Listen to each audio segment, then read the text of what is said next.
The collapse of the Bronze Age world around 1200 BCE sent shockwaves throughout the eastern Mediterranean, leaving behind a landscape of abandoned palaces, forgotten Linear B tablets, and the remnants of a sophisticated Mycenaean civilization that had dominated the Greek mainland for centuries. From this chaos emerged new peoples and new ways of life, fundamentally reshaping the cultural and political geography of the Peloponnese. Among these transformative movements, none would prove more consequential than the southward migration of the Dorians, a Greek-speaking people whose arrival in Laconia would lay the foundations for one of history's most distinctive and militaristic societies. The Dorian invasion, occurring roughly between 1100 and 1000 BCE, represents a complex demographic and cultural shift, rather than a single catastrophic military campaign.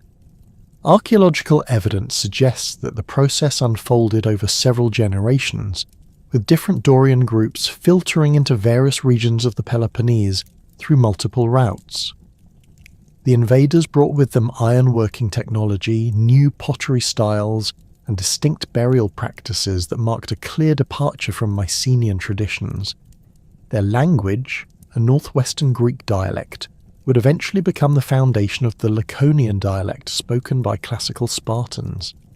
The Eurotas Valley, with its fertile alluvial soil and strategic position between the Taygetus and Parnon mountain ranges, presented an attractive destination for these migrating peoples. The river itself, flowing roughly north to south through the heart of Laconia before emptying into the Laconian Gulf, provided both agricultural potential and a natural highway for trade and communication. The valley's width, averaging about 10 kilometres, offered ample space for settlement, while the surrounding mountains provided natural defensive barriers against potential enemies. When the Dorians arrived in the Eurotas Valley, they encountered the remnants of Mycenaean settlements, including what may have been the historical basis for Homeric Sparta, mentioned in the Iliad and Odyssey. These earlier inhabitants, likely a mixture of Mycenaean Greeks and pre-Greek populations, possessed knowledge of local agricultural techniques, water management, and trade networks that proved invaluable to the newcomers. Rather than complete displacement, the evidence suggests a gradual process of cultural amalgamation, with Dorian military and political dominance eventually establishing itself over existing populations.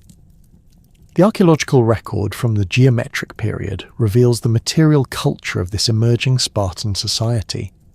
Excavations at the sanctuary of Artemis or Thea, located on the west bank of the Eurotas, have yielded thousands of lead figurines, ivory carvings, and bronze objects that demonstrate both continuity with earlier traditions and innovation in artistic expression. The pottery from this period shows clear Dorian influences, with geometric patterns and decorative motifs distinct from Mycenaean styles. Burial practices also shifted dramatically, with cremation becoming more common alongside traditional inhumation, reflecting the blending of Dorian customs with local traditions. The transition from Bronze Age to Iron Age technology marked a fundamental shift in military capabilities and social organisation. Iron weapons, while initially inferior to bronze in terms of sharpness and durability, possessed the crucial advantage of material accessibility.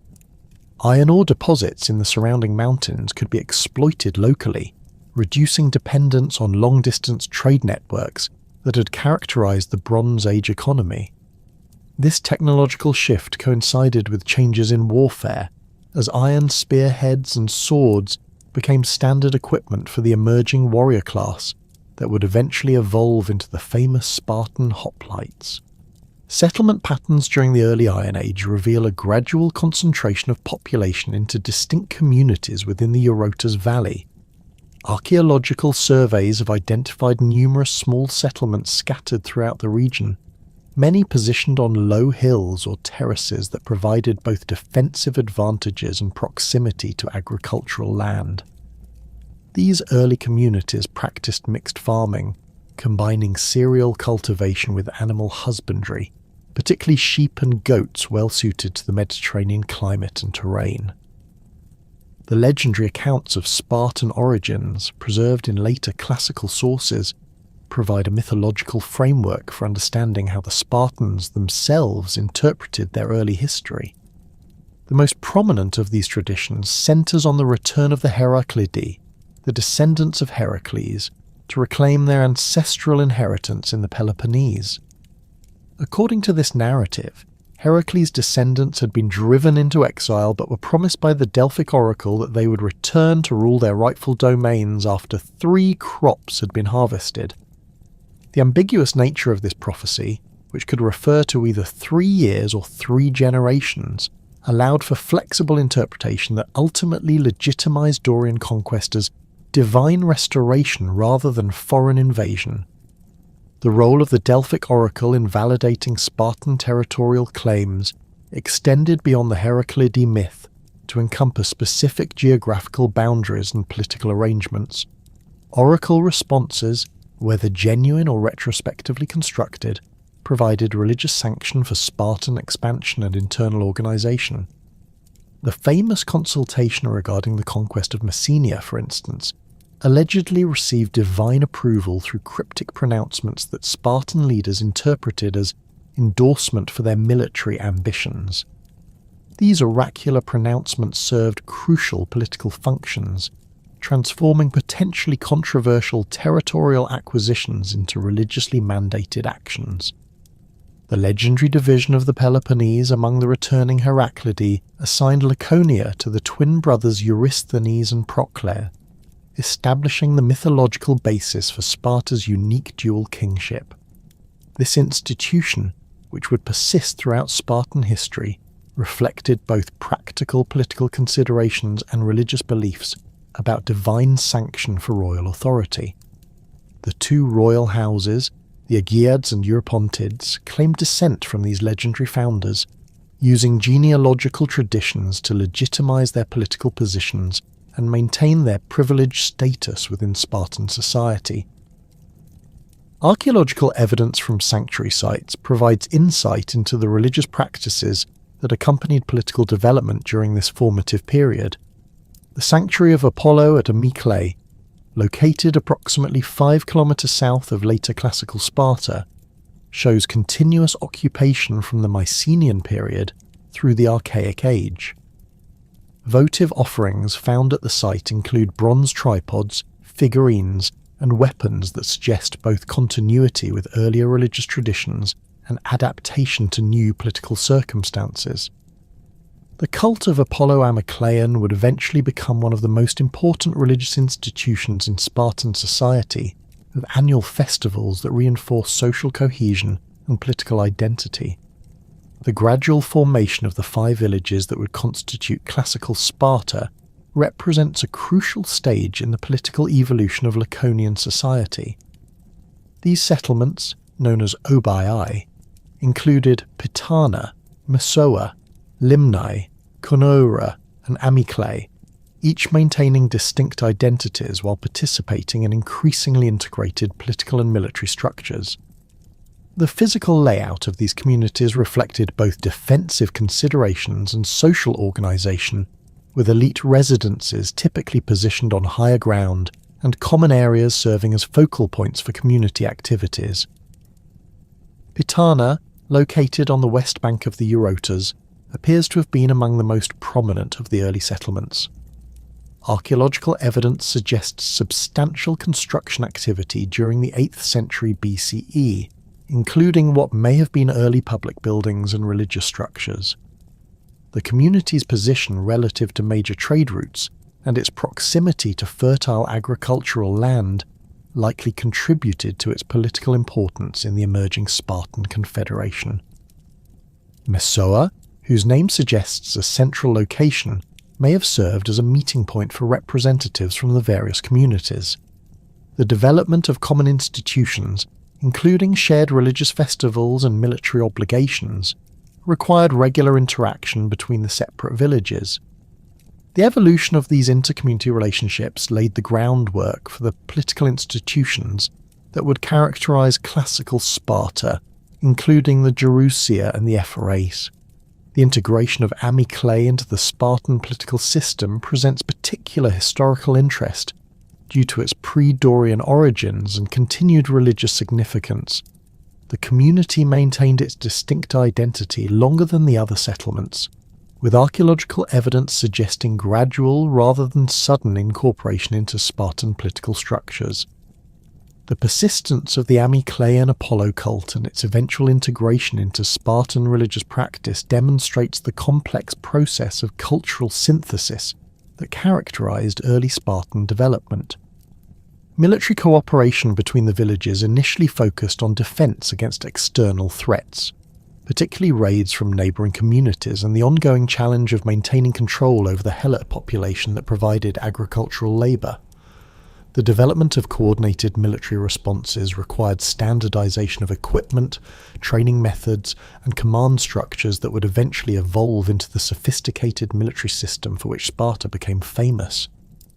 The emergence of a distinct Spartan identity during this period involved the gradual subordination of village loyalties to broader political and military objectives.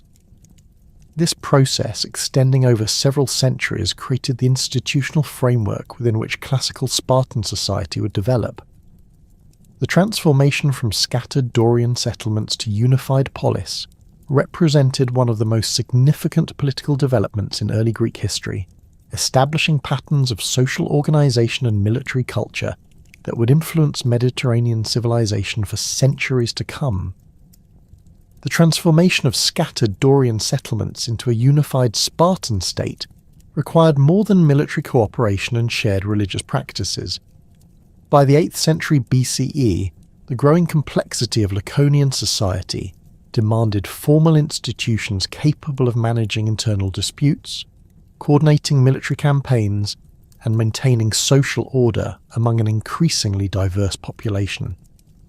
The constitutional framework that emerged during this critical period would define Spartan political culture for the next 4 centuries, creating a unique system of checks and balances that distributed power among multiple institutions while preserving the essential character of Dorian warrior society. Central to this constitutional development stands the figure of Lycurgus, whose legendary reforms supposedly established the fundamental laws governing Spartan society. Modern historians face considerable challenges in separating historical fact from mythological elaboration when examining Lycurgus, as ancient sources present contradictory accounts of his identity, chronology, and specific achievements. Herodotus places him in the 9th century BCE as uncle and regent to King Leobotes, while Plutarch suggests he lived during the early 8th century and travelled extensively throughout the Mediterranean before implementing his reforms. Xenophon, writing in the 4th century BCE, treats Lycurgus as an undisputed historical figure whose constitutional innovations created Spartan military supremacy. Archaeological evidence provides little direct support for a single lawgiver responsible for comprehensive constitutional reform. Instead, the material record suggests gradual institutional development occurring over several generations, with significant changes in social organization, military practice, and political structure emerging throughout the 8th and 7th centuries BCE. Pottery styles, burial practices, and settlement patterns all indicate evolutionary rather than revolutionary transformation during this period. The attribution of systematic legal reform to a single individual likely represents later Spartan attempts to legitimize their distinctive institutions by claiming divine inspiration and ancient precedent. The Great Retra itself, supposedly delivered by the Delphic oracle to Lycurgus, presents similar interpretive difficulties. The text, preserved in Plutarch's biography of Lycurgus, establishes the basic framework of Spartan government through cryptic pronouncements typical of oracular responses. The Retra mandates the establishment of tribes and obii, the creation of a Gerousia consisting of 30 members including the 2 kings, and regular meetings of the citizen assembly. The document's archaic language and institutional references suggest genuine antiquity, though whether it represents a single foundational moment or accumulated constitutional tradition remains debatable. The establishment of dual kingship represents perhaps the most distinctive feature of the Spartan constitutional system. Unlike other Greek poleis that evolved towards single-ruler tyrannies or oligarchic governments, Sparta maintained two simultaneous monarchs throughout its classical period.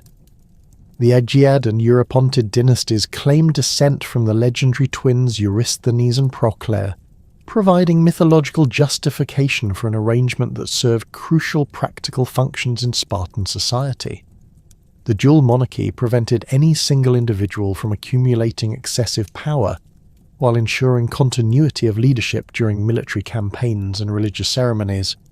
The religious functions of Spartan kingship extended far beyond ceremonial duties, encompassing active mediation between the community and divine forces that governed military success, agricultural fertility, and social harmony. Kings conducted sacrifices before major military expeditions, interpreted omens during campaigns, and maintained the sacred hearth that symbolized state continuity. The monthly exchange of oaths between kings and ephors reinforced the religious dimension of royal authority while establishing constitutional limits on monarchical power. These ceremonies, conducted at the sanctuary of Apollo in the Agora, demonstrated the integration of religious practice with political institution in Spartan governance.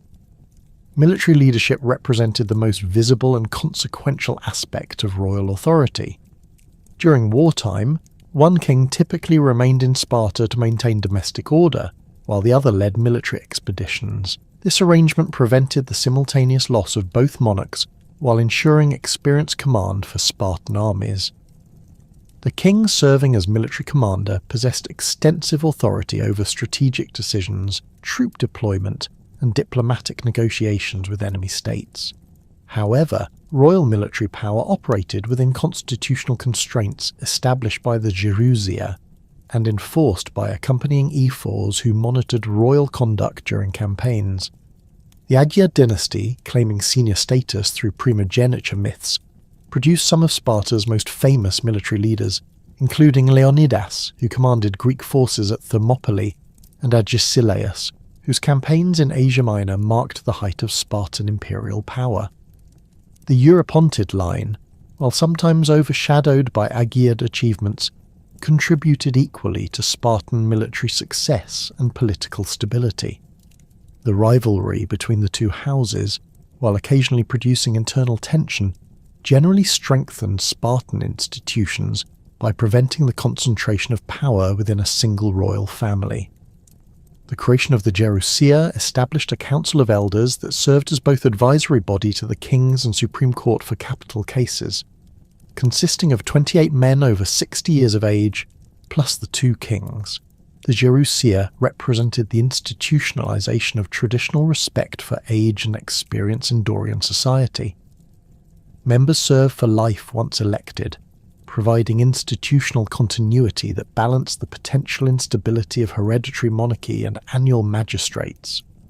The Gerousia's judicial functions included trials for treason, cowardice in battle, and other offences that threatened state security, with the power to impose sentences of death, exile, or loss of citizenship.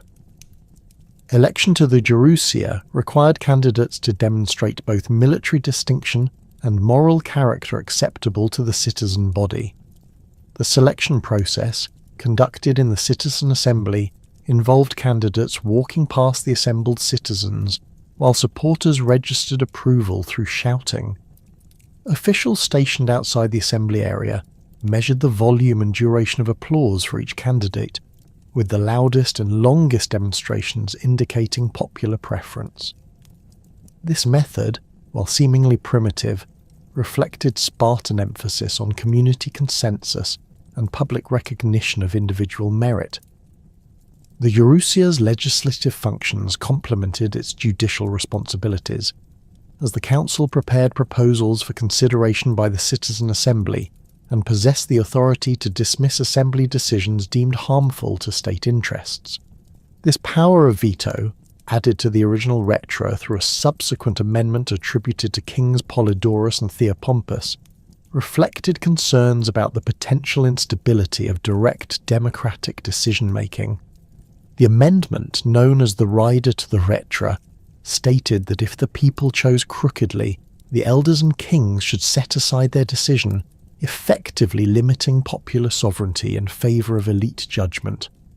The Citizen Assembly, or Appella, provided the constitutional mechanism through which the Spartan citizen body participated in governmental decision-making. Meeting monthly during the full moon, the assembly gathered in a natural amphitheatre near the agora to consider proposals presented by the Gerousia. Citizens over 30 years of age possessed the right to attend and vote on matters of war and peace, major judicial cases, and the election of ephors and Gerousia members. The Assembly's powers, while significant in theory, operated within strict procedural limits that prevented extended debate or the introduction of alternative proposals. The physical setting of assembly meetings reinforced social hierarchies within the citizen body. Kings and Gerousia members occupied elevated positions that emphasized their authority, while ordinary citizens arranged themselves according to age groups and military units. This spatial organization reflected the integration of political participation with military service that characterized Spartan citizenship. The assembly's procedures, conducted according to traditional protocols that discouraged lengthy speeches or contentious debate, demonstrated Spartan preference for decisive action over deliberative discussion. Voting in the assembly occurred through acclamation rather than formal ballot procedures, with citizens expressing approval or disapproval through shouting. Officials trained in measuring vocal responses determined the outcome of close votes, though the system occasionally produced disputed results that required repeat voting. The emphasis on vocal participation rather than secret balloting reflected Spartan values of courage and public commitment, as citizens were expected to declare their positions openly rather than concealing their opinions behind anonymous votes. The effort emerged as perhaps the most innovative and ultimately powerful institution in the Spartan constitutional system. 5 ephors, elected annually by the Citizen Assembly, served as executive magistrates responsible for daily administration, judicial oversight, and constitutional enforcement. Unlike other Spartan offices that maintained traditional aristocratic character, the ephorate remained open to all citizens, regardless of family background or wealth, providing a democratic element within an otherwise oligarchic system. The annual rotation of epheral office prevented the accumulation of personal power while ensuring regular infusion of new perspectives into governmental leadership. The evolution of epheral authority from relatively modest administrative functions to comprehensive oversight of royal conduct reflects the dynamic character of Spartan constitutional development. Early ephors likely served primarily as market officials and judges for minor disputes, similar to magistrates in other Greek cities. However, the unique pressures of Spartan society, particularly the need to maintain control over a large helot population, while conducting frequent military campaigns, gradually expanded ephoral responsibilities to encompass virtually all aspects of state activity. The ephor's power to summon kings for questioning, impose fines for constitutional violations, and even initiate impeachment proceedings represented a remarkable limitation on monarchical authority. The monthly oath ceremony, during which kings swore to rule according to established laws, while ephors pledged to maintain royal authority within constitutional bounds, symbolized the balance of power that characterized mature Spartan government. This mutual accountability, enforced through religious sanction and public ceremony, provided stability during periods of military crisis and political tension. Ephoral supervision extended beyond royal conduct to encompass the behaviour of ordinary citizens, particularly in matters affecting military discipline and social conformity.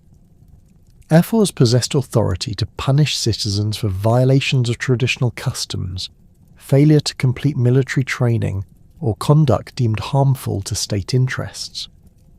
The secret police functions attributed to ephors in later periods, including the crypteia system for monitoring helot populations, represented extensions of their constitutional responsibility for maintaining internal order and security. The judicial powers of the ephorate complemented those of the Gerousia, with ephors handling cases involving non-citizens, commercial disputes, and violations of sumptuary laws that regulated personal behaviour and consumption. The ephoral court system, operating according to traditional precedents rather than written legal codes, emphasised restoration of social harmony over punishment of individual wrongdoing. This approach reflected Spartan priorities of community solidarity and collective responsibility that distinguished their legal system from those of other Greek cities. The integration of these constitutional elements created a governmental system characterized by institutional checks and balances, collective decision-making, and the subordination of individual ambition to state interests. The Retras framework provided sufficient flexibility to accommodate changing circumstances while maintaining essential features of Dorian political culture. The success of this constitutional arrangement in maintaining internal stability and military effectiveness would influence Greek political thought and provide a model for mixed government that later inspired Roman and modern constitutional theorists. The constitutional framework established through the Great Retra provided Sparta with the institutional stability necessary to pursue territorial expansion beyond the confines of the Eurotas Valley. By the middle of the 8th century BCE, population growth, land hunger, and the strategic imperatives of controlling Helot populations created mounting pressure for westward expansion into the fertile plains of neighbouring Messenia. The Messenian territory, separated from Laconia by the imposing Taygetus mountain range, possessed some of the most productive agricultural land in the Peloponnese, with broad river valleys and extensive coastal plains capable of supporting dense populations and intensive cultivation. The First Messenian War, traditionally dated from 743 to 724 BCE, emerged from a complex interplay of demographic pressures, economic opportunity and strategic calculation that reflected the broader patterns of Greek expansion during the Archaic period. Archaeological evidence from this era reveals increasing population density throughout Laconia, with new settlements appearing in previously marginal areas and existing communities showing signs of territorial stress. The concentration of quality agricultural land in relatively few hands, combined with the inalienability of traditional family holdings, created a growing class of landless or land-poor citizens who required new territories to maintain their economic status and military obligations. Messenian agricultural resources presented an irresistible target for Spartan expansion. The Pamesus River Valley, stretching inland from the Messenian Gulf, contained alluvial soils of exceptional fertility that supported dense olive groves, extensive grain fields, and productive vineyards. The region's coastal location provided access to maritime trade networks that connected the western Peloponnese with Sicily, southern Italy, and the broader Mediterranean world. Control of Messenian territory would effectively double Spartan agricultural capacity while providing strategic depth against potential enemies approaching from the west or north. The immediate cause of the First Messenian War, according to later Spartan tradition, involved a dispute over the sanctuary of Artemis Limnatis, located on the border between Laconian and Messenian territory. The incident allegedly occurred during a joint religious festival when Messenian men assaulted Spartan women who had come to participate in the ceremonies. The Spartan version of events, preserved in later historical accounts, claimed that the Messenians killed the Spartan king's daughter and other young women who resisted their advances. Messenian sources, where they survive, present alternative versions that emphasize Spartan aggression and territorial ambition rather than religious violation. The religious pretext for war served crucial political functions within Spartan society, providing divine sanction for what might otherwise appear as naked territorial aggression. The violation of sacred space and the assault on women participating in religious ceremonies created powerful symbolic justification for military action that resonated with traditional Dorian concepts of honour and divine justice.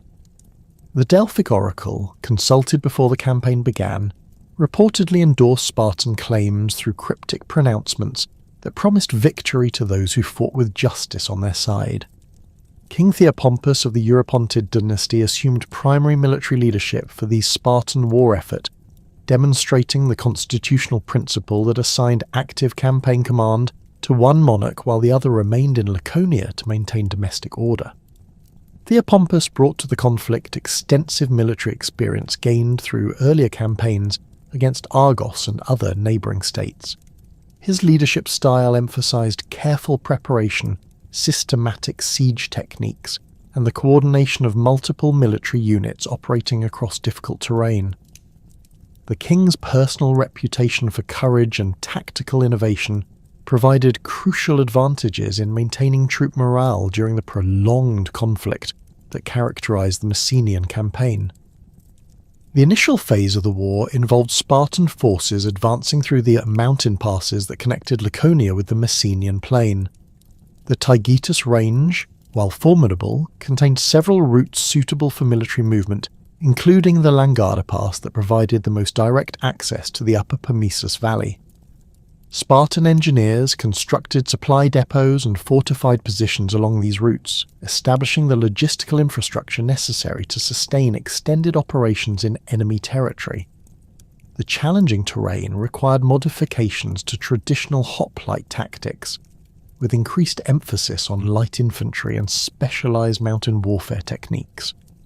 Messenian resistance initially centred on the fortified settlement of Steniclerus, located in the central Pamesus Valley at a position that commanded the surrounding agricultural region.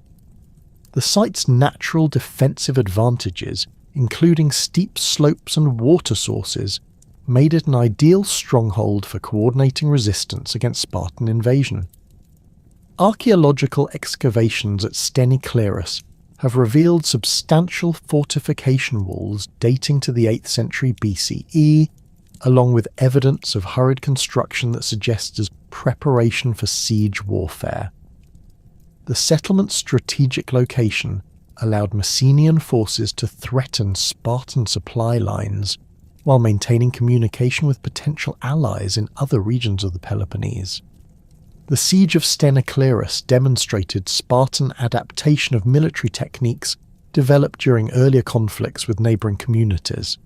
Traditional hoplite warfare, based on decisive pitched battles between massed infantry formations, proved inadequate for reducing fortified positions defended by determined garrisons. Spartan forces instead employed systematic circumvallation, constructing rings of fortifications that isolated the besieged settlement from external support while protecting the besiegers from relief attempts. These siege works, requiring extensive labour and engineering skill, represented sophisticated military technology that anticipated later developments in Greek warfare. The prolonged nature of the siege created significant challenges for both sides. Spartan forces operating far from their home bases required continuous supply of food, weapons, and replacement personnel. The mountainous terrain limited the use of wheeled transport, forcing a reliance on pack animals and human porters for moving essential supplies. Seasonal variations in weather and agricultural cycles affected military operations, with winter campaigns proving particularly difficult due to limited food availability and harsh conditions in the mountain passes. Messenian defenders faced even greater challenges as the siege tightened around Steniclerus. The isolation of the fortress prevented normal agricultural activities in the surrounding region, forcing the garrison to rely on stored supplies and whatever food could be obtained through raids or smuggling operations. Archaeological evidence suggests that the defenders supplemented their diet with wild plants, game animals, and other resources that would not normally constitute significant portions of the Greek diet. The psychological pressure of prolonged siege, combined with uncertainty about external support, created conditions that favoured eventual Spartan victory. The fall of Sthenoclerus, after a siege lasting several years, marked the decisive turning point in the First Messenian War. The fortress's capture eliminated the primary centre of organised Messenian resistance while providing Spartan forces with a secure base for operations throughout the western Peloponnese.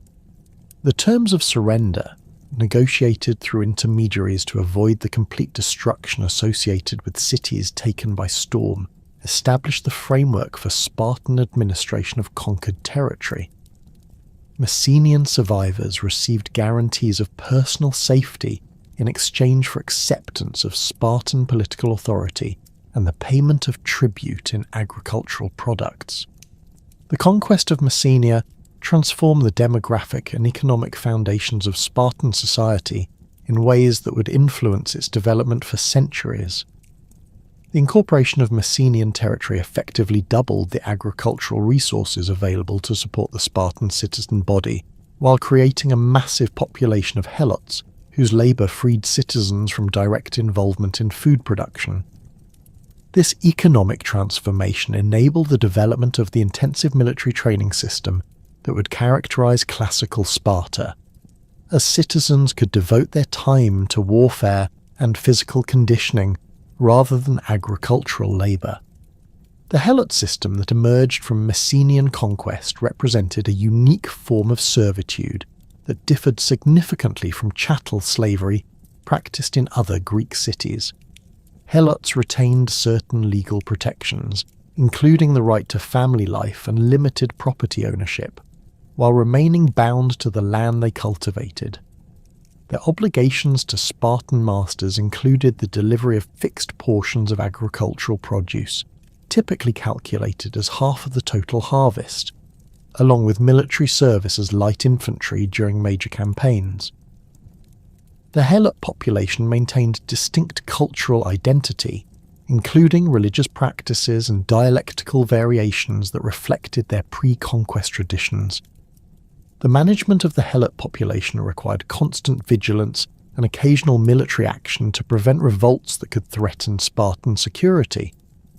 The annual declaration of war against the helots, conducted by the ephors as part of their constitutional duties, provided legal justification for the summary execution of suspected troublemakers and the maintenance of terror as a tool of social control. The Cryptia, a secret police organisation staffed by young Spartan citizens, conducted surveillance operations and elimination campaigns designed to prevent the emergence of helot leadership that might organise resistance movements.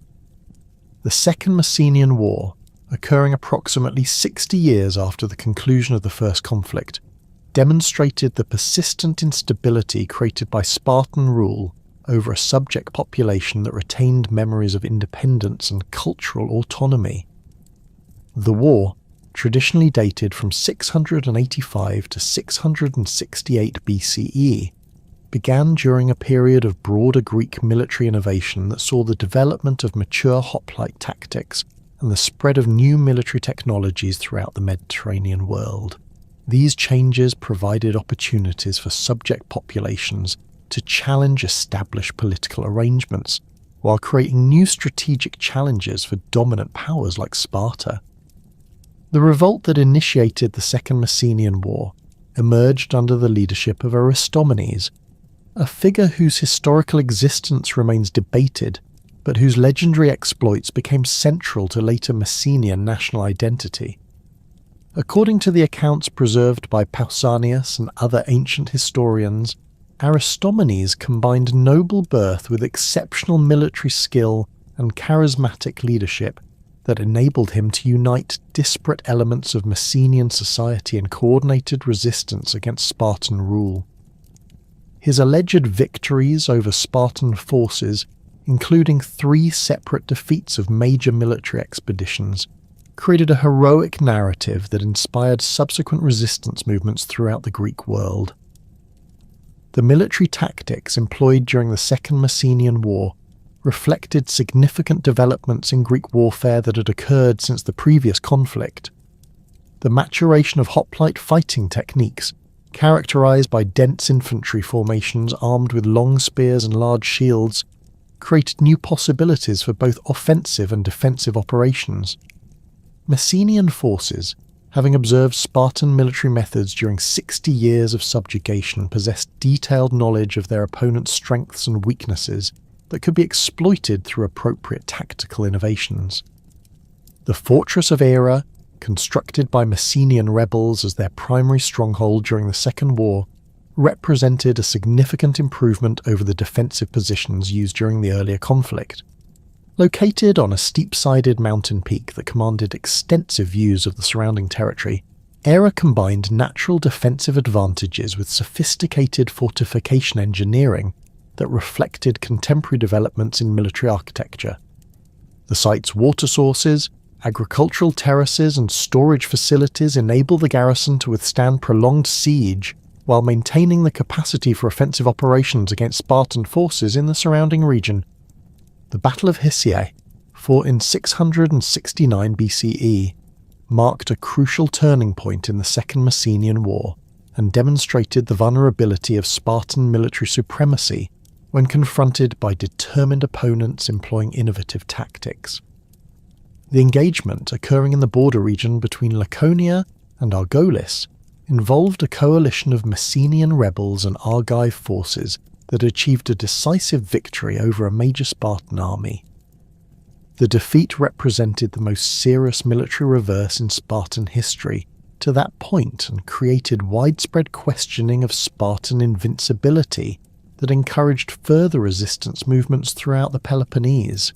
The tactical innovations that contributed to the Spartan defeat at Hysiae included the coordinated use of light infantry and cavalry forces that disrupted traditional hoplite formations, the employment of missile weapons that inflicted casualties before close combat began, and the selection of battlefield terrain that negated Spartan advantages in heavy infantry combat. These developments reflected broader changes in Greek military practice that emphasized tactical flexibility over the rigid adherence to traditional fighting methods that had characterized earlier warfare. The psychological impact of the Hysiae defeat extended far beyond its immediate military consequences, creating doubt about Spartan military competence that threatened the foundations of their political system. The citizen body, accustomed to military success and the economic benefits derived from helot labour, faced the possibility that their subject populations might achieve independence through armed resistance. The crisis prompted significant internal reforms, including modifications to military training procedures and the development of new tactical doctrines designed to counter the innovations that had produced the recent defeat. The eventual Spartan recovery from the Hysiae disaster demonstrated the resilience of their military and political institutions, while highlighting the adaptability that enabled their long-term survival as a major power. The reconquest of Messenia, achieved through systematic campaigns that combined traditional siege warfare with innovative tactical approaches, re-established Spartan control over the helot population while incorporating lessons learned from recent military reverses. The final reduction of Era, accomplished through a combination of direct assault and the systematic destruction of agricultural resources that supported the rebel garrison, eliminated the last centre of organised Messenian resistance. The conclusion of the Second Messenian War marked the completion of Spartan territorial expansion and the establishment of the geographical boundaries that would define their state throughout the classical period. The incorporation of the entire Messenian region, combined with earlier conquests in southern Laconia, created a territory of approximately 8,000 square kilometres that ranked among the largest city-state domains in the Greek world. This territorial base provided the agricultural resources and manpower necessary to support Spartan military ambitions, while creating the demographic imbalances that would characterise their society for the next 3 centuries. The transformation of Sparta into a militaristic state represented the most significant long-term consequence of the Messenian Wars. The need to maintain control over a helot population that outnumbered Spartan citizens by ratios of 7 or 8 to 1 created security imperatives that influenced every aspect of social organisation. The development of the agoge training system, the emphasis on military excellence as the primary criterion for citizenship, and the subordination of economic activity to military preparation all reflected the strategic challenges created by Messenian conquest. The conquest of Messenia fundamentally altered the demographic composition of Spartan-controlled territory, creating a complex social hierarchy that would define the character of Lacedaemonian civilization for the next 4 centuries. The integration of conquered populations into the Spartan state required sophisticated mechanisms of social control and political organization that went far beyond simple military occupation. The resulting 3-tiered system of social stratification reflected both practical necessities of governing a diverse population and deeply held beliefs about citizenship, ethnicity, and political participation that distinguished Sparta from other Greek poleis. At the apex of this social pyramid stood the Spartiates, full citizens who alone possessed complete political rights and military obligations within the Spartan state. Numbering approximately 8,000 to 10,000 adult males during the Archaic period, the Spartiates constituted a warrior elite whose primary function involved military service and the maintenance of political control over subject populations. Citizenship required descent from original Dorian settlers, completion of the agoge training system, membership in a session or common mess, and the economic capacity to contribute the required food portions that sustained communal dining arrangements. These stringent requirements created an exclusive citizen body that jealously guarded its privileges while accepting the collective responsibilities that citizenship entailed. The economic foundation of Spartiate citizenship rested on the kleros system, which assigned each citizen family a hereditary land grant worked by helot labour. These allotments, distributed throughout Laconia and Messenia according to principles that balanced agricultural productivity with defensive considerations, provided the material basis for citizen participation in military and political activities. The typical kleros encompassed sufficient agricultural land to support a citizen household through helot tribute payments, which consisted of fixed portions of annual harvests calculated to meet basic subsistence needs while leaving surplus production for helot families. The inalienability of these land grants, protected by religious sanctions and legal prohibitions against sale or division, ensured the economic stability necessary for maintaining citizen military obligations across generations. Spartiate women occupied a unique position within this citizen class, enjoying freedoms and responsibilities unknown to their counterparts in other Greek cities. Unlike Athenian or Corinthian women who remained largely confined to domestic spaces and excluded from public activities, Spartan women participated actively in physical training, religious ceremonies, and economic management that contributed directly to state welfare. Their education included athletic competitions, musical performances, and intellectual training designed to produce mothers capable of raising future warriors while managing household affairs during their husbands' frequent military absences. The physical conditioning of Spartan women reflected practical considerations related to childbearing and child-rearing responsibilities that were central to state survival. Young women participated in running, wrestling, javelin throwing, and discus competitions that developed the physical strength and endurance considered necessary for producing healthy offspring. These activities, conducted in public spaces where young men could observe potential marriage partners, served both eugenic purposes and social functions that facilitated mate selection based on physical capability rather than purely economic considerations. The resulting marriages, typically delayed until women reached their early 20s, produced children whose physical development benefited from maternal fitness and delayed childbearing. The economic rights accorded to Spartan women extended far beyond those available to women in other Greek societies, reflecting both practical necessities and cultural values that emphasize collective welfare over individual male prerogatives. Women could inherit and control property, including kleroi that passed through female lines, when male heirs were unavailable. They participated in business transactions, managed agricultural operations during male military service, and accumulated personal wealth through successful economic activities. By the 4th century BCE, women controlled approximately 2/5 of all land in Laconia, a concentration of economic power that influenced political decisions and military capabilities throughout the later classical period. The marriage customs practiced among Spartiates reflected the subordination of personal preferences to state interests, while maintaining elements of individual choice that distinguished Spartan practice from purely arranged marriages common elsewhere. Young men typically married women several years younger than themselves, with unions occurring after both partners had completed their respective educational programs and demonstrated physical and moral fitness for parenthood.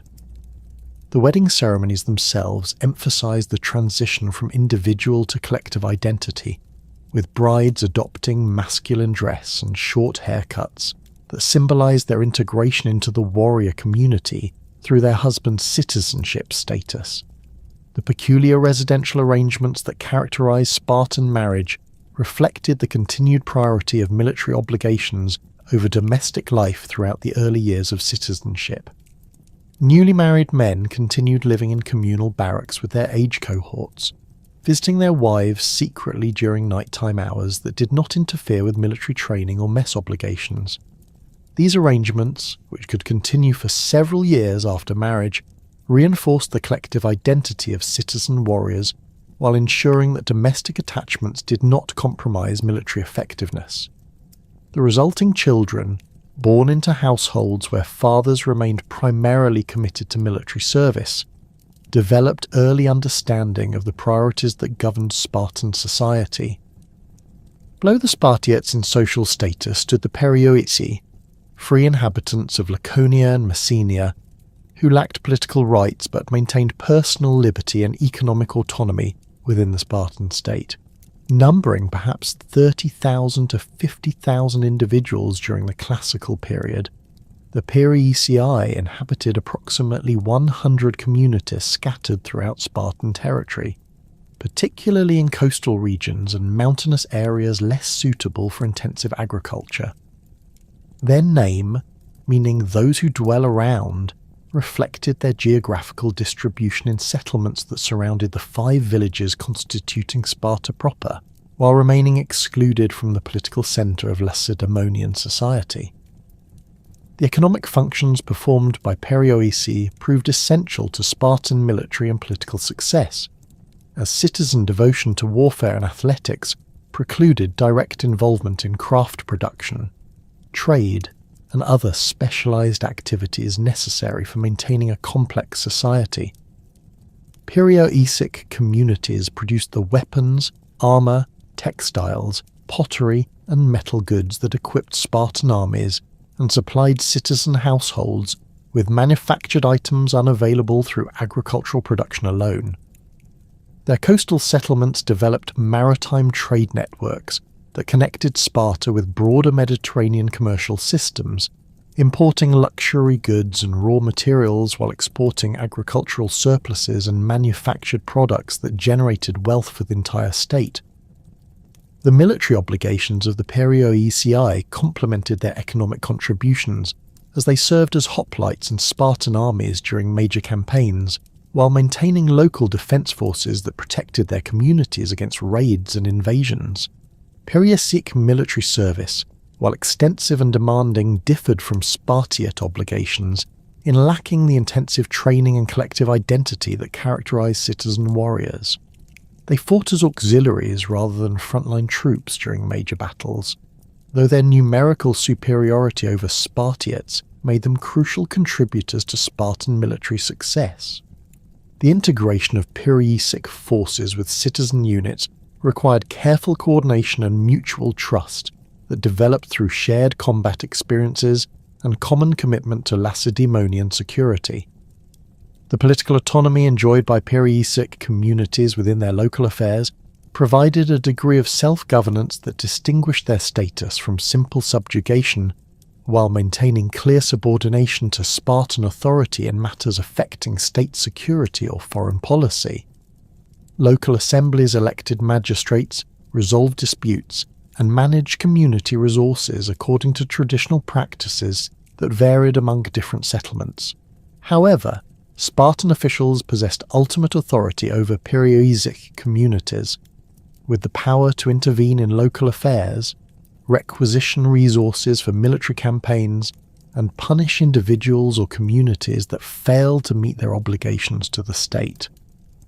The religious practices of Perioesic communities reflected their intermediate position between full citizenship and servitude, as they participated in certain Lacedaemonian festivals while maintaining distinct local cults that preserved pre-conquest traditions.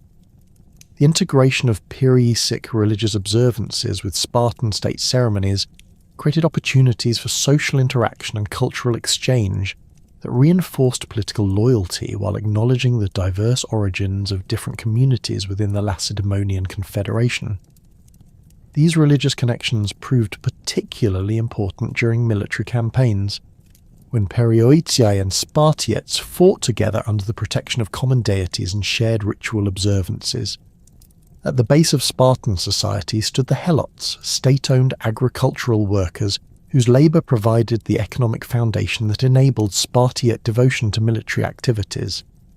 Numbering perhaps 140,000 to 200,000 individuals throughout Laconia and Messenia, the Helots constituted the largest single population group within Spartan territory, while remaining entirely excluded from political participation and legal protection. Their status as state property rather than private slaves created unique conditions of servitude that differed significantly from chattel slavery practiced elsewhere in the Greek world, though their lack of personal freedom and subjection to arbitrary violence made their condition arguably more precarious than that of typical slaves. The Helot population derived primarily from the pre-Dorian inhabitants of Laconia and the conquered Messenians, though it also included individuals enslaved through warfare, debt, or criminal punishment over the centuries following the initial Spartan conquests.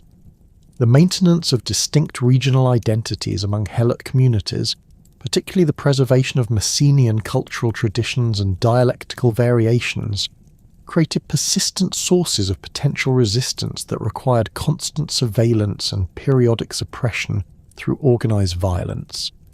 The annual declaration of war against the Helots by Spartan ephors provided legal justification for the summary execution of suspected troublemakers while maintaining a climate of terror designed to prevent organised rebellion. The agricultural obligations that defined Helot status required the delivery of fixed portions of crop yields to their Spartiate masters, typically calculated as half of all grain, olive oil, wine, and other agricultural products generated from assigned landholdings.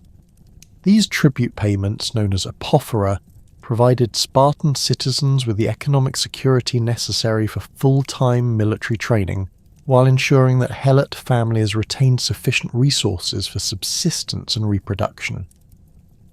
The calculation of tribute obligations required detailed knowledge of agricultural productivity and seasonal variations that created opportunities for negotiation and occasional adjustment based on harvest conditions and local circumstances. The military service required from Helots during major campaigns reflected both their numerical importance and the security risks associated with arming subject populations. Helots served primarily as light infantry, baggage carriers, and support personnel who accompanied Spartan armies without receiving the weapons and training that might enable effective resistance. Selected Helots, known as neodamodes, could earn freedom through exceptional military service, though this opportunity remained limited and carefully controlled to prevent the emergence of a large population of freed Helots who might organize resistance movements. The integration of Helot military service with their agricultural obligations required careful scheduling that balanced military needs with the seasonal demands of farming cycles. The Agoge educational system represented the institutional mechanism through which Spartan society transformed male children into citizen warriors capable of maintaining political control over subject populations while defending the state against external enemies. Beginning at age 7, when boys left their family households to enter communal training programs, the Agoge subjected future citizens to 21 years of intensive physical conditioning, military instruction, and character development designed to produce individuals whose primary loyalty belonged to the state rather than personal or family interests. The comprehensiveness and duration of this educational program exceeded anything attempted by other Greek cities, reflecting the unique demographic challenges and military requirements that characterize Spartan society. The initial phase of Agoge training, encompassing ages 7 through 12, focused on basic physical conditioning and the development of collective identity that would define citizen relationships throughout adult life. Boys lived in communal barracks under the supervision of older youths and adult instructors who enforced strict discipline while encouraging competitive excellence in athletic and military activities. The daily routine included running, wrestling, weapons training, and survival exercises that developed physical strength and endurance, while teaching the tactical skills necessary for hoplite warfare. The deliberate hardships imposed during this period, including inadequate food rations, minimal clothing, and harsh punishment for infractions, created resilience and mutual dependence that strengthened group cohesion. The educational curriculum during the early Agoge years included intellectual training that complemented physical conditioning, while remaining subordinated to military priorities. Boys learned reading and writing sufficient for basic literacy, though extended literary education was discouraged as potentially undermining the practical focus necessary for warrior development. Musical instruction, particularly the learning of traditional songs and poetry that celebrated Spartan military achievements and cultural values, provided both entertainment and moral education that reinforced collective identity. The memorization of historical accounts, genealogies, and religious traditions transmitted cultural knowledge while emphasizing the continuity of Spartan institutions across generations. The supervision of Agoge training involved multiple levels of authority that distributed responsibility, while ensuring consistent application of educational principles throughout the system. Adult citizens, typically men in their 30s and 40s with extensive military experience, provided overall direction and specialized instruction in weapons handling, tactical formations, and combat techniques. Older youths, particularly those in their late teens and early 20s, served as immediate supervisors who enforced daily discipline while serving as role models for younger boys. This hierarchical structure created mentoring relationships that transmitted practical knowledge and cultural values while maintaining the authority relationships necessary for effective military organization. The progression through successive age grades within the Agoge system marked developmental milestones that prepared boys for adult citizenship while maintaining clear distinctions based on experience and capability. The transition from childhood to adolescence, occurring around age 12, involved increased military training and the assumption of greater responsibilities within the educational community. Boys began learning formation fighting, weapons maintenance, and basic tactical principles that would prepare them for eventual integration into citizen military units. The competitive elements that characterized this phase of training, including contests in athletics, combat skills, and leadership exercises, identified individuals with exceptional capabilities while encouraging collective excellence. The most challenging phase of Agoge training occurred during the teenage years, when young men faced intensive physical conditioning combined with practical tests of courage, endurance, and loyalty that determined their fitness for citizenship. The Krypteia, a secretive program that involved surveillance and elimination of potentially dangerous helots, provided opportunities for young Spartans to demonstrate their commitment to state security while gaining practical experience in intelligence gathering and covert operations. Participation in Krypteia activities, while not universal, represented a crucial test of character that identified future leaders while eliminating threats to social stability. The final years of agoge training, extending into the early 20s, focused on integration into adult military units and the development of leadership capabilities necessary for command positions within the Spartan army. Young men participated in actual military campaigns as junior officers, gaining combat experience while demonstrating their readiness for full citizenship responsibilities. The successful completion of agoge training, marked by acceptance into a succession and marriage to a suitable partner, represented the culmination of an educational process that had transformed children into warriors capable of maintaining Spartan dominance over their subject populations. The syssitia, or common mess halls, served as the primary institutional mechanism for maintaining social cohesion and military readiness among adult male citizens throughout their active lives. These dining associations, numbering approximately 15 members each, required daily participation from all Spartiates as a condition of citizenship and political participation. The communal meals, funded through individual contributions of agricultural products from Kleros holdings, reinforced the collective identity that had been developed during agoge training while providing ongoing opportunities for military planning, political discussion, and social bonding that sustained citizen solidarity. The membership composition of individual syssitia reflected both personal choice and institutional requirements that balanced social compatibility with military effectiveness. New citizens gained admission through unanimous approval of existing members, a process that ensured personal compatibility while maintaining group cohesion. The resulting associations typically included men of various ages and backgrounds who shared common military experiences and social values while contributing different perspectives and capabilities to collective decision-making. The stability of Sicilian membership, with associations often persisting across generations through the admission of sons and relatives, created extended networks of mutual obligation and support that strengthened overall social solidarity. The daily routine of Sicilian participation reinforced military discipline while providing structured opportunities for the transmission of cultural values and practical knowledge among citizen warriors. Evening meals, prepared according to traditional recipes that emphasized simplicity and nutritional value over culinary sophistication, created shared experiences that symbolized collective commitment to Spartan values.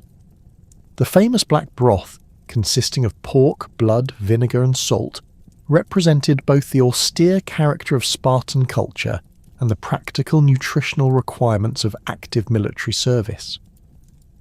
The consumption of common meals under standardized conditions eliminated the dietary distinctions that might otherwise develop based on individual wealth or personal preferences. The conversational practices that accompanied Sicilian dining served educational and political functions that complemented the formal institutions of Spartan government. Older members shared military experiences and tactical knowledge with younger citizens, transmitting practical wisdom that could not be learned through formal instruction alone. Political discussions, conducted according to traditional protocols that discouraged factional disputes while encouraging thoughtful analysis, provided informal mechanisms for building consensus on important policy issues.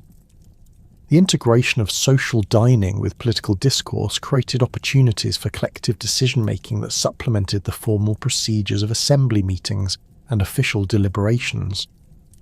The economic requirements of Sicilian membership created significant financial obligations that reinforced the connection between citizenship and agricultural productivity, while establishing clear criteria for maintaining political participation. Each member contributed monthly portions of barley, wine, cheese, figs, and money sufficient to support communal dining throughout the year. The calculation of these contributions required detailed knowledge of agricultural yields and seasonal availability that connected citizen obligations directly to the productivity of helot labour on Kleros holdings. Citizens who failed to meet their Sicilian obligations faced exclusion from political participation and potential loss of citizenship status, creating powerful incentives for maintaining the economic relationships that sustained the entire social system. The transformation of Sparta from a collection of Dorian villages into the dominant military power of the Greek world required fundamental changes in warfare that extended far beyond the acquisition of new weapons or tactical formations. The evolution of Spartan military organization reflected both practical responses to the unique demographic challenges created by Helot subjugation and systematic adaptation of emerging hoplite warfare techniques that were revolutionizing combat throughout the Mediterranean world during the 7th and 6th centuries BCE. The resulting military system combined traditional Dorian warrior culture with innovative organizational structures and training methods that would establish Spartan armies as the most feared and effective fighting force in ancient Greece. The earliest forms of Spartan warfare, practiced during the initial conquest of Laconia and the First Messenian War, resembled the heroic combat described in Homeric poetry, with individual warriors engaging in single combat, while loosely organized bands of supporters provided assistance and encouragement. Archaeological evidence from 8th century battlefields reveals weapons and armour that emphasised personal protection and individual prowess rather than coordinated group tactics. Bronze spearheads, iron swords, and small round shields discovered in warrior graves from this period suggest fighting techniques that relied on personal skill and courage rather than disciplined formation combat. The gradual transition from this individualistic approach to the sophisticated phalanx warfare that characterized classical Sparta represented one of the most significant military developments in ancient history. The adoption of hoplite equipment and tactics occurred gradually throughout the 7th century BCE, driven by both military necessity and the availability of improved metallurgical techniques that made standardized weapons and armor economically feasible for larger numbers of warriors.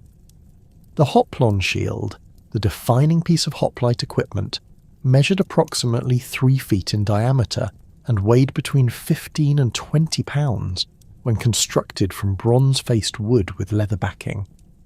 Its distinctive concave shape, designed to deflect spear thrusts and sword cuts, required fundamental changes in fighting techniques that emphasized collective protection over individual defense. The shield's bronze face, polished to mirror brightness, created psychological effects that intimidated enemies while reflecting sunlight in ways that could temporarily blind opposing warriors. The construction of the hoplon shield involved sophisticated craftsmanship that reflected both practical military requirements and aesthetic considerations important to warrior culture. The wooden core, typically made from poplar or willow planks joined with bronze rivets, provided structural strength while maintaining manageable weight for extended combat. The bronze facing, hammered into shape by skilled metalworkers, featured decorative elements that identified individual warriors and their family affiliations while serving practical functions in deflecting weapon strikes. The inner surface, lined with leather padding and equipped with bronze armbands and hand grips, distributed the shield's weight across the warrior's left arm and shoulder, while allowing precise control during combat maneuvers. The spear, or dory, represented the primary offensive weapon of the hoplite warrior, with iron spearheads mounted on ashwood shafts that measured between 8 and 10 feet in length. The spearhead design emphasized penetrating power rather than cutting capability, with narrow points capable of piercing bronze armor and wooden shields when thrust with sufficient force.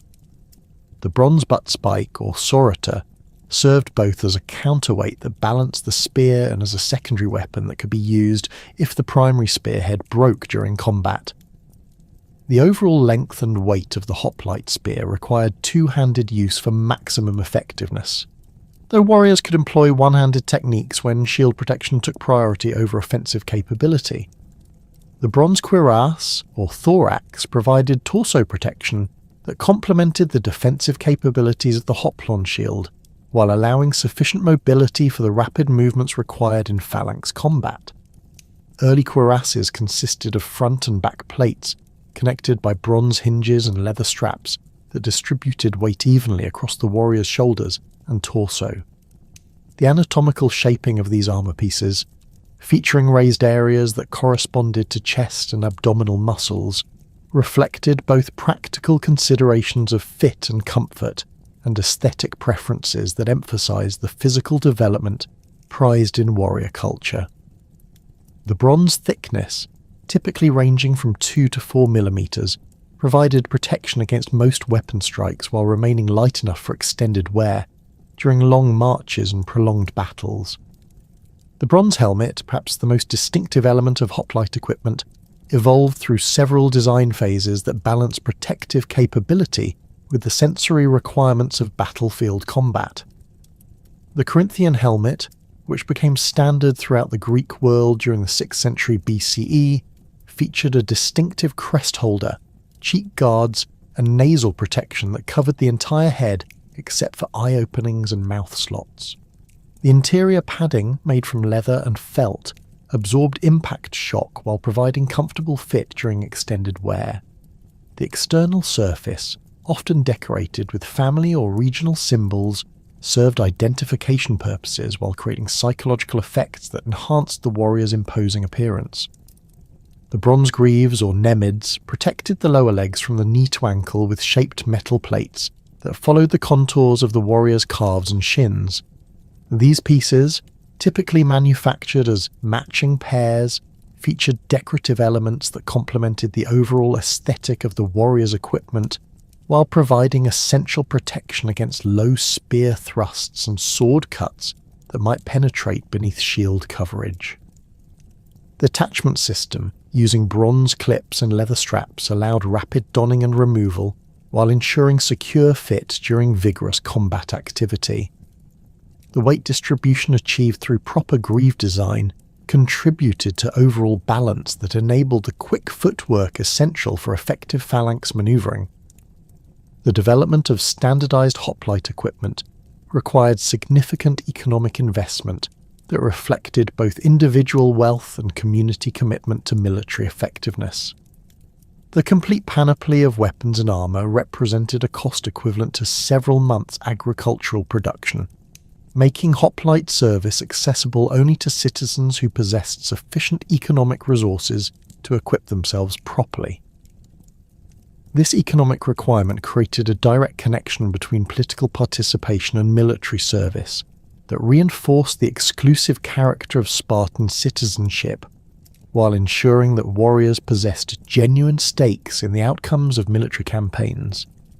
The tactical innovations that accompanied hoplite equipment adoption transformed the nature of Greek warfare from individual combat to coordinated group action that emphasized discipline, training, and mutual dependence among warriors fighting in close formation.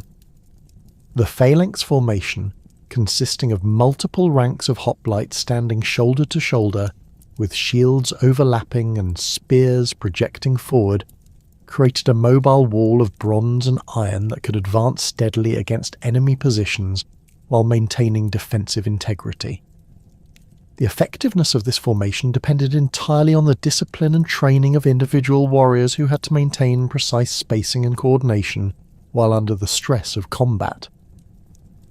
The standard Spartan phalanx consisted of 8 ranks of hoplites, with the most experienced warriors positioned in the front rank, where their courage and skill could inspire the entire formation while engaging the enemy's best fighters. The second and third ranks provided immediate support for front-rank warriors while preparing to step forward if casualties created gaps in the primary fighting line. The rear ranks, composed of younger or less experienced warriors, maintained formation integrity through steady pressure that prevented the front ranks from giving ground, while providing psychological support through their presence and vocal encouragement. The spacing within phalanx formations required precise measurement and constant attention to maintain the optimal balance between offensive capability and defensive protection. Warriors stood approximately 3 feet apart when in fighting formation, close enough for shield overlap while allowing sufficient room for spear handling and lateral movement. The depth of the formation, typically 8 ranks but sometimes expanded to 12 or 16 for special circumstances, provided the mass and momentum necessary to break through enemy lines while ensuring adequate reserves to replace casualties and maintain combat effectiveness throughout extended engagements. The command structure of Spartan armies reflected both traditional monarchical authority and the practical requirements of coordinating large military formations across complex battlefields. The king, serving as campaign commander, possessed ultimate authority over strategic decisions, troop deployment, and tactical modifications during combat, though his effectiveness depended heavily on subordinate officers who managed specific units and implemented royal commands at the tactical level. The polemarchs, typically 6 in number, served as senior field commanders responsible for major subdivisions of the army, while maintaining direct communication with royal headquarters throughout military operations. The lochagoi commanded individual companies, or lochoi, that typically consisted of 100 to 200 warriors depending on the specific campaign requirements and available manpower. These officers, selected based on demonstrated military competence and leadership ability, possessed extensive autonomy in managing their units, while remaining accountable to higher command for achieving assigned objectives. The lochagoi's responsibilities included tactical deployment of their companies, maintenance of discipline and morale among subordinate warriors, and coordination with adjacent units to maintain overall formation integrity during complex maneuvers. The Pentecostarians and Enomotarchs commanded smaller subdivisions within each lochos, providing the direct leadership necessary for maintaining unit cohesion during the confusion and stress of combat. These junior officers, typically men in their 30s with extensive combat experience, served as the crucial link between senior command decisions and individual warrior performance. Their intimate knowledge of subordinate warriors' capabilities and limitations enabled precise tactical adjustments that maximized unit effectiveness while minimizing casualties through appropriate risk management. The Hippes, or Royal Guard, represented an elite formation of 300 warriors selected from the youngest and most physically capable Spartan citizens for service as the king's personal bodyguard and shock troops for special missions. Despite their name, which suggested cavalry service, the Hippes fought as heavy infantry equipped with the finest available weapons and armour. Their selection process, conducted annually by senior military officers, emphasised not only physical prowess and combat skill, but also demonstrated loyalty and moral character that qualified warriors for close association with royal authority. The Hippies accompanied the king during all military campaigns, while maintaining responsibility for his personal security and the execution of critical tactical missions that required the highest levels of skill and reliability. The training methods that prepared Spartan warriors for phalanx combat extended far beyond the basic physical conditioning and weapons instruction provided through the Agoga system. Advanced military training continued throughout adult life through regular exercises that maintained individual skills while developing the unit cohesion essential for effective phalanx operations. These training programs included formation drilling that practiced the complex maneuvers required for battlefield deployment, weapons training that maintained proficiency with spear and sword techniques, and physical conditioning that sustained the strength and endurance necessary for wearing heavy armour during extended campaigns. The formation drilling that constituted the core of Spartan military training involved repetitive practice of the movements required for deploying from marching column into battle line, executing tactical manoeuvres during combat, and conducting organised withdrawals when circumstances required retreat. These exercises, conducted with full equipment under conditions that simulated combat stress, developed the automatic responses necessary for maintaining formation integrity when individual warriors faced the psychological pressures of actual battle. The precision achieved through constant drilling enabled Spartan units to execute complex tactical movements that would have been impossible for less thoroughly trained forces. The weapons training that complemented formation drilling emphasized both individual proficiency and the coordination required for effective phalanx combat. Spear training included techniques for thrusting, parrying, and recovering from missed attacks while maintaining proper shield position and formation alignment. Sword training prepared warriors for close combat situations, when spears became ineffective due to broken weapons or extremely tight fighting conditions. Shield training developed the strength and coordination necessary for using the hoplon effectively in both offensive and defensive roles, while maintaining the overlapping protection that characterized phalanx formations. The physical conditioning that supported military training addressed the specific demands of hoplite warfare, including the cardiovascular endurance required for fighting in heavy armor, the upper body strength necessary for wielding weapons effectively, and the leg strength essential for maintaining stability during formation movements.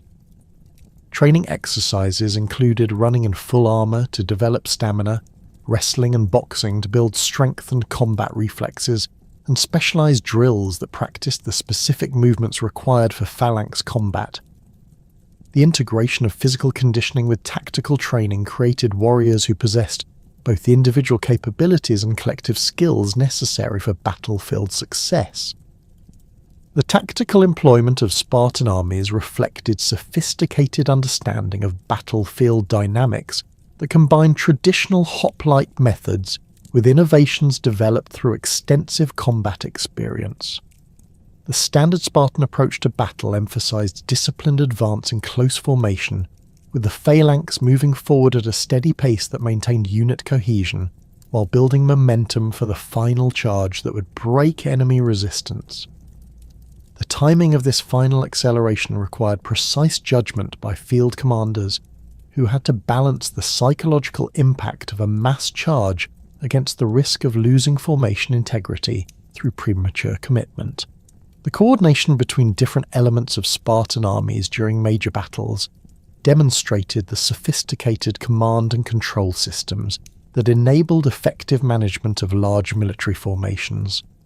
Light infantry, recruited primarily from perioeci and selected helots, provided screening forces that protected the main phalanx during deployment, while gathering intelligence about enemy dispositions and intentions. These troops, equipped with javelins, slings, and other missile weapons, could harass enemy formations while avoiding direct combat with heavy infantry that would result in their destruction. The integration of cavalry forces, while limited due to Spartan cultural preferences for infantry combat, provided reconnaissance capabilities and pursuit forces that could exploit victories achieved by the main phalanx. Spartan cavalry, recruited primarily from Perioecic communities with appropriate terrain and horse breeding traditions, served primarily in supporting roles rather than as primary combat forces.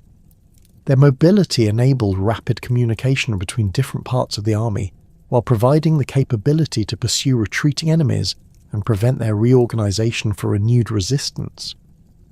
The logistical systems that supported Spartan military campaigns reflected both the economic resources available through helot labor and the organizational capabilities developed through centuries of military experience. Campaign supplies included standardized rations that provided adequate nutrition while remaining portable enough for rapid movement across difficult terrain. The iron rations carried by individual warriors supplemented communal supplies that were transported by helot support personnel who accompanied armies during major campaigns. Water sources, medical supplies, and replacement equipment required careful planning that balanced operational requirements against transportation limitations. The siege warfare techniques employed by Spartan armies demonstrated adaptation of traditional hoplite methods to the specialized requirements of reducing fortified positions. The systematic circumvallation used during the Messenian Wars established patterns of siegecraft that emphasized patience and thorough preparation over rapid assault techniques that might result in heavy casualties. The construction of siege works required engineering skills that complemented traditional military training, while providing opportunities for perioeci and helots to to contribute specialized labor that supported overall campaign objectives. The battlefield innovations that established Spartan military reputation included tactical modifications that maximized the effectiveness of traditional phalanx formations while countering enemy innovations designed to neutralize Greek heavy infantry advantages. The oblique attack formation, developed during the 5th century BCE, concentrated superior numbers against specific portions of enemy lines, while refusing engagement along other sectors where Spartan forces might be outnumbered or disadvantaged. This tactical approach required precise coordination and timing that demonstrated the superior training and discipline that characterized Spartan military organization. The psychological warfare techniques employed by Spartan armies complemented their tactical innovations, while creating additional advantages that contributed to battlefield success.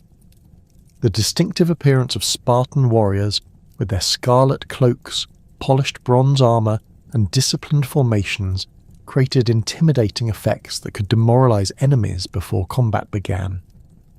The reputation for invincibility that developed through successive military victories became a weapon in itself, as enemy forces often lost confidence when confronting Spartan armies whose mere presence suggested inevitable defeat. The military supremacy established through the Messenian conquests, and refined through generations of hoplite warfare, positioned Sparta to assume leadership over a broader coalition of Peloponnesian states during the middle of the 6th century BCE. The formation of what modern historians term the Peloponnesian League represented a fundamental shift in Greek interstate relations, as Sparta transformed from a regionally dominant power focused primarily on controlling its Helot population into the hegemon of a sophisticated alliance system that would influence Mediterranean politics for the next 2 centuries. This evolution reflected both the practical necessities of managing an increasingly complex strategic environment and the gradual recognition among Peloponnesian communities that Spartan military capabilities offered essential protection against external threats that individual city-states could not address alone. The initial impetus for creating formal alliance relationships emerged from the persistent threat posed by Argos, Sparta's traditional rival for dominance in the eastern Peloponnese. The Argive state, centred on the fertile plain that extended inland from the Argolic Gulf, possessed agricultural resources and population levels that enabled sustained military competition with Sparta throughout the Archaic period. Archaeological evidence from the 7th and 6th centuries BCE reveals extensive fortification construction in the border regions between Laconia and Argolis, suggesting prolonged military tension that required both sides to maintain constant readiness for warfare. The Battle of Hysiae, in 669 BCE, where Argive forces had inflicted a devastating defeat on a Spartan army, demonstrated that even the most sophisticated military organization could not guarantee victory against determined opponents employing innovative tactics and superior numbers. The strategic challenge posed by potential Argive expansion extended beyond direct military confrontation to encompass the broader question of political influence among the smaller communities scattered throughout the Peloponnese. Cities like Tegea, Mantinea, and Orchomenus in Arcadia possessed sufficient military resources to tip the balance between major powers, while their agricultural production and strategic locations made them valuable allies for any state seeking regional dominance. The competition for these allegiances created a complex diplomatic environment where military reputation, economic incentives, and cultural affinities all influenced political decisions that could determine the outcome of future conflicts. The earliest formal alliance agreements negotiated by Sparta followed traditional patterns of bilateral defensive pacts that committed both parties to mutual military assistance against external aggression while preserving internal autonomy for each community. The treaty with Tegea, concluded around 550 BCE after decades of intermittent warfare, established the template for subsequent alliance relationships that would characterize the Peloponnesian League throughout its existence. The terms, preserved in fragmentary inscriptions and later historical accounts, required Tegea to provide military forces for Spartan campaigns while receiving guarantees of protection against external enemies and respect for local political institutions. The agreement specifically prohibited Tegea from harbouring Messenian refugees, addressing Spartan concerns about potential support for Helot revolts while demonstrating the security considerations that motivated alliance formation. The integration of Tegea into the Spartan alliance system provided immediate strategic benefits that extended far beyond the military forces contributed by the Arcadian city. Tegean territory controlled crucial mountain passes that connected Laconia with the central Peloponnese, including routes that potential enemies might use for invading Spartan territory or that Spartan armies required for projecting power northward.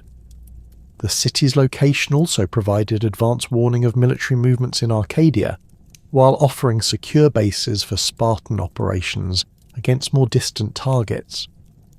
The economic relationships that developed through the alliance created additional bonds of mutual interest, as Tegean agricultural surpluses complemented Spartan production, while Laconian manufactured goods found markets in Arcadian communities. The alliance with Elis, formalized during the same period as the Tegean agreement, reflected different strategic considerations related to Spartan interests in Western Peloponnesian affairs and the management of interstate religious activities that influenced broader Greek politics. The Elean state controlled the sanctuary of Olympia, site of the quadrennial Olympic Games that attracted participants and spectators from throughout the Greek world while providing opportunities for diplomatic contact and political negotiation among representatives of different cities. Spartan influence over Olympic administration, exercised through Elean cooperation, created advantages in interstate relations that complemented purely military considerations while enhancing Sparta's reputation as a defender of traditional Greek religious practices. The practical arrangements governing the Spartan-Elean alliance addressed both military cooperation and the complex issues surrounding Olympic festival management that required coordination between religious authorities and political leaders. Elean military forces, while numerically significant, possessed limited combat experience compared to Spartan armies, making their primary value defensive rather than offensive in character. The geographical separation between Elis and Laconia, with the mountainous regions of Arcadia and Messenia intervening, created logistical challenges for mutual military support that required careful planning and advanced preparation. The religious obligations that connected the alliance to Olympic festival administration created additional complications as political considerations had to be balanced against traditional religious practices that governed sanctuary operations. The incorporation of Corinth into the developing alliance system represented perhaps the most significant diplomatic achievement of early Spartan foreign policy, as the Isthmus city possessed naval capabilities, commercial networks, and strategic position that made it a crucial partner for any power seeking to influence affairs beyond the Peloponnese. The Corinthian state controlled the narrow land bridge, connecting the Peloponnese with central Greece while maintaining ports on both the Corinthian and Saronic Gulfs, that provided access to western and eastern Mediterranean trade routes. The city's shipbuilding industry and naval expertise offered capabilities that complemented Spartan land power, while creating opportunities for coordinated military operations that combined maritime and terrestrial elements. The negotiation of the Spartan-Corinthian alliance required careful attention to the commercial interests that formed the foundation of Corinthian prosperity and political stability. Unlike the primarily agricultural communities that constituted most Peloponnesian states, Corinth depended heavily on trade revenues and manufacturing activities that required stable political conditions and secure transportation routes. Spartan guarantees of protection against external interference in Corinthian commercial activities provided essential security for economic relationships that extended throughout the Mediterranean world. The alliance terms specifically addressed questions of naval cooperation, trade route protection, and the coordination of diplomatic activities that affected mutual interests in interstate relations. The military integration of Corinthian forces with Spartan armies presented unique challenges related to the different combat traditions and tactical preferences that characterized land-based versus maritime powers. Corinthian hoplites, while competent in traditional phalanx warfare, lacked the intensive training and collective discipline that distinguished Spartan military units from other Greek forces. Their primary value lay in providing numerical strength for major campaigns, while contributing specialized capabilities in siege warfare, naval operations, and logistical support that complemented Spartan combat effectiveness. The coordination of joint military operations required extensive planning and communication systems that could manage the complex interactions between different military traditions and command structures. The alliance with Aegina, the island state located in the Saronic Gulf between the Peloponnese and Attica, reflected Spartan recognition of naval power's growing importance in Greek interstate relations during the late 6th century BCE. The Aeginetan fleet, among the most powerful in the Greek world, possessed the capability to project force throughout the eastern Mediterranean, while controlling crucial sea routes that connected the Peloponnese with the Aegean Islands and Asia Minor. The island's commercial networks, developed through centuries of maritime trade, provided intelligence-gathering capabilities and diplomatic contacts that enhanced Spartan understanding of political developments beyond the immediate Peloponnesian region. The strategic value of the Aeginetan alliance extended beyond purely military considerations to encompass the complex relationship between Aegina and Athens that would influence Greek politics throughout the classical period. The persistent commercial rivalry between these two maritime powers created opportunities for Spartan diplomatic intervention that could prevent Athenian expansion while maintaining balance among competing interests in central Greece. The alliance terms required careful attention to Aeginetan autonomy in commercial affairs while ensuring military cooperation that supported broader Spartan strategic objectives without compromising the island's economic relationships with non-allied states. The formal structure of the Peloponnesian League, as it developed through successive alliance agreements during the late 6th and early 5th centuries BCE, created an institutional framework that balanced Spartan leadership with respect for allied autonomy and domestic affairs. The League Assembly, meeting at Sparta when circumstances required collective decision-making, provided a forum for discussing military campaigns, diplomatic initiatives, and other matters affecting common interests. Each allied state possessed voting rights proportional to its military contributions, though Spartan influence typically determined the outcomes of important decisions through a combination of military reputation, diplomatic skill, and economic incentives that encouraged cooperation. The military obligations that defined League membership required each allied state to provide specified numbers of troops for common campaigns while maintaining local defence forces adequate for protecting their own territories against minor threats. The standardization of equipment and training procedures, while never achieving the uniformity that characterized Spartan forces, created sufficient compatibility to enable effective coordination during joint operations. The command structure placed Spartan officers in senior positions while allowing allied contingents to maintain their own internal organization and leadership traditions. This arrangement balanced operational effectiveness with political considerations that preserved allied dignity and autonomy. The economic relationships that supported League operations reflected both the practical requirements of maintaining military readiness and the diverse resource bases that different allied states contributed to collective security. Spartan agricultural production, supplemented by Helot labour, provided food supplies for extended campaigns, while allied communities contributed manufactured goods, naval vessels, and specialised services that enhanced overall military capabilities. The absence of regular tribute payments, unlike the later Athenian Empire, created alliance relationships based on mutual benefit rather than imperial domination, though Spartan military superiority ensured that their strategic priorities typically determined collective policies. The diplomatic functions of the Peloponnesian League extended beyond military cooperation to encompass interstate mediation, commercial dispute resolution, and the coordination of religious activities that influenced broader Greek politics.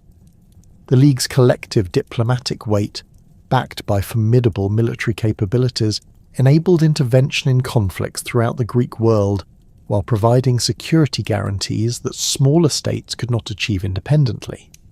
The mediation of disputes between allied states prevented internal conflicts that might weaken overall League effectiveness, while demonstrating Spartan commitment to justice and stability that enhanced their reputation as reliable alliance partners. The challenges posed by Spartan isolationist traditions created ongoing tensions with the expanding responsibilities that accompanied hegemonic leadership of a major interstate alliance system. The cultural values that emphasized military excellence, social stability, and the maintenance of traditional institutions often conflicted with the diplomatic flexibility and strategic innovation required for effective alliance management. The conservative character of Spartan political institutions, designed for managing a relatively simple society focused on controlling helot populations, proved inadequate for addressing the complex international relationships that League leadership entailed. The Persian threat that emerged during the late 6th century BCE fundamentally altered the strategic environment within which the Peloponnesian League operated, transforming a regional alliance system into the primary Greek resistance organization against foreign invasion. The expansion of Persian power under Cyrus the Great and his successors created unprecedented challenges for Greek independence that required coordinated responses beyond the capabilities of individual city-states. The Persian conquest of the Greek cities in Asia Minor during the 540 SBCE demonstrated both the effectiveness of Persian military organization and the vulnerability of divided Greek communities to systematic imperial expansion. The initial Persian diplomatic initiatives directed toward mainland Greece sought to achieve submission through negotiation rather than military conquest, reflecting Persian understanding of Greek military capabilities and the costs associated with major campaigns across the Aegean Sea. The demand for earth and water, traditional symbols of submission to Persian authority, created political crises within Greek communities that were forced to choose between independence and accommodation with the expanding empire.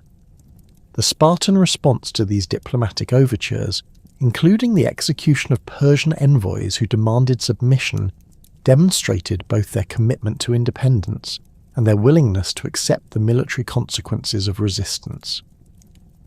The coordination of Greek resistance to Persian expansion required Spartan leadership that balanced their traditional isolationism with the strategic necessities of organizing effective opposition to imperial conquest.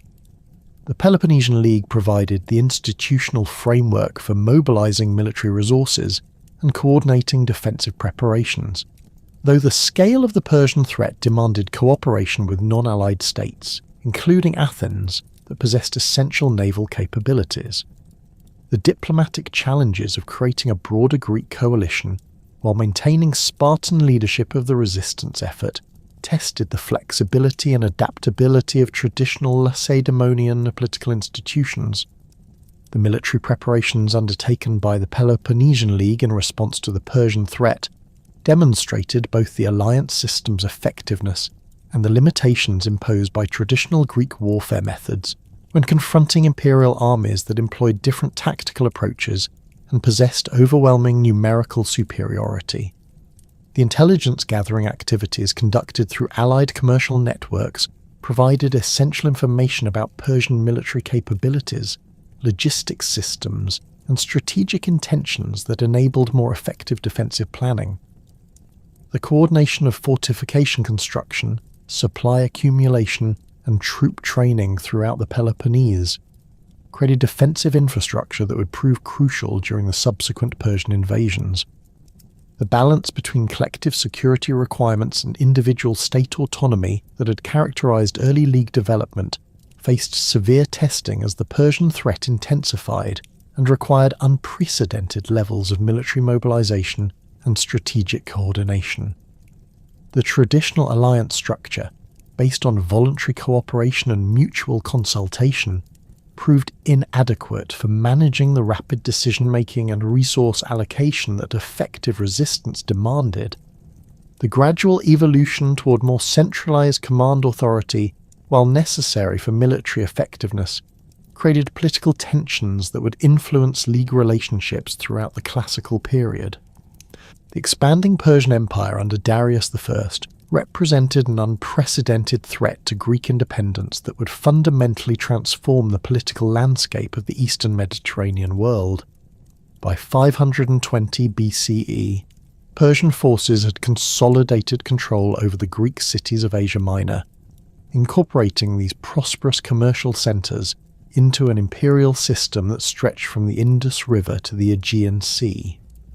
The systematic Persian approach to imperial expansion, combining military conquest with administrative efficiency and cultural tolerance, had proven remarkably effective in absorbing diverse populations while maintaining political stability across vast geographical distances. The wealth and manpower resources available to the Persian king dwarfed those of any individual Greek city-state, creating strategic challenges that required unprecedented cooperation among traditionally independent communities. The Ionian Revolt of 499 BCE emerged from the growing tensions between Persian imperial administration and Greek traditions of political autonomy that had characterized the Asia Minor cities for centuries. The revolt began in Miletus under the leadership of Histiaeus and his deputy Aristagoras, who sought to exploit Persian preoccupation with campaigns in Scythia and Egypt to restore Greek independence to the eastern Aegean region. The initial success of the rebellion, which spread rapidly throughout Ionia and attracted support from cities as far north as the Hellespont, demonstrated both the persistent desire for freedom among Greek populations and the practical difficulties of maintaining imperial control over distant territories populated by culturally distinct communities. The Spartan response to Ionian appeals for military assistance revealed the complex calculations that governed their foreign policy decisions during this critical period. When Aristagoras travelled to Sparta seeking support for the revolt, he brought detailed maps showing the extent of Persian territory and the wealth available to any power capable of conquering the imperial heartland. The Spartan king Cleomenes initially showed interest in the proposal, particularly the prospect of acquiring Persian gold and expanding Spartan influence beyond the Peloponnese. However, when Aristagoras revealed that the journey to the Persian capital at Susa required 3 months of overland travel, Cleomenes immediately rejected the proposal and ordered the Milesian leader to leave Sparta before sunset.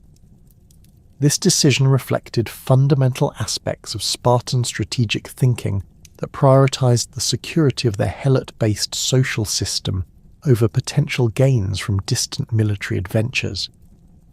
The prolonged absence of significant numbers of Spartan warriors on a campaign in Asia Minor would create dangerous opportunities for Helot revolts that could threaten the entire foundation of Lacedaemonian society. The logistical challenges of maintaining supply lines across such vast distances, combined with the uncertainty of Persian military capabilities and the reliability of Ionian allies, made the proposed expedition appear excessively risky compared to its potential benefits. The conservative character of Spartan political institutions, designed for managing regional affairs within the familiar environment of the Peloponnese, proved inadequate for evaluating the complex strategic opportunities and risks associated with imperial-scale military operations. The Athenian decision to support the Ionian revolt with 20 ships and military advisors created the direct confrontation with Persia that would dominate Greek politics for the next half-century. The Athenian expedition, while numerically modest compared to the forces eventually required for effective resistance to Persian power, provided crucial tactical expertise and moral support that enabled the initial success of the rebellion. The burning of Sardis, the Persian administrative centre for Western Asia Minor, demonstrated Greek military capabilities while creating personal animosity between Darius I and the Athenian state that would motivate subsequent Persian campaigns against mainland Greece. The ultimate failure of the Ionian Revolt, culminating in the naval Battle of Ladair in 494 BCE, revealed both the military potential and political limitations of Greek resistance to Persian imperial expansion. The Persian victory resulted from superior naval resources and the systematic exploitation of divisions among the Greek allies, rather than fundamental tactical or technological advantages. The subsequent Persian reconquest of the rebellious cities involved brutal reprisals that demonstrated imperial determination to maintain control while serving as warnings to other potential rebels throughout the empire. The destruction of Miletus and the enslavement of its population created lasting hatred between Greeks and Persians that would influence interstate relations for generations. The Persian decision to launch punitive expeditions against Athens and Eretria reflected both practical strategic considerations and personal motivations that would characterize imperial policy toward Greece throughout the early 5th century BCE. Darius I viewed Athenian support for the Ionian Revolt as direct interference in Persian internal affairs that required decisive response to maintain imperial prestige and deter future rebellions. The king's alleged daily reminder from a servant to remember the Athenians became part of Greek historical tradition, though it probably reflected later attempts to personalize what were essentially strategic decisions based on imperial security requirements. The first Persian expedition against Greece in 492 BCE, commanded by Mardonius, demonstrated both Persian military capabilities and the practical difficulties of projecting imperial power across the Aegean Sea.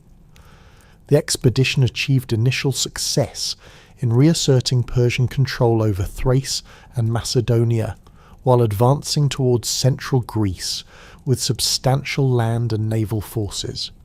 However, the destruction of the Persian fleet in a storm off Mount Athos eliminated the naval support essential for coordinated operations against Greek cities, while demonstrating the environmental hazards that complicated military campaigns in the Aegean region. The expedition's failure forced Persian planners to reconsider their strategic approach, while providing Greeks with additional time to prepare defensive measures. The Battle of Marathon in 490 BCE represented the first major test of Greek military capabilities against Persian imperial forces and established precedents for resistance that would influence subsequent conflicts throughout the Persian Wars. The Persian expedition, commanded by Artaphernes and Datis, transported approximately 25,000 troops across the Aegean in a fleet of 600 ships that demonstrated impressive logistical capabilities while avoiding the maritime hazards that had destroyed the previous expedition. The selection of Marathon as a landing site reflected sound tactical judgment, as the broad plain provided suitable terrain for Persian cavalry operations, while remaining close enough to Athens to threaten the city directly. The Athenian request for Spartan military assistance created a diplomatic crisis that revealed the continuing tension between religious obligations and strategic necessities in Greek political culture. The Athenian messenger Pheidippides completed the 140-mile journey from Athens to Sparta in approximately 2 days, demonstrating both individual endurance and the urgency that Athens attached to securing Spartan support. The Spartan response, while sympathetic to Athenian appeals, emphasized their religious obligations during the Carneia festival that prohibited military campaigns until the full moon appeared. This delay, lasting approximately 10 days, meant that Spartan forces could not arrive at Marathon until after the battle had been decided. The religious constraints that prevented immediate Spartan military intervention reflected the complex relationship between divine approval and military success that characterized ancient Greek warfare. The Carnea festival, dedicated to Apollo and involving elaborate ceremonies that celebrated Dorian cultural identity, required the participation of all adult male citizens in religious observances that could not be interrupted for secular purposes. The violation of these religious obligations would risk divine displeasure that might manifest in military defeat or other disasters affecting the entire community. The Spartan decision to honour their religious commitments, despite the strategic importance of supporting Athens against Persian invasion, demonstrated the continuing priority of traditional values over purely rational strategic calculations. The Battle of Marathon itself, fought on September 12th, 490 BCE, established the tactical template for Greek resistance to Persian military power, while demonstrating the effectiveness of hoplite warfare when properly employed against imperial armies that relied on different combat methods. The Athenian force, numbering approximately 11,000 hoplites plus 1,000 Plataean allies, faced Persian forces that possessed significant advantages in numbers, cavalry, and archery capabilities. The Greek tactical solution, developed by the Athenian general Miltiades, involved weakening the centre of their phalanx while strengthening the wings to create a double envelopment that would neutralise Persian numerical superiority through superior tactical coordination. The execution of this tactical plan required precise timing and exceptional discipline from Greek forces that had to advance across nearly a mile of open ground while under constant harassment from Persian archers. The Greek charge, conducted at running pace to minimise exposure to missile fire, represented a significant departure from traditional hoplite tactics that emphasised steady advance and close formation.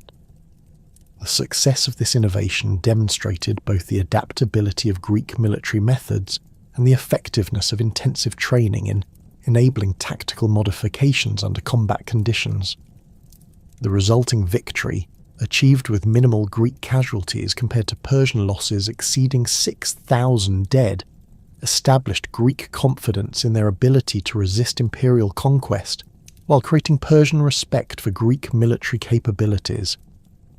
The delayed arrival of Spartan forces at Marathon, occurring one day after the battle's conclusion, created lasting controversy about Spartan commitment to Greek resistance against Persian expansion. The 2,000 Spartan hoplites who reached the battlefield examined the Persian dead and praised Athenian military achievement while expressing regret at missing the opportunity to participate in such a significant victory. This response, while diplomatically appropriate, failed to address Athenian concerns about Spartan reliability as allies in future conflicts with Persia. The incident established patterns of mutual suspicion between Athens and Sparta that would complicate subsequent cooperation during the Persian Wars, while contributing to the eventual conflict between these powers during the Peloponnesian War. The Persian response to the Marathon defeat involved extensive military preparations under Xerxes I that reflected imperial determination to achieve decisive victory over Greek resistance through overwhelming force rather than limited expeditions that had proven inadequate for conquering determined opponents. The scale of Persian preparations, involving the construction of supply depots throughout the eastern Mediterranean, the excavation of a canal across the Athos Peninsula, and the assembly of military forces from throughout the empire, demonstrated both imperial resources and the priority assigned to Greek conquest. The reported size of Xerxes' army, while certainly exaggerated in ancient sources, probably exceeded 200,000 combat troops supported by extensive logistical personnel and naval forces. The Greek response to intelligence reports about Persian military preparations required unprecedented cooperation between traditionally independent city-states that had rarely coordinated their policies beyond limited regional alliances. The Congress of Greek Cities, convened at Corinth in 481 BCE, created institutional mechanisms for collective decision-making, while addressing the complex political and strategic challenges associated with organising effective resistance to imperial conquest. The decisions to recall political exiles, suspend interstate conflicts, and coordinate military preparations represented remarkable departures from traditional Greek political behaviour that demonstrated both the severity of the Persian threat and the potential for unity when faced with existential challenges. The selection of Spartan leadership for the Greek resistance coalition reflected both military reputation and political considerations that balance competing claims among the major powers participating in the alliance. Spartan land forces possessed unquestioned superiority in training, equipment, and combat experience that made their leadership of defensive operations virtually inevitable. However, the naval component of Greek resistance required Athenian participation and expertise that created potential conflicts over command authority and strategic priorities. The compromise solution, assigning overall command to Sparta while recognizing Athenian naval leadership, established the framework for military cooperation that would characterize Greek resistance throughout the Persian Wars. The strategic debates that preceded Persian invasion centered on fundamental questions about defensive strategy that reflected different assessments of Greek military capabilities and Persian intentions. The Athenian proposal to defend northern Greece by holding the passes at Thermopylae and Artemisium represented an aggressive strategy that sought to prevent Persian forces from reaching central Greece while maximizing the defensive advantages provided by narrow terrain that would neutralize Persian numerical superiority. The alternative strategy, favored by many Peloponnesian states, involved withdrawing behind the Isthmus of Corinth while concentrating Greek forces for decisive battle in terrain of their own choosing. The decision to implement the forward defense strategy reflected Spartan recognition that abandoning central Greece to Persian conquest would eliminate crucial allies, while providing the enemy with additional resources and strategic positions for subsequent operations against the Peloponnese. The political implications of this strategic choice extended beyond purely military considerations to encompass questions of Greek unity and morale that would influence the effectiveness of resistance efforts. The commitment of Spartan forces to defend positions north of the Isthmus demonstrated their leadership of the Greek coalition, while accepting significant risks that reflected confidence in their military capabilities. King Leonidas I, who assumed command of the Greek forces assigned to defend Thermopylae, brought to this crucial assignment extensive military experience and personal qualities that would make him one of the most celebrated figures in ancient Greek history. Born around 540 BCE, Leonidas had participated in Spartan military campaigns throughout his adult life, while serving in various leadership positions that demonstrated his tactical competence and ability to inspire subordinate warriors. His selection for the Thermopylae command reflected both his military reputation and his status as king of the Aegaeid dynasty, which provided the political authority necessary for coordinating the diverse Greek forces assigned to the defensive position. The force assembled under Leonidas's command represented a carefully calculated compromise between the military requirements of defending the Thermopylae position and the political necessities of maintaining adequate forces for defending the Peloponnese against potential Persian breakthrough attempts. The core of the defensive force consisted of 300 Spartan hoplites selected from citizens who possessed living sons to continue their family lines, ensuring that their potential deaths would not eliminate entire bloodlines. These warriors, representing the elite of Spartan military society, possessed the training, equipment, and psychological preparation necessary for the type of desperate defensive combat that the Thermopylae position would require. The allied contingents that joined the Spartan force included approximately 700 Thespians, 400 Thebans, and smaller detachments from other central Greek cities that brought the total Greek force to roughly 7,000 warriors. The diversity of this coalition reflected both the broad support for resistance to Persian conquest and the practical limitations that prevented larger mobilizations during the early stages of the campaign. The integration of these different contingents under Spartan command required diplomatic skill and tactical flexibility that demonstrated Leonidas's capabilities as both military leader and political coordinator.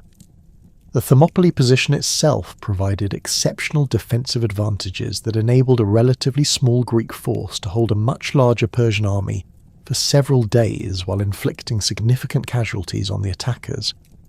The narrow coastal pass, squeezed between steep mountains and the sea, restricted Persian deployment to frontal attacks that negated their advantages in cavalry and archery, while forcing combat under conditions that favoured Greek hoplite tactics.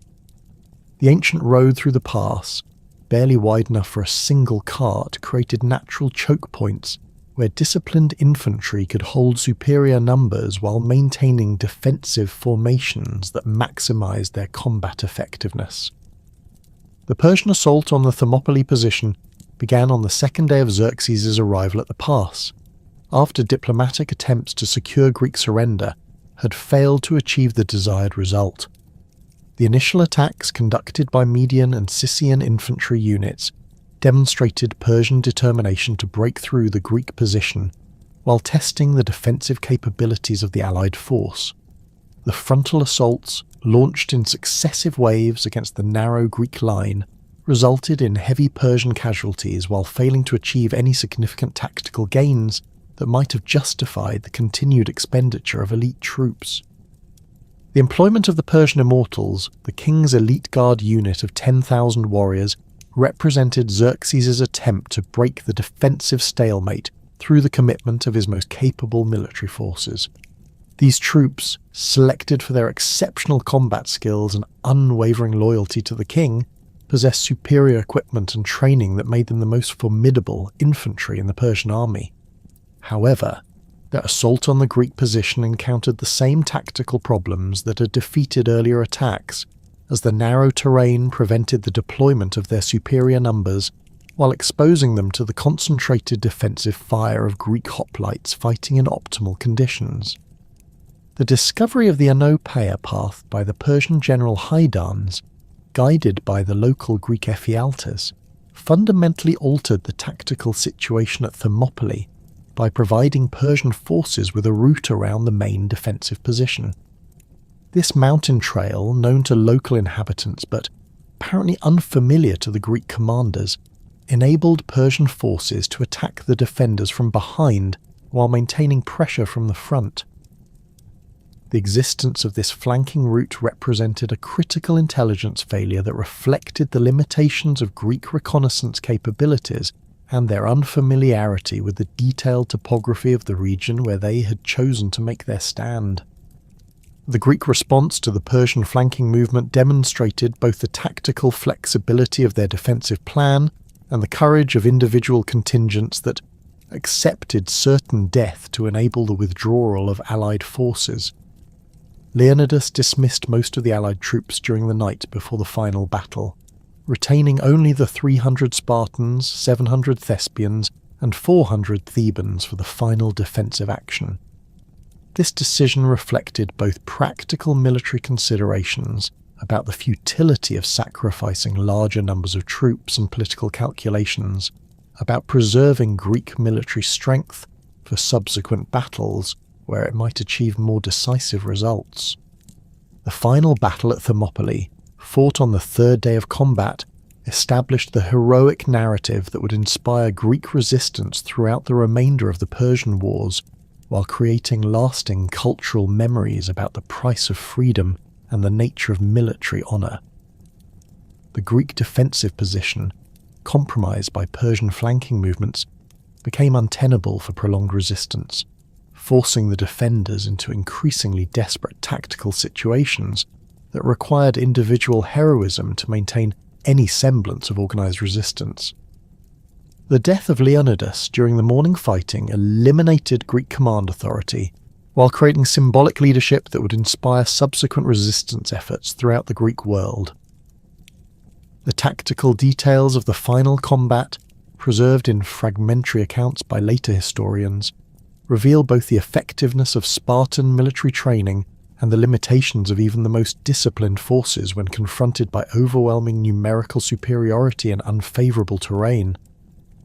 The Greek warriors, fighting with spears, swords, and finally bare hands as their weapons broke or were lost, maintained their defensive formation until Persian archery made further resistance impossible.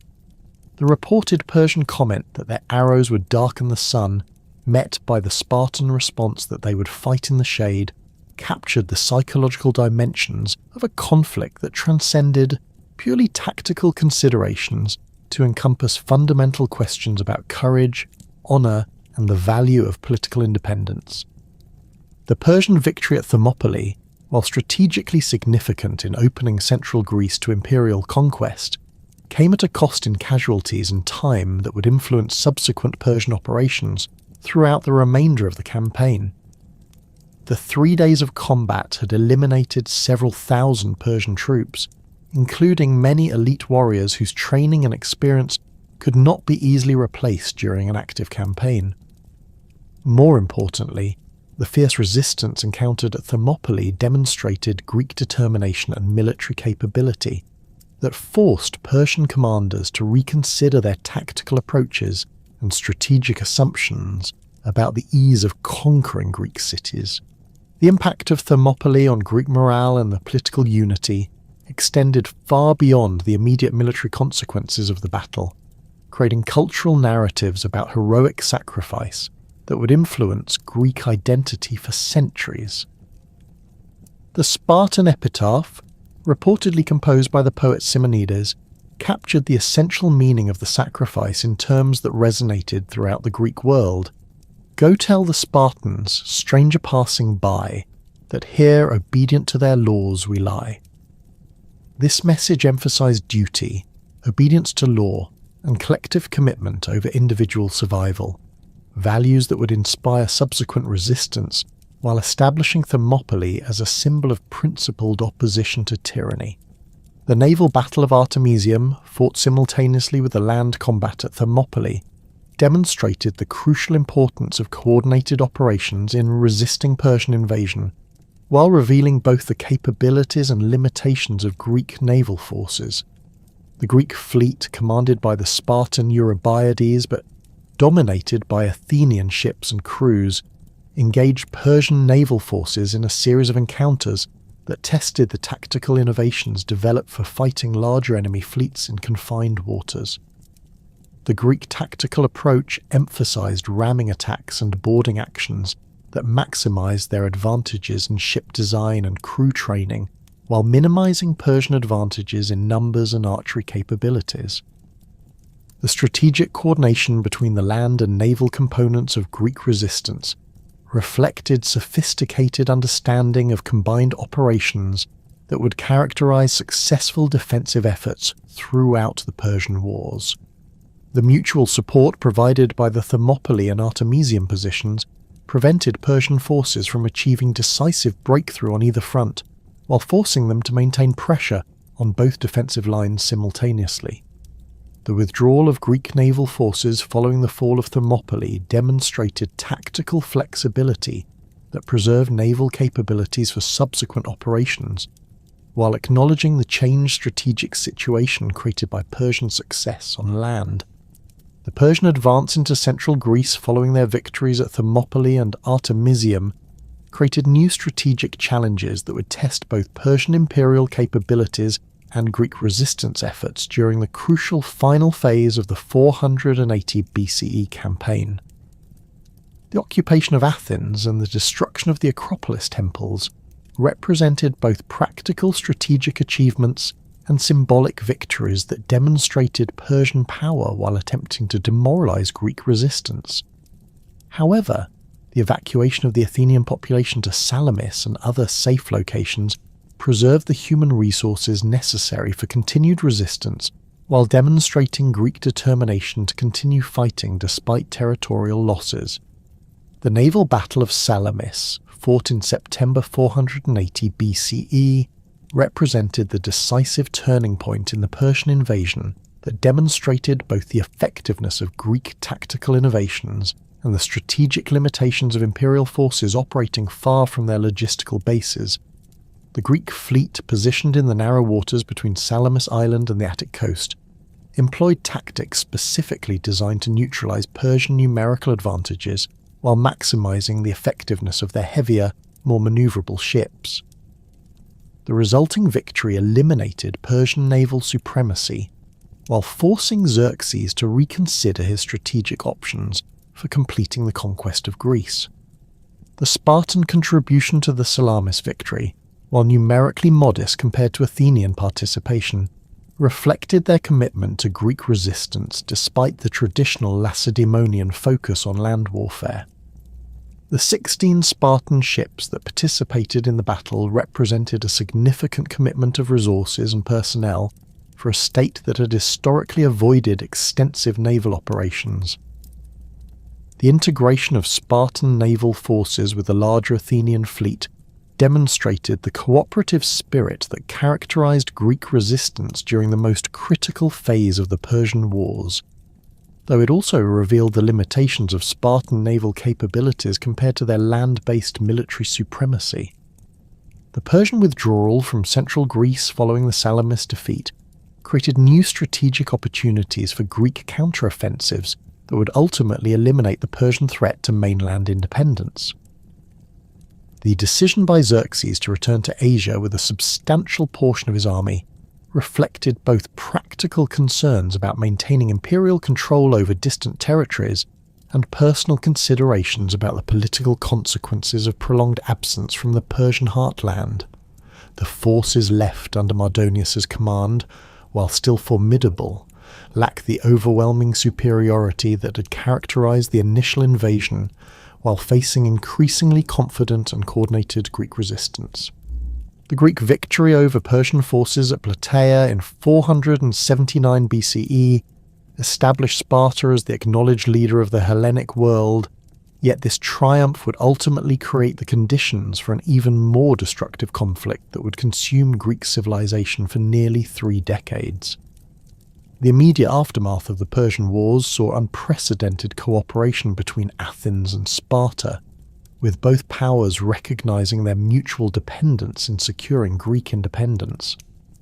However, the fundamental differences in their political systems, economic structures, and strategic objectives would gradually transform this wartime alliance into irreconcilable rivalry.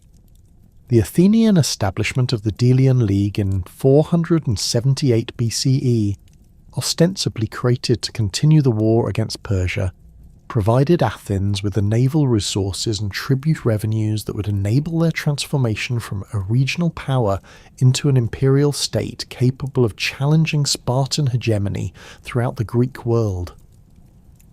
The economic foundation of Athenian imperial expansion rested on the tribute payments extracted from approximately 200 allied cities scattered throughout the Aegean and Eastern Mediterranean regions.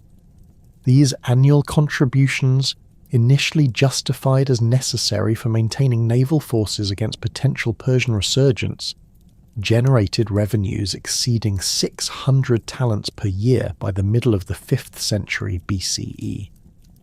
The concentration of this wealth in Athens enabled massive public works projects, including the construction of the Parthenon and other monuments that symbolized Athenian cultural achievement while demonstrating the material benefits of imperial domination.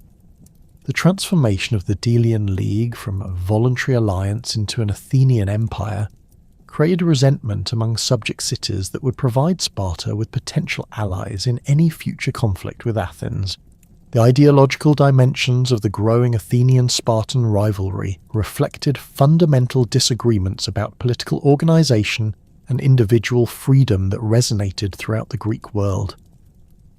Athenian democracy, with its emphasis on political participation, intellectual inquiry, and commercial enterprise, represented values that directly challenged the conservative social order that characterized Spartan society.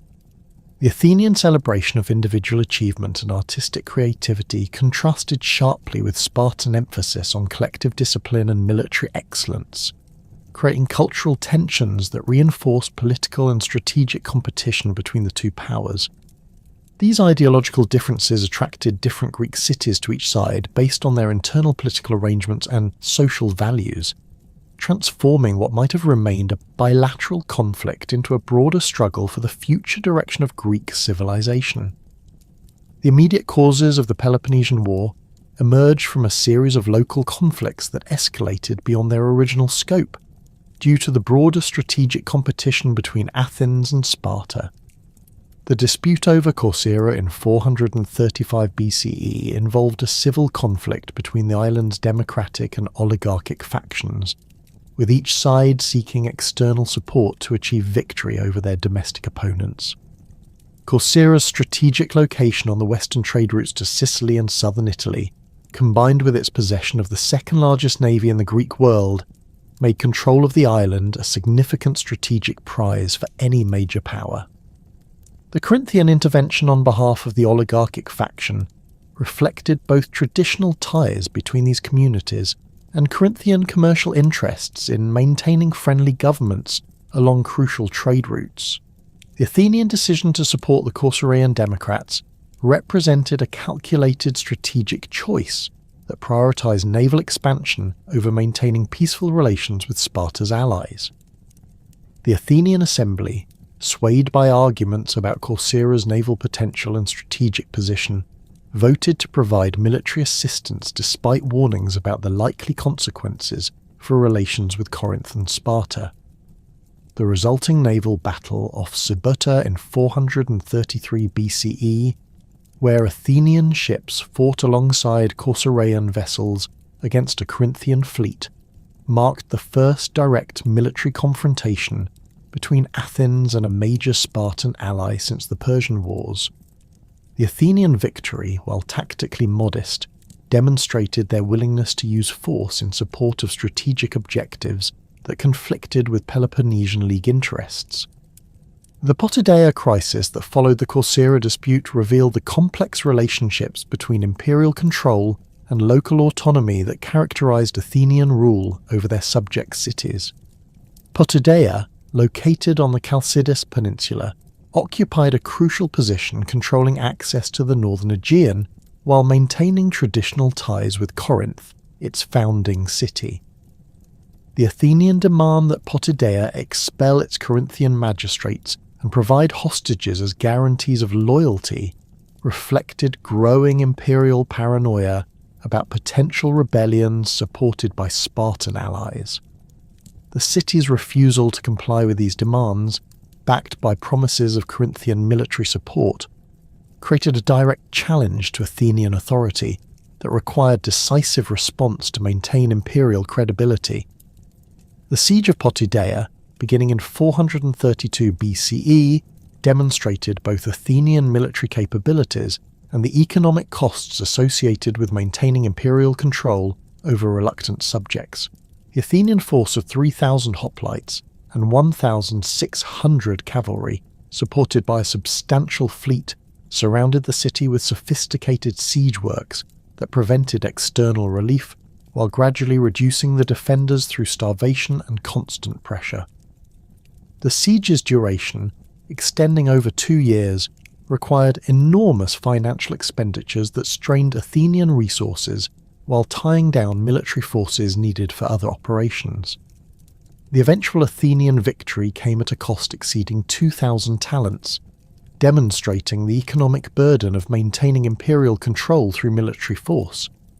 The Megarian decree issued by the Athenian assembly in 432 BCE represented perhaps the most provocative of the measures that precipitated the outbreak of general war between Athens and Sparta. This economic embargo prohibited Megarian merchants from trading in Athenian markets or ports throughout the Athenian Empire, effectively cutting off a significant portion of Megarian commercial activity. The decree's justification, based on alleged Megarian violations of sacred boundaries and harbouring of runaway slaves, appeared insufficient to warrant such severe economic punishment. The real motivation reflected Athenian determination to demonstrate the consequences of opposing their imperial policies while testing Spartan commitment to defending their allies against economic warfare. The economic impact of the Megarian decree extended far beyond its immediate effects on Megarian commerce to encompass broader questions about trade relationships and economic security throughout the Greek world. Megare's strategic position on the Isthmus of Corinth made it a crucial link in overland trade routes connecting the Peloponnese with central Greece, while its ports provided access to both the Corinthian and Saronic Gulfs. The Athenian embargo threatened to eliminate Megarian participation in these trade networks while demonstrating Athens' ability to use economic pressure as a tool of imperial policy. The precedent established by the decree created concerns among other Greek cities about their own vulnerability to similar economic warfare if they opposed Athenian interests. The Spartan response to these escalating crises reflected the complex decision-making processes that characterized their political system, while revealing the internal debates about foreign policy that divided Spartan leadership. King Archidamus II, who would later command Spartan forces during the first phase of the war, initially advocated for diplomatic solutions that might resolve the immediate disputes without resort to general warfare. His arguments emphasized the economic and military advantages that Athens possessed through their naval empire and accumulated financial reserves, suggesting that Sparta needed additional time to develop the capabilities necessary for successful competition with Athenian power.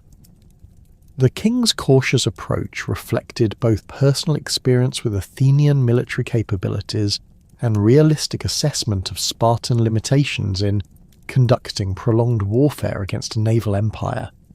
The opposing viewpoint within Spartan leadership, most forcefully articulated by the Ephos Thenelaidas, emphasized the moral obligations that Sparta owed to their allies and the dangers of allowing Athenian aggression to continue unchecked.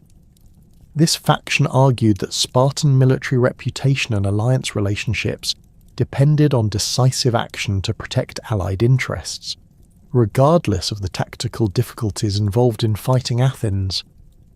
The emphasis on honour and traditional obligations resonated with Spartan cultural values, while appealing to those who feared that diplomatic accommodation would encourage further Athenian expansion at Spartan expense. The debate between these positions reflected broader tensions within Spartan society, between conservative traditions and the practical requirements of managing an increasingly complex international environment. The Spartan declaration of war in 432 BCE, following the assembly vote that found Athens guilty of breaking the 30 Years' Peace, represented a collective decision that committed the Peloponnesian League to a conflict whose scope and duration exceeded anything previously experienced in Greek history. The formal justification for war emphasized Athenian violations of treaty obligations and their interference with the autonomy of Greek cities, creating moral legitimacy for Spartan military action. However, the underlying strategic calculation reflected Spartan recognition that continued Athenian expansion would eventually threaten the foundation of their own power within the Peloponnese. The decision to fight represented a defensive response to imperial encroachment, rather than an aggressive attempt to expand Spartan territory or influence. The strategic planning that preceded the outbreak of hostilities revealed fundamental differences in how each side approached the coming conflict based on their respective strengths and limitations. The Spartan strategy, developed under Archidamus II's leadership, emphasized the traditional approach of invading enemy territory to force decisive battle while avoiding the naval warfare where Athens possessed overwhelming advantages. The annual invasions of Attica, designed to destroy Athenian agricultural resources and force the enemy to fight on land, reflected confidence in Spartan military superiority while attempting to exploit what appeared to be Athenian dependence on local food production. This strategy assumed that economic pressure and military demonstration would eventually force Athens to negotiate a settlement that preserved Spartan interests while ending the immediate threats to their allies. The Athenian strategic response, articulated most clearly by Pericles, represented a revolutionary approach to warfare that exploited naval supremacy and financial resources while avoiding direct confrontation with superior enemy land forces. The Athenian plan involved withdrawing the rural population behind the long walls that connected Athens with its port at Piraeus, creating an impregnable fortress supplied by sea while using naval forces to raid enemy territory throughout the Peloponnese. This strategy required enormous psychological discipline from the Athenian population, who would be forced to watch their farms and homes destroyed while trusting that naval operations would eventually force enemy capitulation. The plan's success depended on maintaining naval supremacy, preserving financial resources, and preventing internal political collapse under the pressure of prolonged siege conditions. The first Spartan invasion of Attica in 431 BCE, commanded by King Archidamus II, demonstrated both the military capabilities that made Spartan armies feared throughout Greece and the limitations of traditional warfare when confronted by enemies who refused to fight according to established conventions. The Spartan force, numbering approximately 60,000 troops, including allied contingents from throughout the Peloponnese, represented the largest army assembled since the Persian Wars. The systematic destruction of Athenian agricultural resources, including olive groves that had taken decades to mature, created enormous economic damage while testing Athenian resolve to continue their defensive strategy despite mounting material losses. The Athenian response to the invasion revealed both the strengths and weaknesses of their naval strategy, while demonstrating the political challenges associated with passive defense against superior enemy land forces. The withdrawal of the rural population into the city created overcrowding and sanitation problems that would later contribute to the devastating plague that struck Athens during the second year of the war. The sight of Spartan forces devastating the Attic countryside, while Athenian armies remained safely behind their fortifications, created political pressure for aggressive action that threatened to undermine the strategic patience required for Pericles' plan to succeed. The naval raids conducted against Peloponnesian coastal cities provided some compensation for the territorial losses while demonstrating Athenian offensive capabilities, though these operations failed to inflict damage comparable to what Athens was suffering. The outbreak of plague in Athens during 430 BCE fundamentally altered the strategic balance of the war, while creating social and political upheaval that would influence Athenian policy throughout the remainder of the conflict. The disease, probably typhus or bubonic plague, spread rapidly through the overcrowded city where refugees from the countryside had been concentrated behind the protective walls. The mortality rate, estimated at between 25 and 35% of the population, eliminated crucial human resources while creating psychological trauma that affected military morale and political decision-making. The death of Pericles in 429 BCE removed the architect of Athenian strategy, while creating opportunities for more aggressive political leaders who advocated different approaches to the war. The social impact of the plague extended beyond immediate mortality to encompass fundamental changes in Athenian values and behaviour that reflected the breakdown of traditional social constraints under extreme stress. Contemporary accounts describe the collapse of religious observances, legal procedures, and moral standards as individuals focused on immediate survival rather than long-term social obligations. The concentration of deaths among the wealthy and educated classes, who could not flee the city as easily as poorer citizens, created social mobility opportunities while eliminating traditional leadership that might have maintained stability during the crisis. The psychological effects of witnessing mass death and social collapse would influence Athenian political culture throughout the remainder of the war, contributing to increasingly desperate and aggressive policies. The Spartan siege of Plataea, beginning in 429 BCE, demonstrated their commitment to supporting Allied interests while revealing the tactical limitations that characterized traditional Greek siege warfare. Plataea's strategic position controlling routes between Attica and Boeotia made it a valuable prize for either side, while its historical significance as the site of the great victory over Persian forces added symbolic importance to the struggle for control.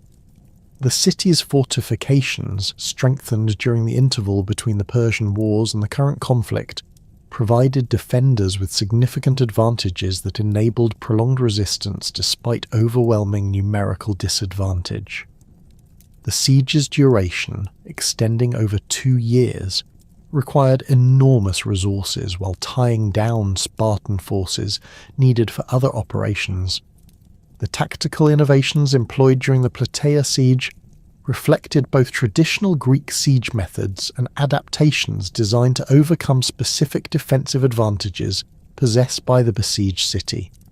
The Spartan construction of a double wall around the city, designed to prevent both escape and relief, demonstrated sophisticated engineering capabilities while creating the infrastructure necessary for maintaining a prolonged blockade. The defensive countermeasures developed by the Plataean garrison, including tunnel warfare and night raids against siege works, show tactical creativity that prolonged resistance while inflicting casualties on the besiegers. The eventual Spartan victory resulted more from starvation and exhaustion than from successful assault techniques, illustrating the limitations of contemporary siege warfare against well-fortified positions. The naval battle of Naupactus in 429 BCE marked the emergence of Phormio as one of Athens' most capable naval commanders, while demonstrating the tactical innovations that enabled smaller fleets to defeat larger enemy forces through superior seamanship and coordination. The Athenian fleet of 20 triremes faced a Peloponnesian force of 47 ships in the narrow waters of the Corinthian Gulf, where maneuverability and crew skill mattered more than numerical superiority. Phormio's tactical approach involved using the superior speed and handling characteristics of Athenian ships to break up enemy formations while avoiding the ramming attacks that constituted the primary offensive tactic in ancient naval warfare. The resulting victory demonstrated Athenian naval supremacy while providing strategic control over the western approaches to the Corinthian Gulf. The tactical methods employed by Phormio at Naupactus established precedents for naval warfare that would influence subsequent engagements throughout the Peloponnesian War. The Dikplaus maneuver, involving breaking through enemy lines to attack from behind, required exceptional crew coordination and ship handling that reflected the intensive training that characterized Athenian naval forces. The periplus tactic, using superior speed to sail around enemy formations and attack their flanks, exploited Athenian advantages in seamanship, while avoiding direct confrontations where enemy numerical superiority might prove decisive. These tactical innovations demonstrated the importance of professional naval forces compared to the citizen soldiers who dominated land warfare throughout the Greek world. The Mytilenean Revolt of 428 BCE represented the most serious challenge to Athenian imperial control during the early years of the war, while revealing both the strengths and limitations of their alliance system. Mytilene, the principal city of Lesbos, possessed sufficient naval and military resources to pose a genuine threat to Athenian control over the northern Aegean, while maintaining the political autonomy that enabled independent decision-making about alliance relationships. The city's decision to revolt reflected both local grievances about Athenian imperial policies and strategic calculations about Spartan ability to provide effective support for rebellious allies. The revolt's timing, occurring during a period of Athenian weakness following the plague, suggested coordination with broader Spartan strategy designed to exploit enemy vulnerabilities. The Athenian response to the Mytilenean revolt demonstrated both the military capabilities that enabled imperial control and the financial costs associated with suppressing major rebellions. The siege of Mytilene required a fleet of over 100 ships and 3,000 hoplites, representing a significant commitment of resources during a period when Athens faced multiple military challenges throughout their empire. The siege's duration, extending over a full year, created enormous financial burdens while testing Athenian determination to maintain imperial control despite mounting costs. The eventual Athenian victory resulted from superior naval resources and the ability to maintain supply lines while preventing effective Spartan intervention on behalf of the rebels. The debate in the Athenian assembly following Mytilene's surrender revealed the internal political tensions created by imperial rule and the moral challenges associated with maintaining control over reluctant subjects. The initial decision to execute all adult male citizens and enslave the women and children reflected the harsh logic of imperial control, where rebellion required severe punishment to deter future revolts. However, the subsequent reversal of this decision, influenced by arguments about justice and political expediency, demonstrated the continuing influence of democratic values within Athenian political culture. The compromise solution, involving the execution of approximately 1,000 ringleaders while sparing the general population, established precedents for imperial policy that balanced deterrence requirements with moral considerations.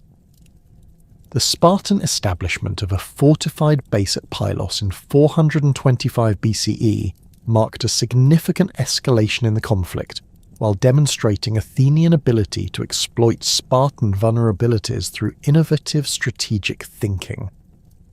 The Athenian occupation of this coastal position in Messenia created a secure base for encouraging Helot revolts, while threatening the agricultural resources that supported Spartan military operations. The fortification's construction, completed during a brief stop while an Athenian fleet was en route to Sicily, reflected tactical opportunism that transformed a minor naval operation into a major strategic initiative. The base's proximity to some of the most productive agricultural regions in Messenia created immediate threats to Spartan food supplies while providing sanctuary for runaway Helots and other disaffected populations. The Spartan response to the Pylos threat revealed both their military capabilities and the strategic limitations imposed by their social system's dependence on Helot labour. The rapid mobilization of land and naval forces to eliminate the Athenian base demonstrated Spartan recognition of the threat, while showing their ability to coordinate complex military operations when circumstances required immediate action. However, the unsuccessful assault on the fortified position revealed tactical limitations in siege warfare, while creating the conditions for an even more serious reverse when Spartan forces became trapped on the adjacent island of Sphacteria. The capture of 292 Spartan hoplites, including 120 full citizens, represented an unprecedented disaster that fundamentally altered the strategic balance of the war. The psychological impact of the Sphacteria defeat extended far beyond its immediate military consequences to challenge fundamental assumptions about Spartan military invincibility that had influenced Greek politics since the Persian Wars. The sight of Spartan warriors surrendering rather than fighting to the death contradicted cultural expectations about Lacedaemonian military honour, while demonstrating that even the most disciplined forces could be defeated under appropriate circumstances. The Athenian decision to display the captured Spartans in Athens before imprisoning them as hostages created propaganda advantages while providing leverage for future negotiations. The strategic implications of the defeat forced Sparta to reconsider their military strategy while creating opportunities for Athens to negotiate from a position of strength. The Peace of Nicias, concluded in 421 BCE after 10 years of devastating warfare, represented an attempt to restore the pre-war balance of power while addressing the specific grievances that had precipitated the conflict. The treaty terms provided for the mutual restoration of captured territories and prisoners, while establishing mechanisms for resolving future disputes through arbitration rather than warfare. The agreement reflected war weariness on both sides, while acknowledging that neither power had achieved decisive victory despite enormous expenditures of resources and human lives. However, the peace's duration would prove limited due to fundamental strategic incompatibilities between Athenian imperial ambitions and Spartan determination to maintain their traditional hegemony over the Peloponnese. The collapse of Athenian power following their catastrophic defeat in Sicily and the subsequent destruction of their fleet at Aegospotami in 405 BCE left Sparta as the undisputed master of the Greek world. The Lacedaemonians now controlled an empire that stretched from the Hellespont to the southern Peloponnese, encompassing territories that had never before been united under a single Greek power. This unprecedented dominance, however, would prove far more difficult to maintain than to achieve. The Spartan social system, designed for the management of a relatively small territory populated by helots and perioeci, proved inadequate for governing the complex network of cities, islands, and trade routes that constituted their new imperial domain.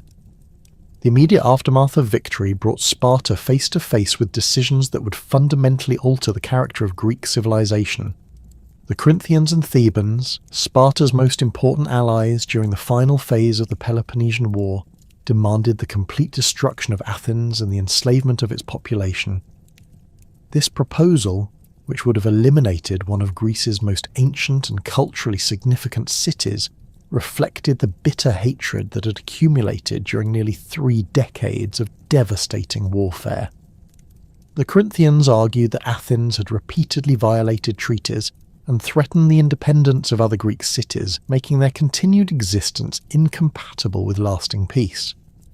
The Thebans, who had suffered particularly severe losses during Athenian raids on Boeotian territory, viewed the destruction of Athens as just retribution for years of imperial oppression. King Pausanias and the Spartan leadership ultimately rejected these demands, choosing instead to preserve Athens as a counterweight to their own allies' growing ambitions. This decision reflected sophisticated political calculation rather than mercy, as the Spartans recognized that eliminating Athens entirely would remove a potential check on Theban and Corinthian power, while creating a political vacuum that might prove difficult to fill. The preservation of Athens, albeit in a greatly weakened state, provided Sparta with a manageable neighbour whose gratitude for survival might translate into future cooperation. The demolition of the long walls and the reduction of the Athenian fleet to 12 ships effectively neutralised Athenian military capabilities, while maintaining the city as a functioning political entity. The establishment of oligarchic governments throughout the former Athenian sphere of influence represented Sparta's systematic attempt to create political stability through ideological alignment with their own constitutional principles. These new regimes, typically consisting of narrow councils dominated by wealthy citizens sympathetic to Spartan interests, replaced the democratic institutions that had characterized many cities during the period of Athenian hegemony. The transition process often involved violent purges of democratic leaders, confiscation of property from political opponents, and the installation of Spartan garrisons to maintain order during the initial period of political reorganization.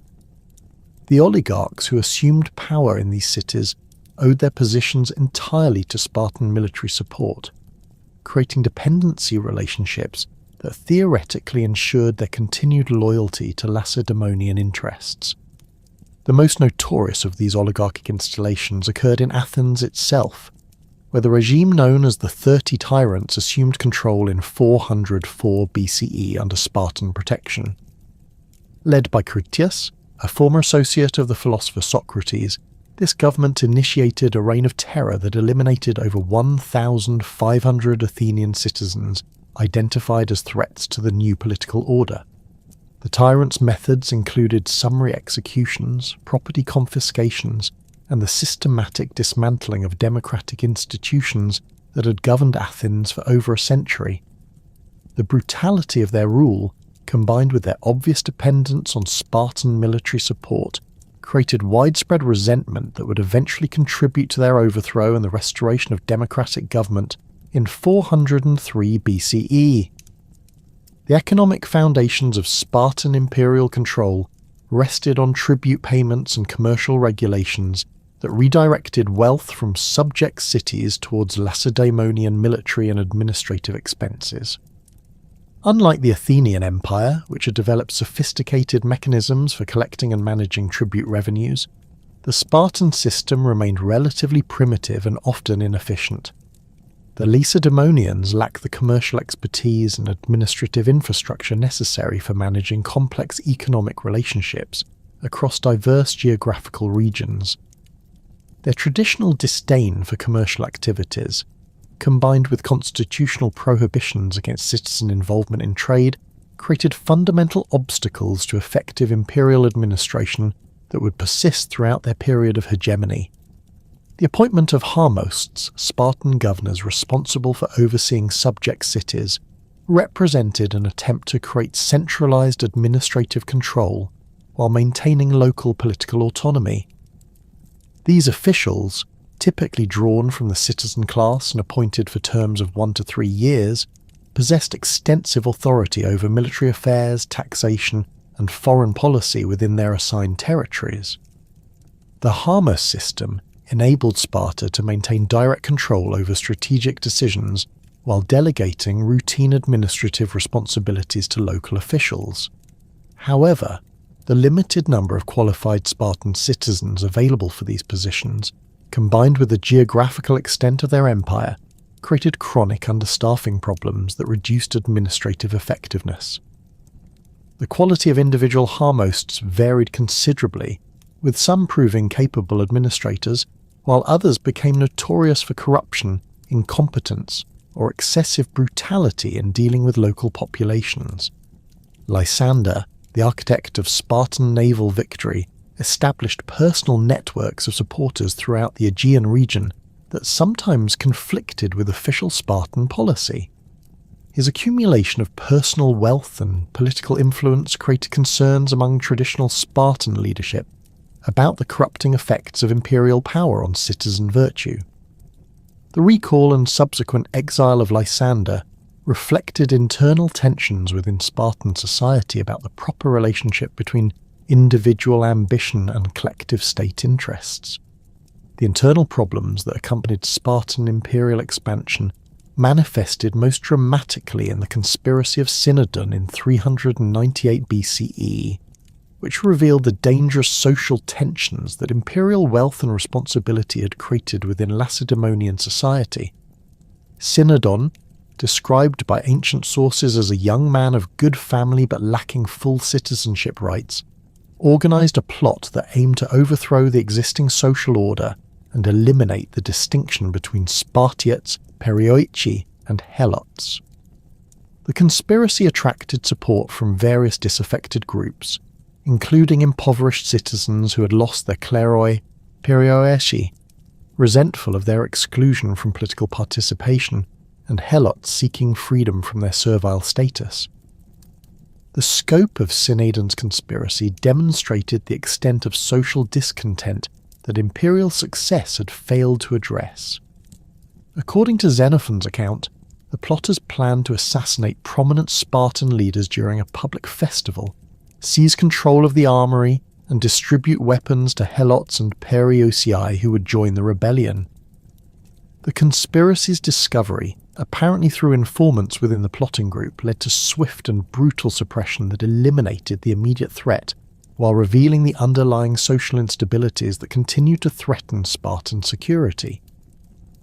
The execution of Synodon and his associates, along with broader investigations into potential sympathizers, created an atmosphere of suspicion and fear that affected relationships between different social classes.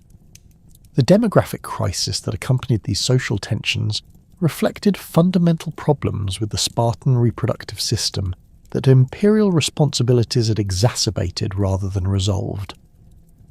The birth rate among Spartiates had been declining since the late 5th century BCE, with the total number of full citizens dropping from approximately 8,000 during the Persian Wars to fewer than 4,000 by the early 4th century.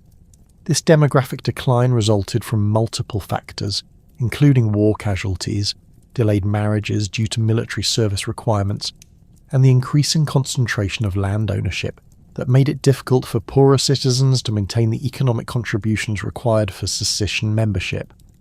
The economic pressures that contributed to declining citizenship rates reflected the growing wealth inequality that characterized Spartan society during the imperial period. The traditional inalienability of kleroi, which had historically preserved the economic foundation of citizenship, began to break down as military service requirements and imperial opportunities created new forms of wealth accumulation.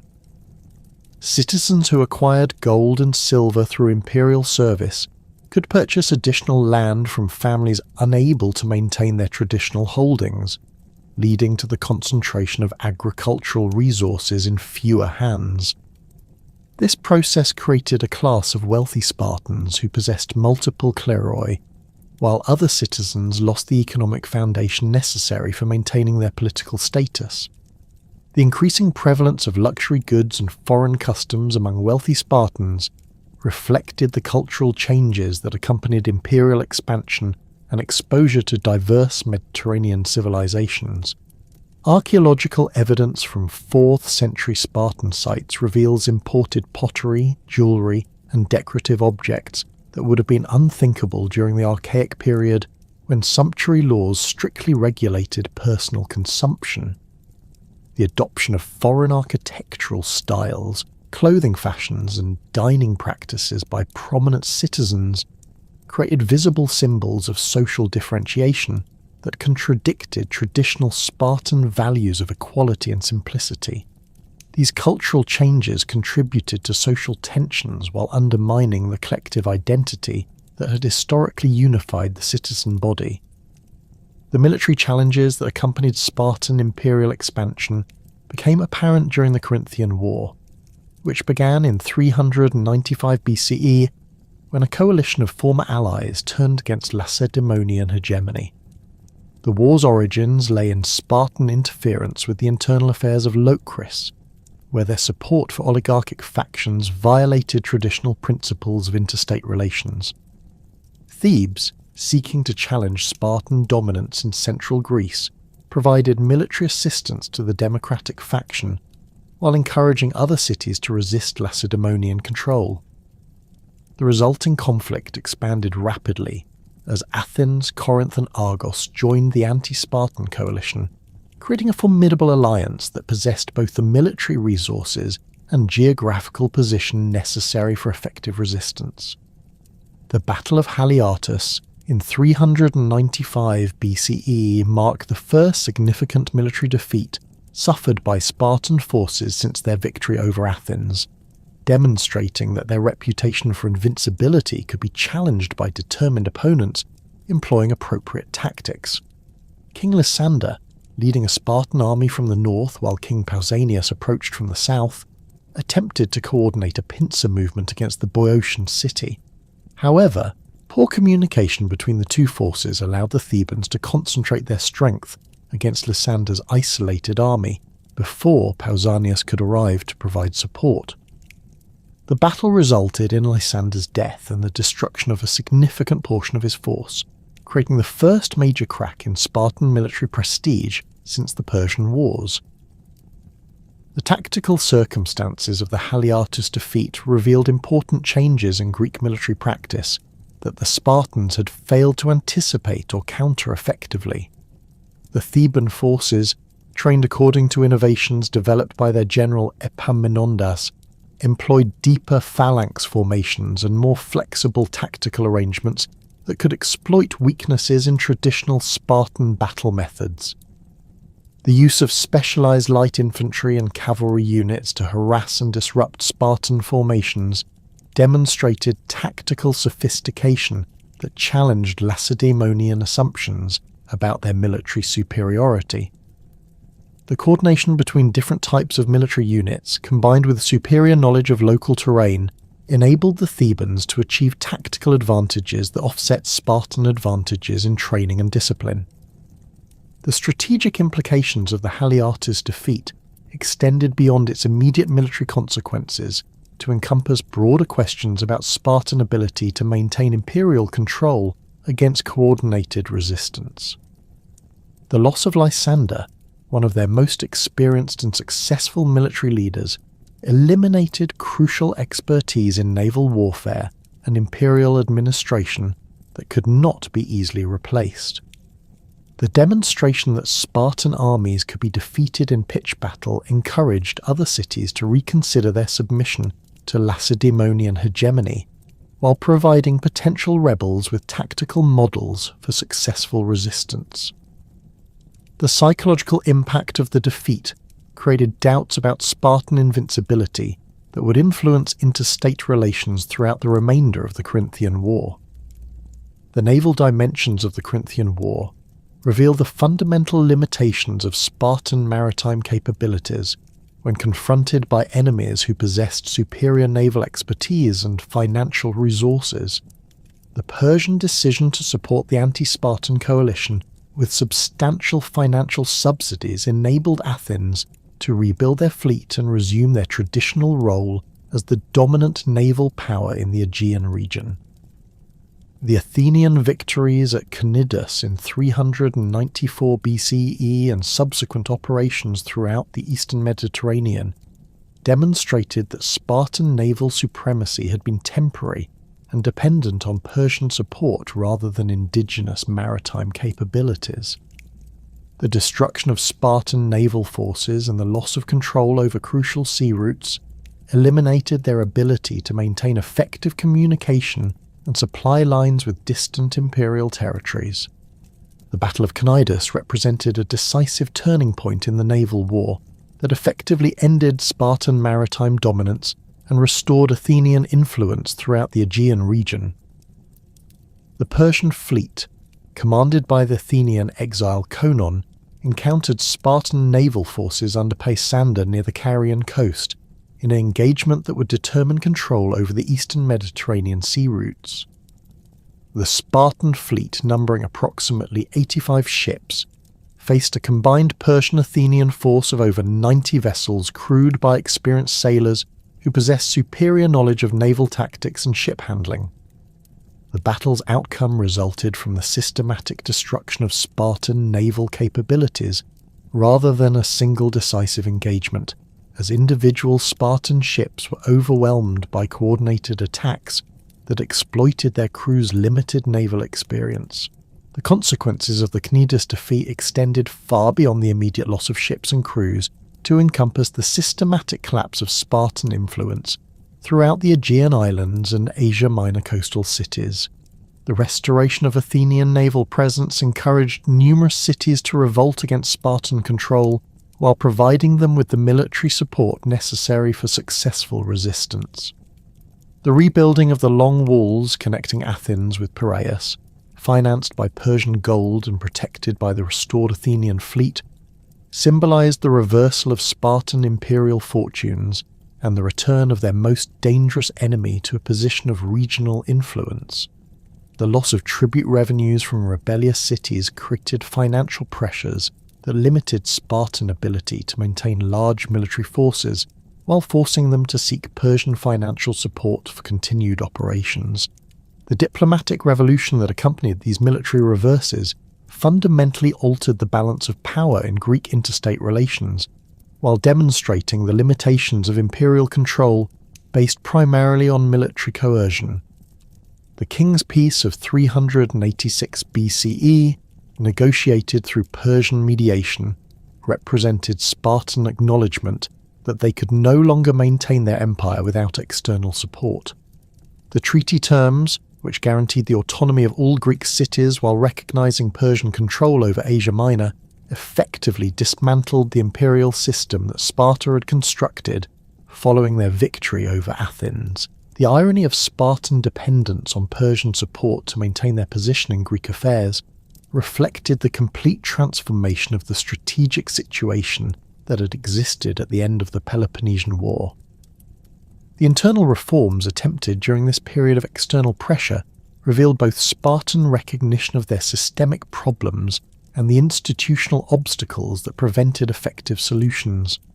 The land redistribution proposals advanced by King Agis and others sought to address the demographic crisis by creating new citizen families through the division of concentrated land holdings.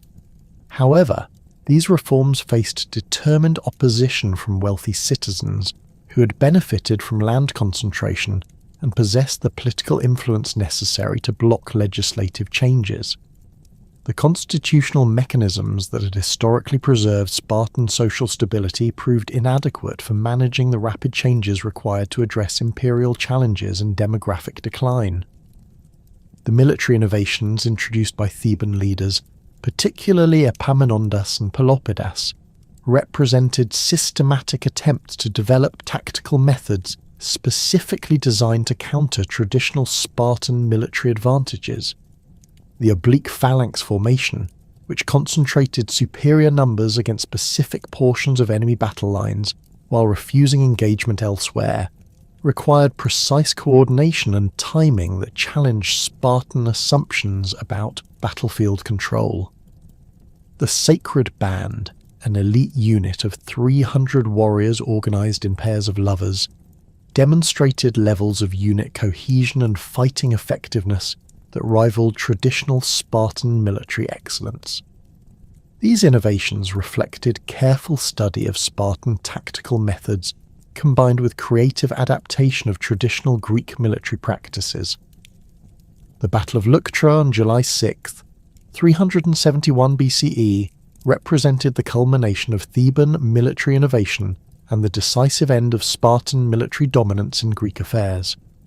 King Cleombrotus I, commanding a force of approximately 10,000 troops, including 700 Spartan citizens, encountered Epaminondas, leading roughly 6,000 Theban and allied forces in the plains of southern Boeotia. The Spartan army, arranged according to traditional methods with their best troops on the right wing and allied contingents filling out the battle line, expected to achieve victory through the superior training and discipline that had characterized their military success for over 2 centuries.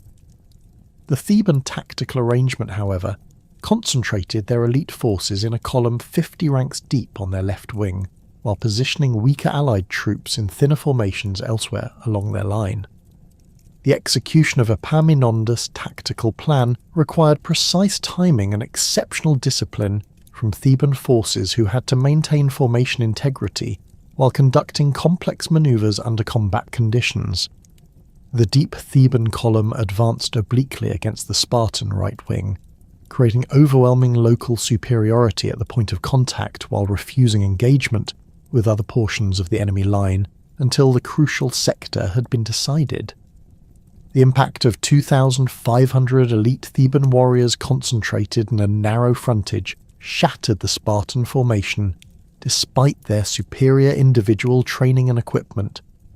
The death of King Cleombrotus during the initial clash eliminated Spartan command authority, while creating psychological shock that spread throughout their entire army. The casualties suffered by Spartan forces at Leuctra exceeded anything experienced since the Persian Wars, and effectively eliminated their capacity for maintaining military dominance over other Greek cities. The death of 400 Spartan citizens, including the king and numerous prominent military leaders, represented an irreplaceable loss for a society already suffering from severe demographic decline. The destruction of allied contingents from throughout the Peloponnese created political instability that encouraged revolts against Spartan authority, while demonstrating the vulnerability of their military system to tactical innovation. The psychological impact of witnessing Spartan military defeat encouraged their enemies throughout Greece, while undermining the fear and respect that had sustained their hegemonic position. The immediate aftermath of Leuctra saw the systematic collapse of Spartan influence throughout central Greece, as cities that had submitted to their authority for decades suddenly found the courage to assert their independence. The Theban invasion of the Peloponnese in 370 BCE, led by Epaminondas at the head of a coalition army, brought enemy forces into the heart of Laconian territory for the first time since the Dorian invasion 8 centuries earlier. The liberation of Messenia and the foundation of Megalopolis as a centre for Arcadian resistance created permanent threats to Spartan security while eliminating the helot labour that had provided the economic foundation for their military system. The sight of enemy campfires visible from Sparta itself symbolised the complete reversal of their strategic position and the end of their dominance over the Greek world. The catastrophic defeat at Leuctra and the subsequent Theban invasions of the Peloponnese marked the beginning of Sparta's transformation from a dominant military power into a marginalised city-state, struggling to maintain its distinctive social institutions while adapting to a fundamentally altered political landscape. The liberation of Messenia eliminated approximately half of Sparta's agricultural base and helot population, creating an economic crisis that would persist for the remainder of their independent existence. The demographic decline that had been developing since the late 5th century accelerated dramatically as military casualties, economic hardship and social disruption reduced the number of full Spartan citizens to fewer than 1,000 by the middle of the 4th century BCE. The attempts at internal reform that emerged during this period of crisis reflected both desperate recognition of systemic problems and the fundamental obstacles that traditional Spartan institutions created for meaningful change.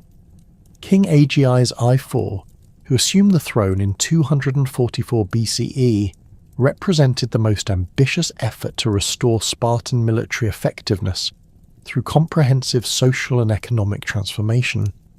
His reform program included the cancellation of debts that had forced many citizens into economic dependency, the redistribution of land to create new citizen families, and the expansion of citizenship to include perioeci and selected foreigners who could contribute to military service. These proposals addressed the root causes of Spartan demographic decline, while attempting to recreate the social conditions that had historically supported their military excellence. The resistance to Aegiai's IV's reforms came primarily from wealthy Spartans who had accumulated extensive land holdings during the previous century of economic concentration. These individuals, often possessing multiple kleroi and substantial movable wealth acquired through imperial service or commercial activities, viewed land redistribution as confiscation of property they had legitimately acquired according to existing laws. Their opposition extended beyond economic self-interest to encompass fundamental disagreements about the proper relationship between individual wealth and collective state welfare. The conservative faction argued that departing from traditional practices would undermine the cultural foundations that had made Sparta distinctive, while failing to address the external military threats that posed the greatest danger to state survival. The political mechanisms available for implementing reform proved inadequate for overcoming entrenched opposition from citizens who possessed both economic resources and institutional influence necessary for blocking unwanted changes. The Gerousia, dominated by elderly men from wealthy families, consistently voted against reform proposals while using their constitutional authority to prevent measures from reaching the citizen assembly. The Ephorate, traditionally a democratic institution open to all citizens, had become increasingly controlled by representatives of propertied interests who used their annual terms to obstruct reform initiatives. The dual kingship, which might have provided leadership for change, was divided between Aegiai's IV's reform agenda and the conservative position maintained by his colleague Leonidas II. The execution of Aegiai's IV in 241 BCE, following his unsuccessful attempt to implement reforms through extra-constitutional means, eliminated the most capable advocate for systematic change while demonstrating the violent resistance that reform efforts would encounter. The king's death, ordered by the ephors and carried out despite traditional prohibitions against executing members of the royal families, reflected the desperation of conservative forces who viewed reform as an existential threat to their position within Spartan society. The elimination of AGI's IV created a precedent for using violence against reform advocates, while discouraging future attempts at comprehensive change that might threaten established interests. The brief success of Cleomenes III in implementing partial reforms during the 220 BCE demonstrated both the potential for meaningful change and the external constraints that limited Spartan independence during the Hellenistic period. Cleomenes, who'd married AGI's IV's widow and inherited his reform agenda, achieved initial success through military victories that restored Spartan confidence while providing resources for domestic transformation. His abolition of the ephorate, expansion of citizenship to include perioeci, and redistribution of land to create 4,000 new citizen families represented the most comprehensive reform program successfully implemented in Spartan history. The restoration of traditional military training and the revival of classical Spartan customs created enthusiasm among citizens who saw these measures as returning to their ancestral greatness. The military successes that enabled Cleomenes III's domestic reforms reflected both the effectiveness of his expanded citizen body and the temporary weakness of Spartan enemies during the early stages of his reign. The victories over Achaean League forces at Dyme and Hecatombaum demonstrated that reformed Spartan armies could still achieve tactical superiority when properly trained and motivated. The expansion of Spartan territory through conquest of Megalopolis and other Arcadian cities provided additional resources while eliminating strategic threats that had constrained Lacedaemonian policy since the Theban invasions. The restoration of Spartan influence throughout the southern Peloponnese created hopes that comprehensive reform might enable a return to regional dominance.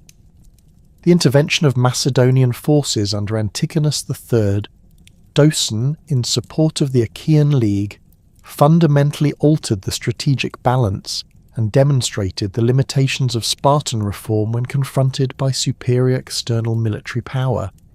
The Battle of Silesia in 222 BCE, where Cleomenes III's reformed army faced a coalition of Macedonian, Achaean, and allied forces, represented the final test of whether internal transformation could restore Spartan military competitiveness against contemporary Hellenistic armies.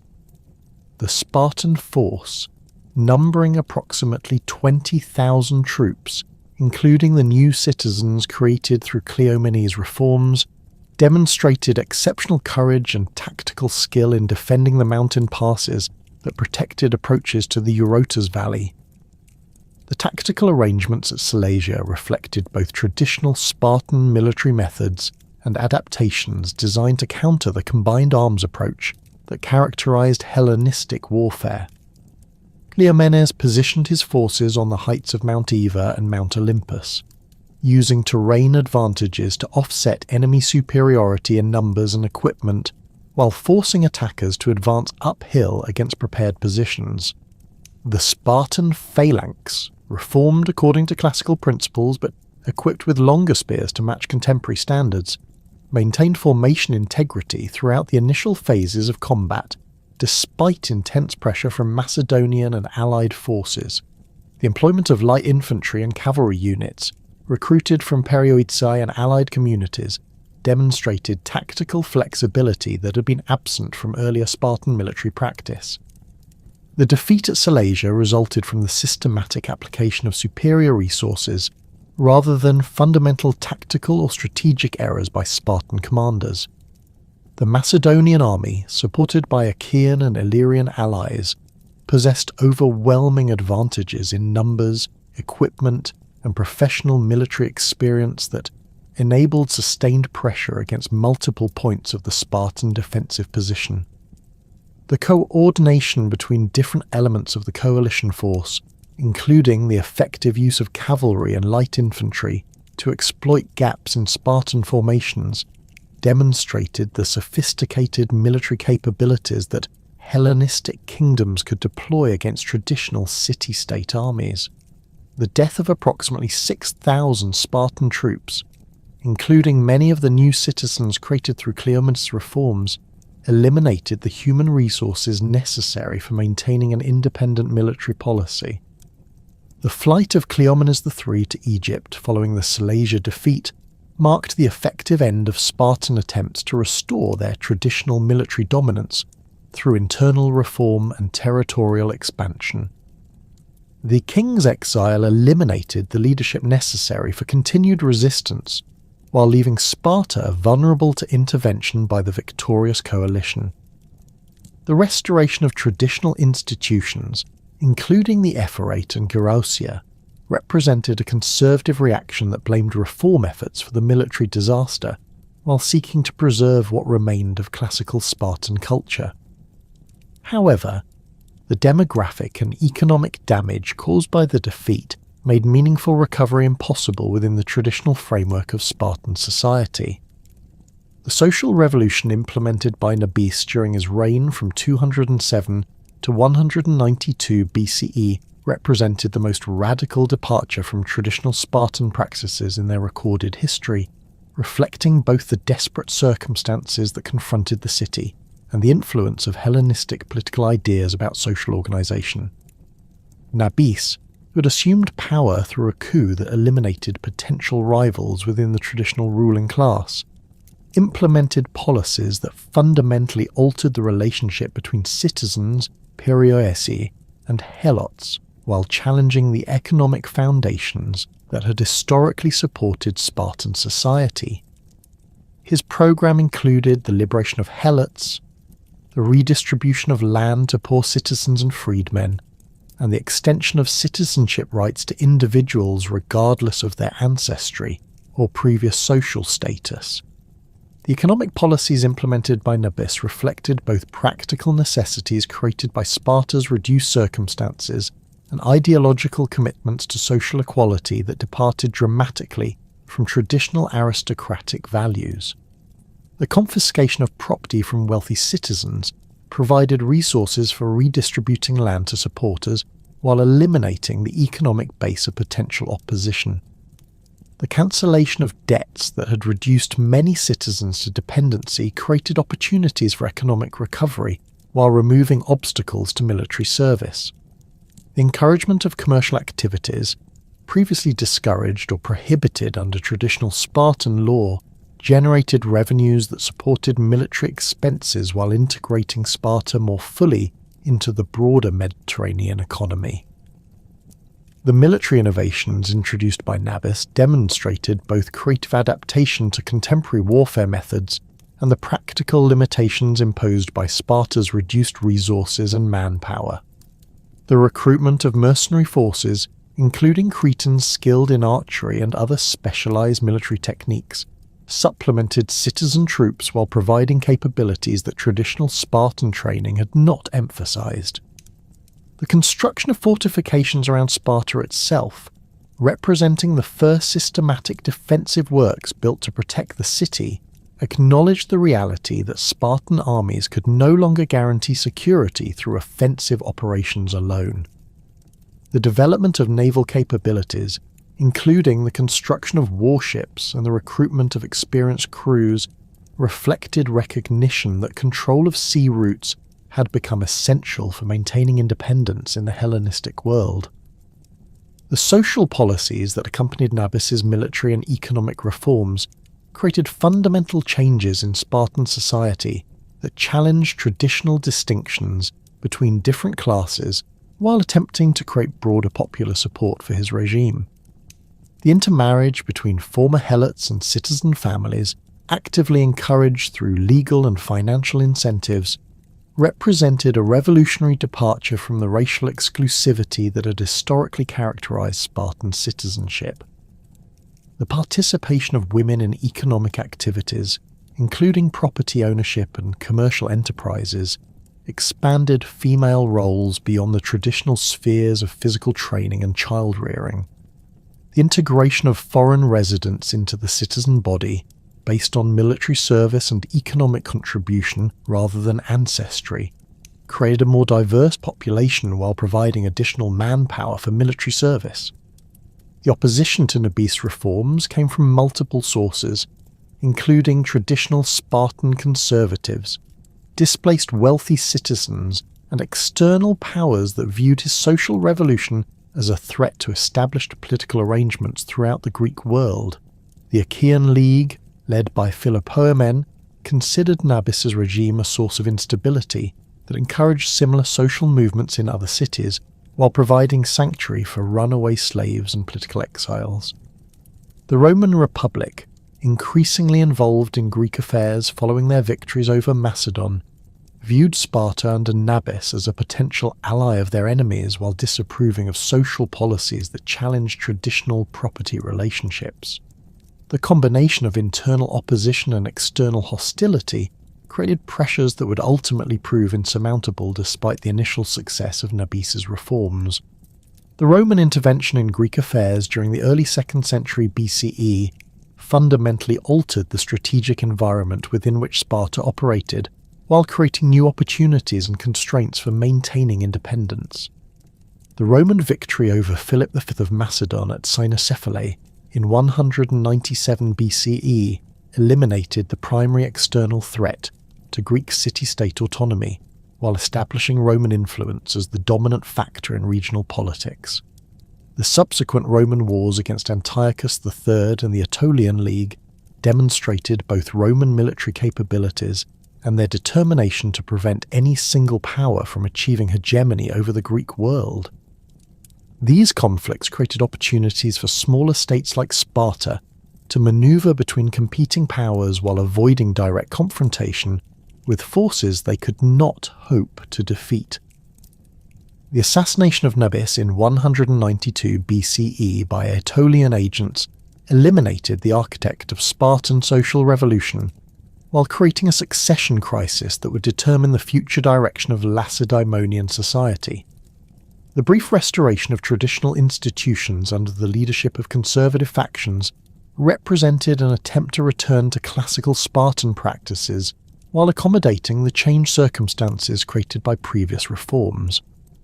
However, the demographic and economic transformations implemented during Nabis's reign had created irreversible changes in social structure that made complete restoration of traditional arrangements impossible.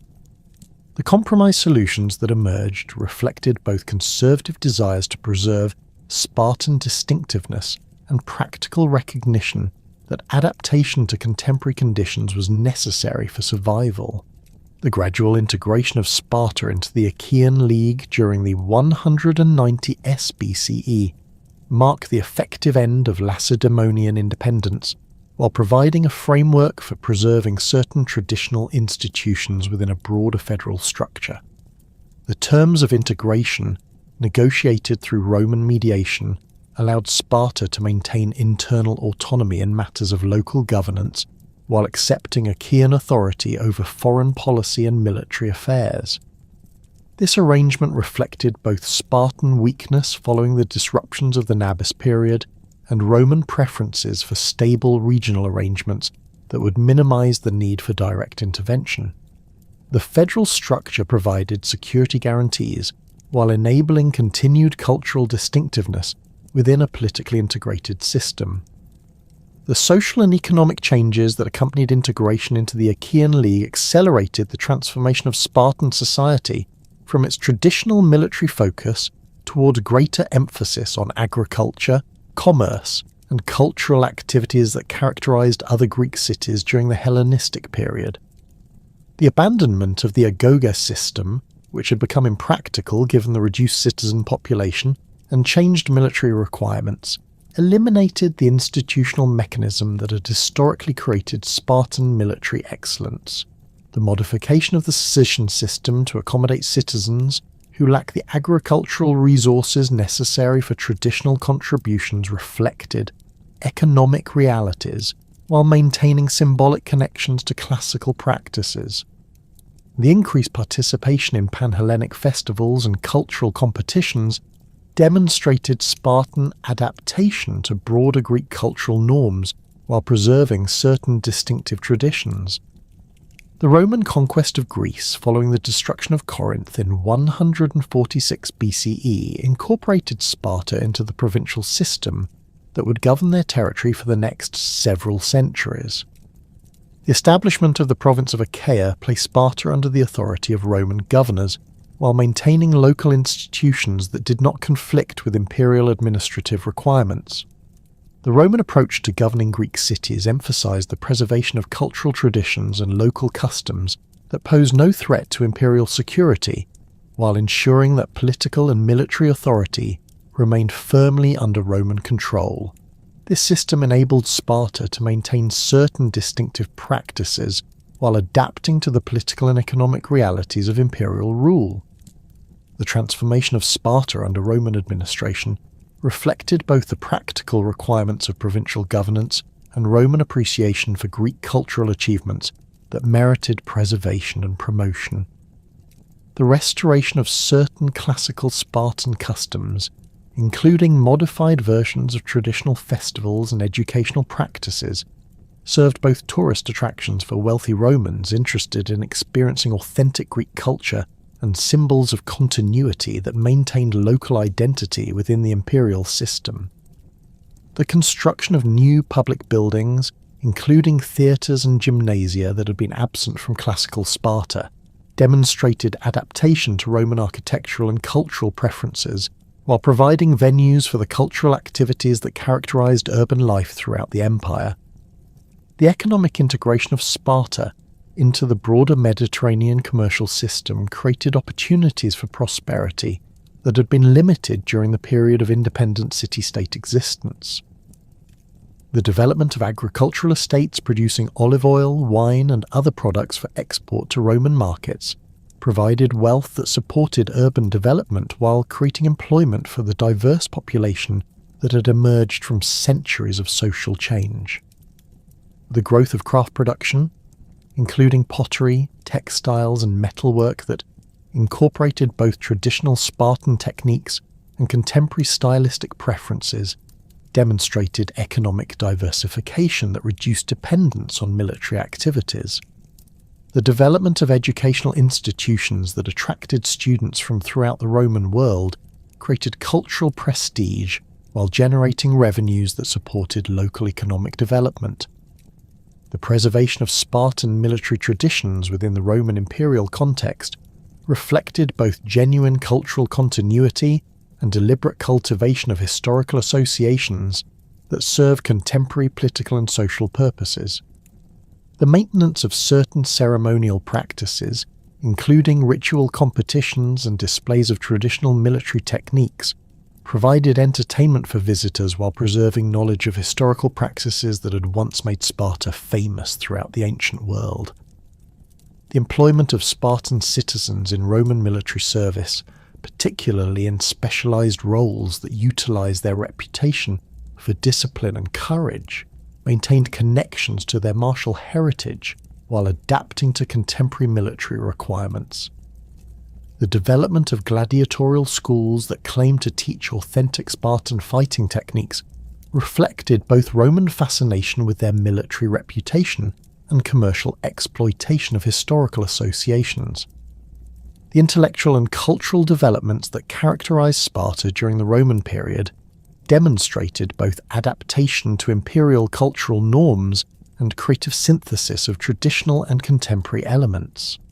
The establishment of philosophical schools that claimed descent from ancient Spartan thinkers provided intellectual prestige while attracting students and scholars interested in exploring the relationship between political organization and individual virtue.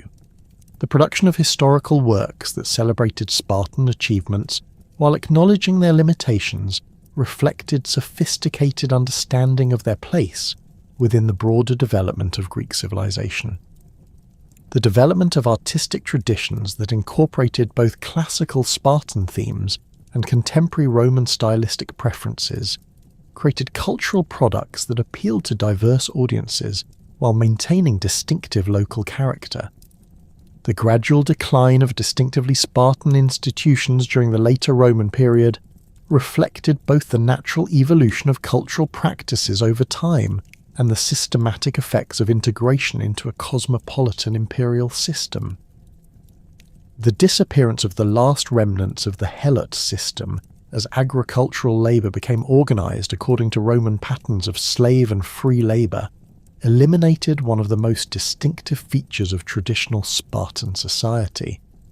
The adoption of Roman legal practices and administrative procedures replaced traditional Spartan customs while providing more sophisticated mechanisms for managing complex social and economic relationships. The increasing use of Latin alongside Greek in official documents and public inscriptions reflected linguistic changes that accompanied cultural transformation.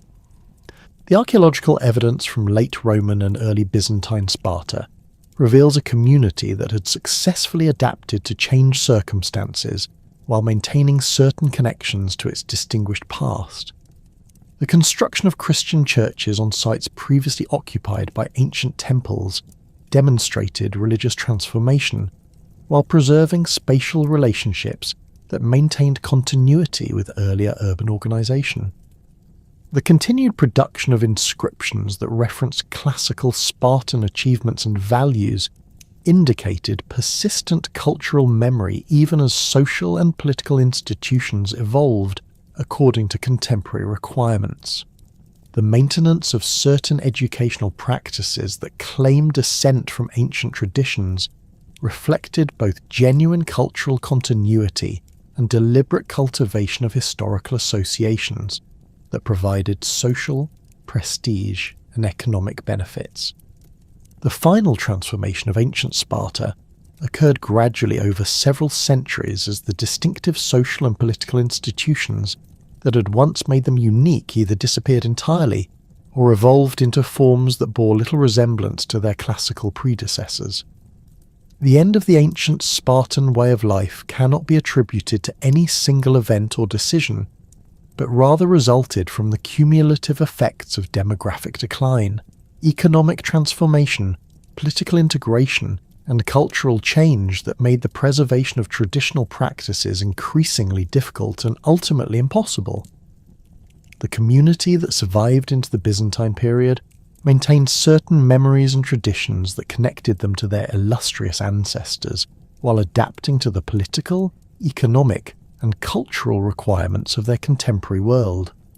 The legacy of ancient Sparta extends far beyond the chronological boundaries of their independent existence, to encompass their influence on political thought, military practice, and cultural values that continue to resonate in modern times. Their distinctive approach to social organisation, emphasising collective welfare over individual freedom, provided both positive and negative examples for later political theorists who sought to understand the relationship between citizenship and state power. Their military innovations, particularly the development of professional warrior culture and sophisticated tactical formations, influenced military practice throughout the ancient world, while establishing patterns of military organisation that persisted for centuries. Their cultural values, emphasising discipline, courage, and devotion to community welfare, created ideals that have inspired both admiration and criticism from subsequent generations, who have sought to understand the proper balance between individual liberty and collective responsibility. The story of Sparta thus represents both a unique experiment in social organisation and a cautionary tale about the limitations of political systems that fail to adapt to changing circumstances. Their achievements in creating military excellence and social stability provided security and prosperity for their citizens, while demonstrating the potential for human communities to organise themselves according to principles that transcend individual self-interest. However, their inability to reform fundamental institutions when faced with demographic, economic, and strategic challenges ultimately led to their decline and absorption into larger political systems that proved more adaptable to the requirements of an increasingly complex and interconnected world. The gradual end of ancient Sparta reminds us that even the most successful political systems must evolve or face extinction, and that the preservation of cultural traditions requires constant adaptation to new circumstances while maintaining connection to enduring values that give meaning and purpose to human communities.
The Suebi emerged from the mists of prehistory along the banks of the Elbe River, their origins deeply rooted in the archaeological layers of the Late Bronze Age and early Iron Age periods between 1000 and 500 BCE. Excavations throughout the Elbe basin have revealed a distinctive material culture that marks the earliest recognizable Suebi settlements, characterized by specific pottery styles, metalworking techniques, and burial practices that would later define this formidable Germanic confederation. Archaeological evidence from sites such as those near modern-day Hamburg and along the Middle Elbe reveals a gradual cultural transformation during this period. The transition from Bronze Age Urnfield culture to early Iron Age Hallstatt influences created a unique synthesis in the Elbe region. Excavated settlements show rectangular longhouses constructed with wooden posts and wattle and daub walls, typically measuring 15 to 25 metres in length and housing extended family groups. These structures featured distinct hearth arrangements and storage areas that differed markedly from contemporary Celtic and Proto-Germanic dwellings found elsewhere in Central Europe. The pottery assemblages from these early Suebi sites display characteristic decorative motifs, including geometric patterns, incised lines, and distinctive rim treatments that remained consistent across multiple generations. Carbon dating of organic materials from these contexts places the earliest definitively Suebi cultural markers around 900 BCE, though the cultural continuum suggests gradual development rather than sudden appearance. Bronze and early iron artifacts recovered from burial contexts include distinctive fibulae, weapons, and personal ornaments that show both local innovation and selective adoption of techniques from neighbouring cultures. Linguistic analysis supports the archaeological evidence for Suebi origins in the Elbe region. The reconstructed Proto-Germanic language spoken by early Suebi tribes shows specific phonological developments that distinguish it from other Germanic dialects of the period. Place names preserved in later Roman sources retain linguistic elements that can be traced to early Germanic roots specific to the Elbe basin. The ethnonym Suebi itself derives from the Proto-Germanic root meaning one's own people or free people, indicating a strong sense of ethnic identity that developed during this formative period. The development of distinctive Suebi cultural practices became increasingly pronounced during the early Iron Age, with the most recognisable being the characteristic hair knot known to Romans as the Suebenknoten.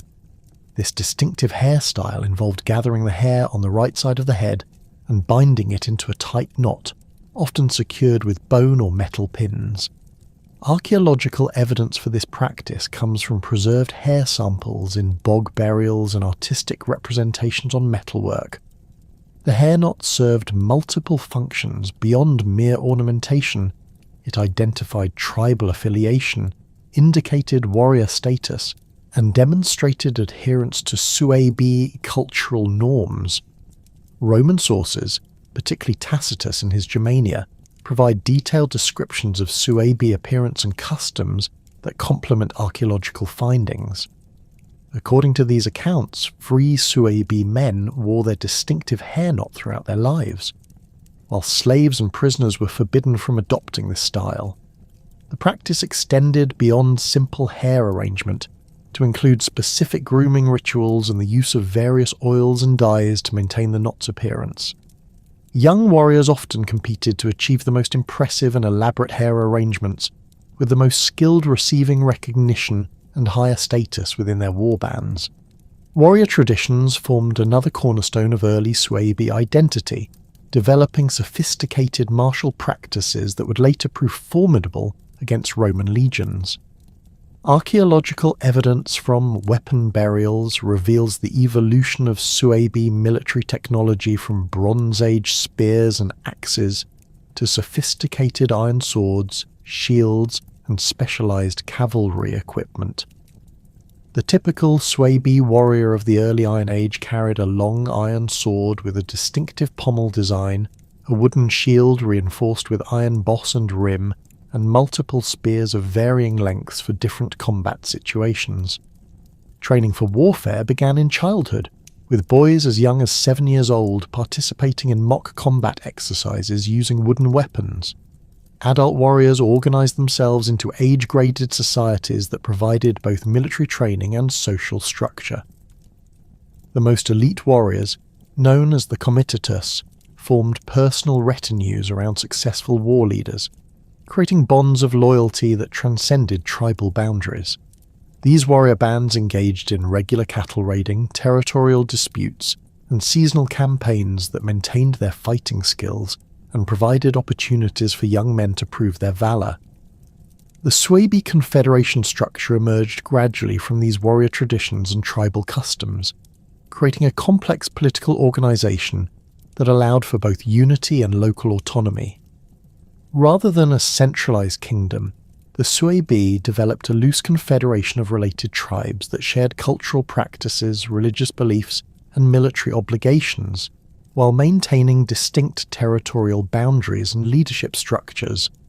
This system proved remarkably adaptable, allowing rapid mobilization for large-scale conflicts while preserving local customs and governance.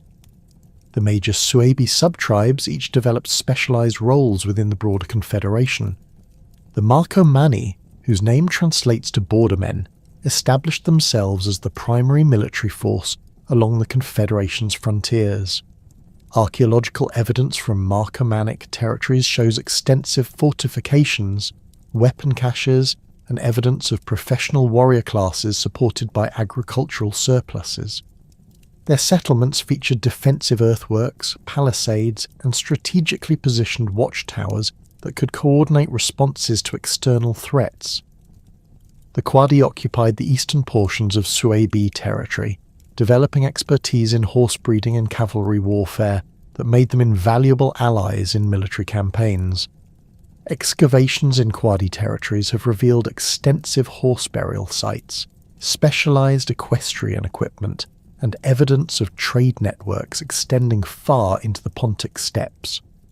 Their warriors fought primarily as heavy cavalry, using long lances, curved swords, and composite bows that combined Germanic craftsmanship with techniques learned from steppe nomads. The Hermundari controlled crucial trade routes and river crossings, developing commercial expertise that provided economic foundation for the broader confederation. Their settlements show evidence of specialized craft production, including metalworking, pottery manufacture, and textile production that supplied both local needs and export trade. Hermundari merchants established trading posts throughout central Germania, creating networks that facilitated both commercial exchange and political communication between distant Suebi communities.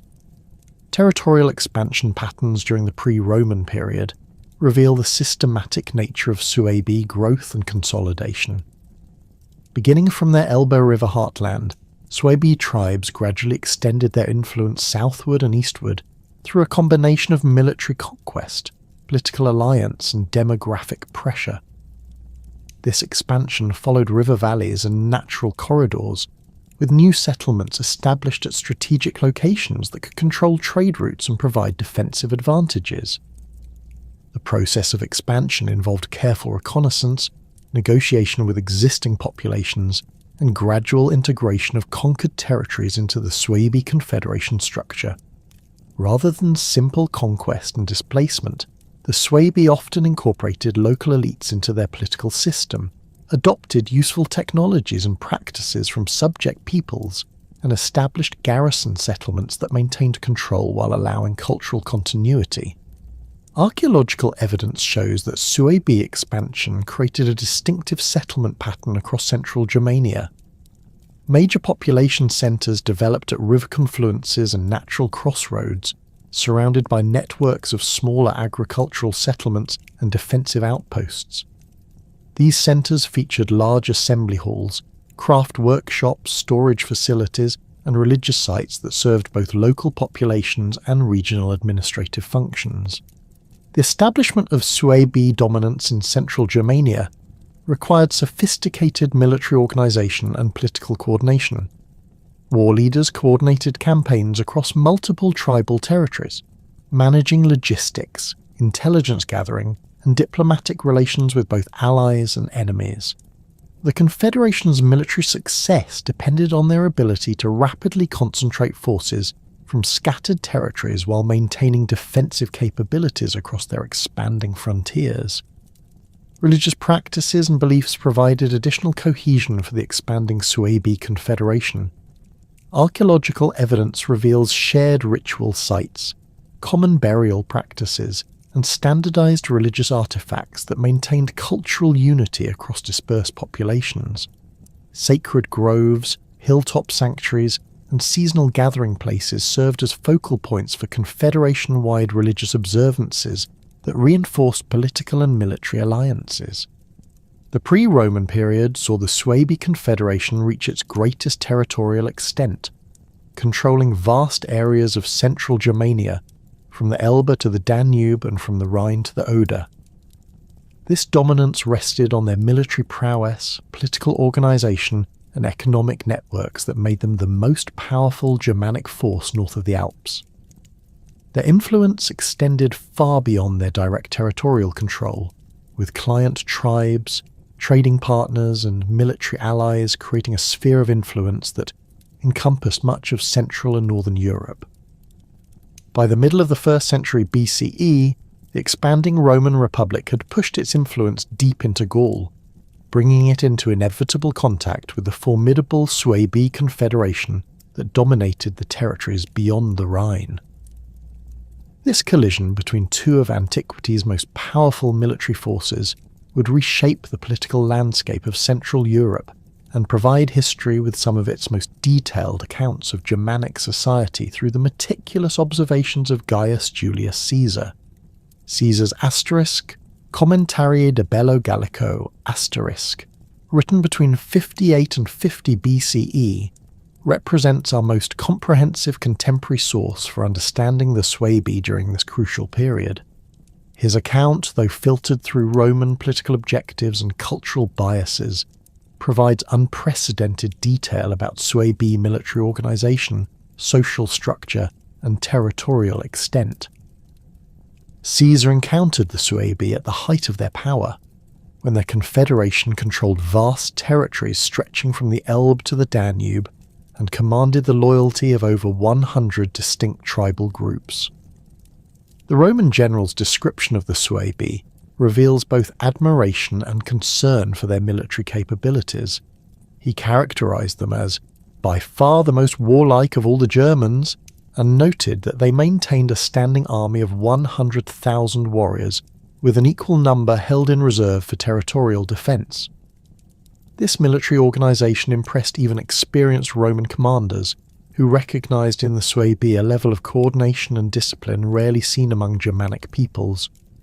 Caesar observed that the Suebi divided their population into two groups annually, one half dedicated to warfare and raiding, while the other remained home to manage agricultural production and territorial defence. The catalyst for direct Roman-Suebi confrontation emerged from the complex political situation in eastern Gaul, where the Sequani tribe had invited Germanic intervention in their ongoing conflict with the Aedui.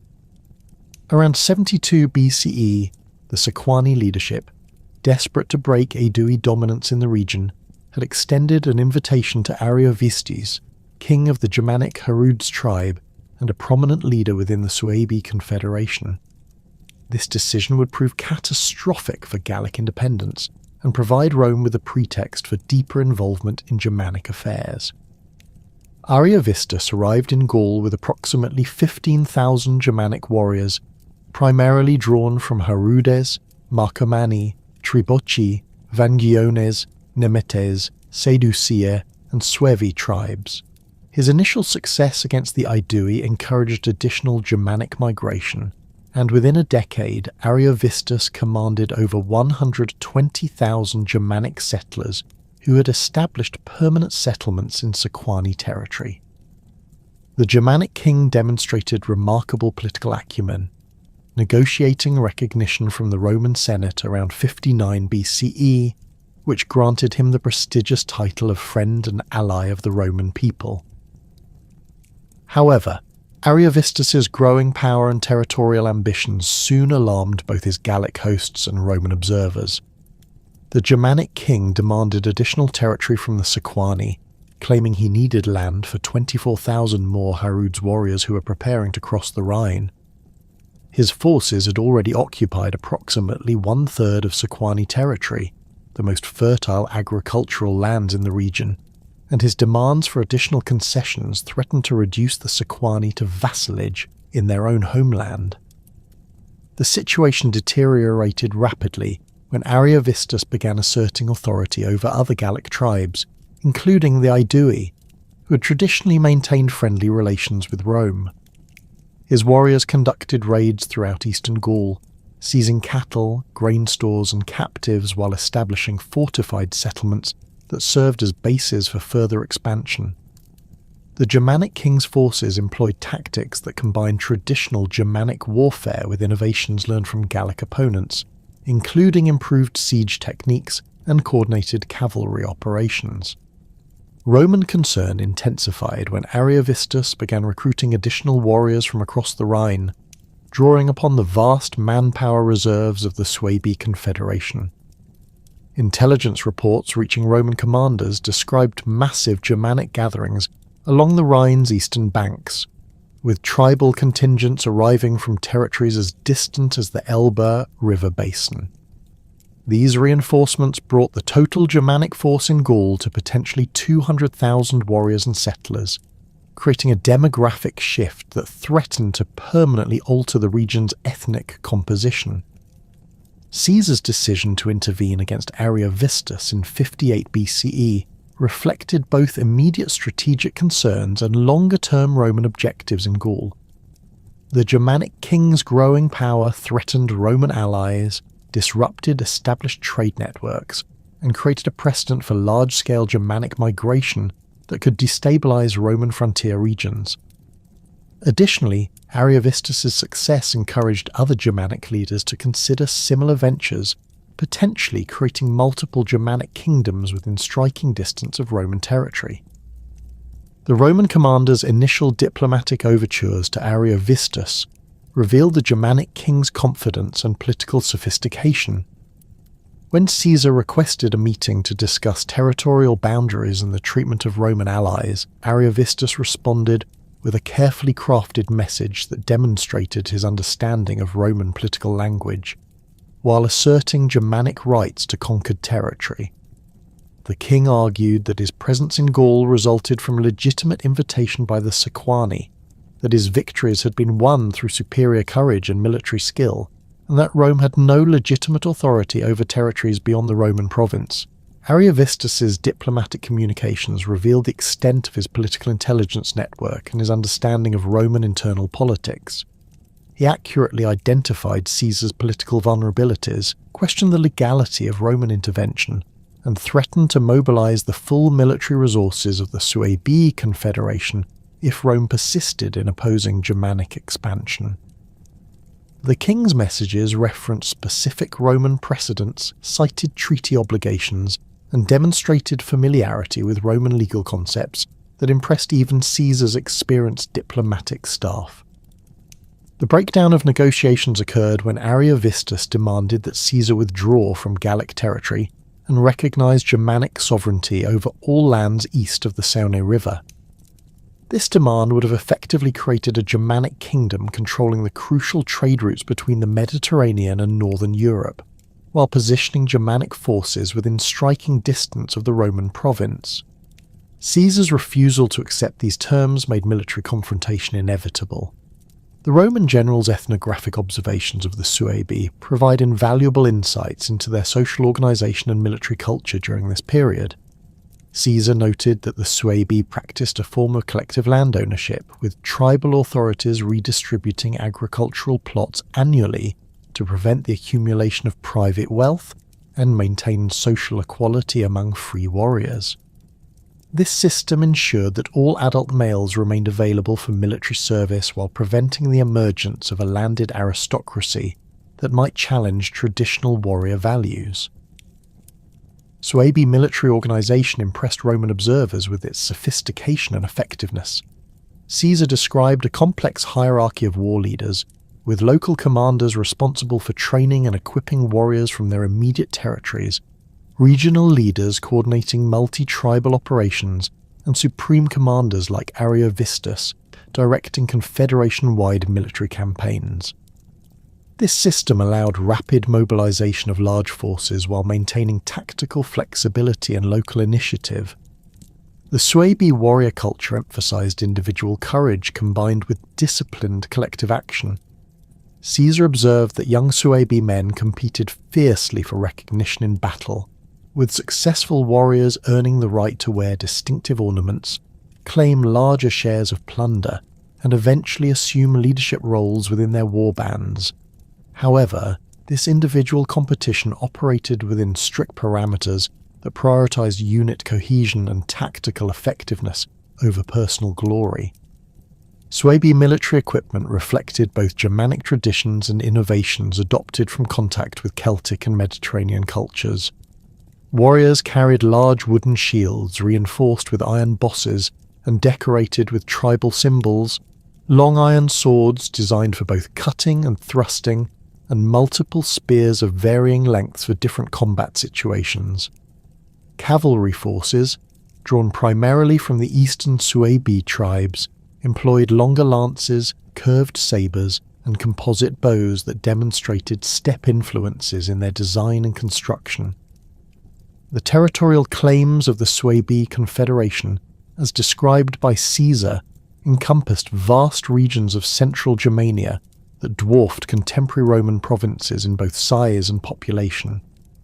The Confederation controlled territories extending from the North Sea coast to the Carpathian Mountains, with tribal groups occupying distinct regions while acknowledging overall Suebi hegemony. This territorial extent provided enormous manpower reserves, diverse economic resources, and strategic depth that made the Suebi Confederation the dominant power in Central Europe. Caesar's accounts describe sophisticated Suebi intelligence networks that provided detailed information about Roman military movements, political developments, and strategic intentions. Germanic scouts operated throughout Gaul, gathering information from merchants, tribal contacts, and direct observation of Roman activities. This intelligence capability allowed Suebi leaders to coordinate their responses to Roman initiatives and maintain communication across their vast territorial holdings. The economic foundations of Suebi power, as observed by Caesar, rested on a combination of agricultural production, pastoral activities, and extensive trade networks that connected the North Sea with the Danube River basin.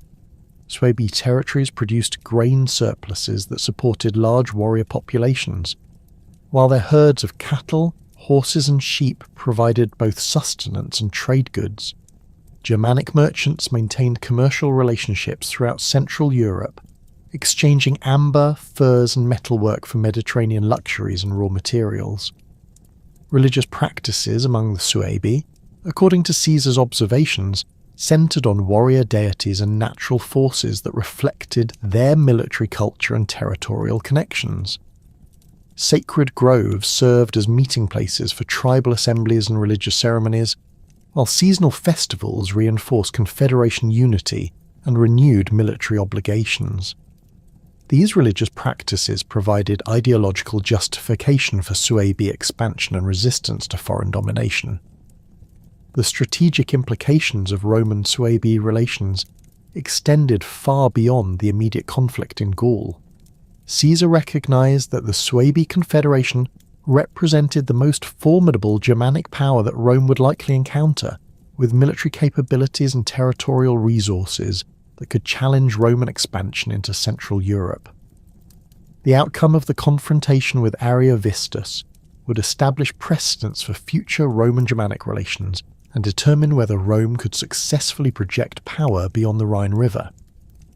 The defeat of Ariovistus at Vosges in 58 BCE marked a crucial turning point that triggered massive demographic upheavals across Germanic territories, fundamentally reshaping the political landscape of Central Europe for generations to come. The collapse of Germanic power in Gaul sent shockwaves throughout the Suebi Confederation, prompting large-scale population movements as tribal leaders reassessed their strategic positions and sought new territories beyond Roman reach. These migrations, occurring primarily during the 1st century BCE, represented one of the most significant demographic transformations in European prehistory, involving hundreds of thousands of people and permanently altering the ethnic composition of vast regions, from Bohemia to the Carpathian Basin. The most consequential of these population movements involved the Marcomanni tribe under the leadership of Maroboduus, a Germanic king whose political acumen and military capabilities rivaled those of his Roman contemporaries. Archaeological evidence from sites along the main river valley indicates that Marcomannic communities had maintained settlements in this region for several generations before their dramatic relocation. Excavations at Staffelberg and other fortified hilltop sites reveal extensive defensive preparations dating to the late 2nd century BCE, suggesting that Marcomannic leaders had long anticipated the need for territorial reorganization in response to Roman expansion. Maroboduus himself possessed an unusual background for a Germanic leader, having spent his youth as a hostage in Rome where he received education in Roman military tactics, political organization, and diplomatic protocols.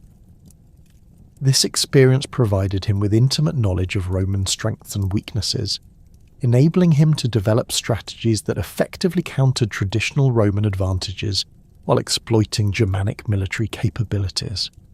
Upon his return to Germanic territory around 9 BCE, Maroboduus found his people facing increasing pressure from Roman expansion along the Rhine frontier and growing competition for resources with neighbouring Germanic tribes. The king's decision to relocate the entire Marcomannic population to Bohemia represented a masterpiece of strategic planning that required years of preparation and coordination.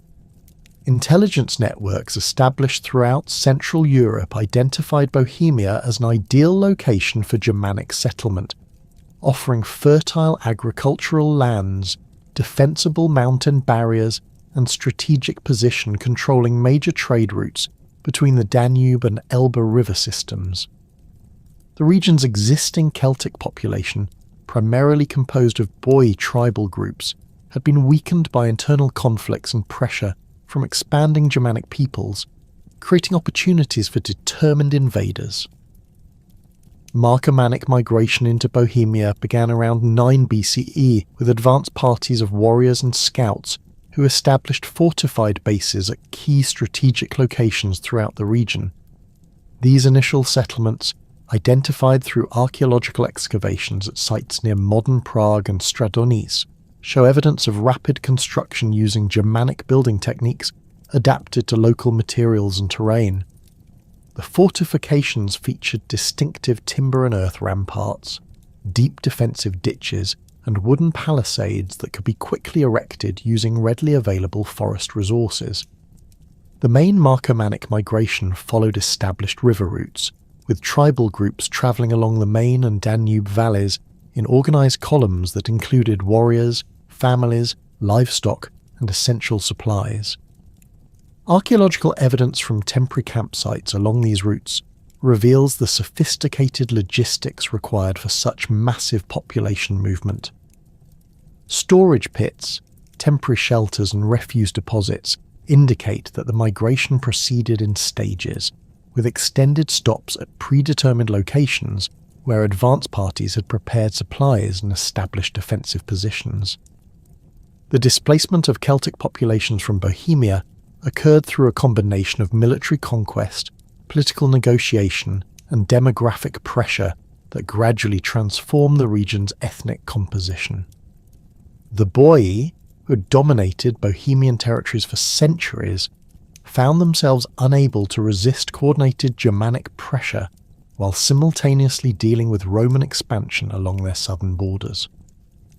Archaeological evidence from major Celtic oppida such as Zavist and Trisov shows signs of violent destruction followed by Germanic occupation, indicating that military conquest played a significant role in the territorial transfer. However, The process was not entirely destructive, as Maroboduus demonstrated considerable political skill in incorporating useful elements of Celtic society into his emerging kingdom. Celtic craftsmen, particularly metalworkers and artisans skilled in advanced techniques, were often retained and integrated into Germanic communities where their expertise contributed to economic development. Celtic agricultural practices, including advanced crop rotation methods and livestock management techniques, were adopted by Germanic settlers who recognized their effectiveness in Bohemian environmental conditions. The establishment of the Marcomannic kingdom in Bohemia created a new political entity that fundamentally altered the balance of power in Central Europe. Maroboduus organized his kingdom along lines that combined traditional Germanic tribal structures with innovations borrowed from both Roman and Celtic models. The king maintained direct control over military affairs and foreign relations, while delegating administrative responsibilities to trusted subordinates who governed distinct territorial regions. This system allowed for efficient coordination of resources while preserving local autonomy that satisfied traditional Germanic expectations. The capital of the Marcomannic kingdom, likely located near modern Prague, developed into a major urban centre that rivaled contemporary Roman cities in size and sophistication. Archaeological excavations reveal extensive craft workshops, storage facilities, administrative buildings, and residential areas that house populations numbering in the tens of thousands. The city featured planned street layouts, centralised water management systems, and specialised districts for different economic activities that demonstrated advanced urban planning capabilities. Marcomannic military organisation reflected Maroboduus's Roman education while incorporating Germanic warrior traditions and tactical innovations. The king established a professional army of approximately 70,000 infantry and 4,000 cavalry, supported by extensive logistics networks and training facilities throughout his kingdom. These forces received standardized equipment, regular training, and systematic indoctrination that created military capabilities superior to traditional Germanic warbands, while maintaining the individual courage and tactical flexibility that characterized Germanic warfare. The kingdom's strategic position in Bohemia provided enormous advantages for both defensive and offensive operations. The surrounding mountain ranges created natural barriers that channeled potential invaders through easily defended passes, while the region's river systems provided transportation networks that facilitated rapid movement of troops and supplies. Control over these routes also generated substantial revenue through trade taxation and tribute collection from merchants travelling between northern and southern European markets. The Marcomannic kingdom's role as a buffer state between Rome and other Germanic tribes emerged gradually as Maroboduus navigated the complex diplomatic challenges of his strategic position. Roman leaders recognized that the kingdom's military capabilities and territorial extent made direct conquest extremely costly, while its geographic location made it a valuable ally for controlling other Germanic peoples. Maroboduus exploited this situation by maintaining carefully balanced relationships with both Roman authorities and Germanic tribal leaders, extracting concessions from each side while avoiding commitments that might provoke decisive action. Diplomatic correspondence preserved in Roman sources reveals the sophisticated nature of Marcomannic foreign policy during this period. Maroboduus maintained permanent embassies at Rome, exchanged hostages with Roman authorities, and participated in complex negotiations regarding territorial boundaries and trade agreements. Simultaneously, he cultivated relationships with other Germanic leaders, offering military assistance, political asylum, and economic opportunities that expanded his influence throughout Central Europe. The transformation of Central European demographics accelerated as the success of the Marcomannic kingdom encouraged additional Germanic migrations into formerly Celtic territories. The Quadi tribe, closely related to the Marcomanni, established settlements in modern Slovakia and eastern Austria, displacing local Celtic populations and creating a continuous Germanic presence along the Middle Danube frontier. Archaeological evidence from Quadi settlements shows rapid adoption of Marcomannic political and military innovations, suggesting close coordination between these related peoples. The Hermunduri, another major Suebi tribe, secured territories along the upper Main and Saale rivers, establishing control over crucial trade routes connecting the Rhine and Elbe river systems. Their settlements featured extensive fortifications, craft workshops and storage facilities that supported both military operations and commercial activities. Hermunduri leaders maintained diplomatic relations with both the Marcomannic kingdom and Roman authorities, often serving as intermediaries in negotiations between these major powers. The displacement of Celtic populations created massive refugee movements that destabilized regions far from the original areas of Germanic expansion. Celtic groups fleeing Germanic pressure migrated westward into Gaul, southward towards Roman territories, and eastward into Dacian lands, creating secondary population movements that affected demographics across much of Europe. These migrations strained resources in receiving areas, generated conflicts with existing populations, and created opportunities for ambitious leaders to establish new political arrangements. Strategic alliances formed during this period reflected the complex political calculations required for survival in the transformed Central European landscape. The Marcomanni and Quadi developed close military cooperation that allowed coordinated responses to external threats while maintaining distinct tribal identities and territorial boundaries. Their alliance created a Germanic power bloc controlling territories from Bohemia to the Carpathian Mountains, with combined military forces exceeding 100,000 warriors. Relations with the Cherushi tribe, located in northern Germania between the Weser and Elbe rivers, proved more complex due to competing territorial claims and conflicting attitudes toward Roman relations. The Cherushi maintained closer ties to Roman authorities, accepting subsidies and military assistance that enabled them to resist Suebi expansion while developing their own regional hegemony. This relationship created tensions with the Marcomannic kingdom, which viewed Cherushi cooperation with Rome as a potential threat to Germanic independence. The Chatti, occupying territories in modern Hesse and Thuringia, represented another significant factor in the evolving alliance system. Their military reputation rivaled that of the Suebi, and their strategic position controlling routes between the Rhine and Elbe made them valuable allies or dangerous enemies. Archaeological evidence from Chatti territories shows extensive fortifications and weapon production facilities that supported a warrior culture emphasizing individual combat skills and collective military discipline. Conflicts with the Chatti arose primarily from competing claims to territories along the Weser River and disagreements over tribute collection from smaller Germanic tribes. These disputes occasionally escalated into open warfare, with both sides conducting raids, seizing cattle and captives, and attempting to recruit allies from neighbouring peoples. The conflicts revealed the limitations of Germanic political organisation, as traditional mechanisms for resolving intertribal disputes proved inadequate for managing the complex territorial and political arrangements created by large-scale migrations.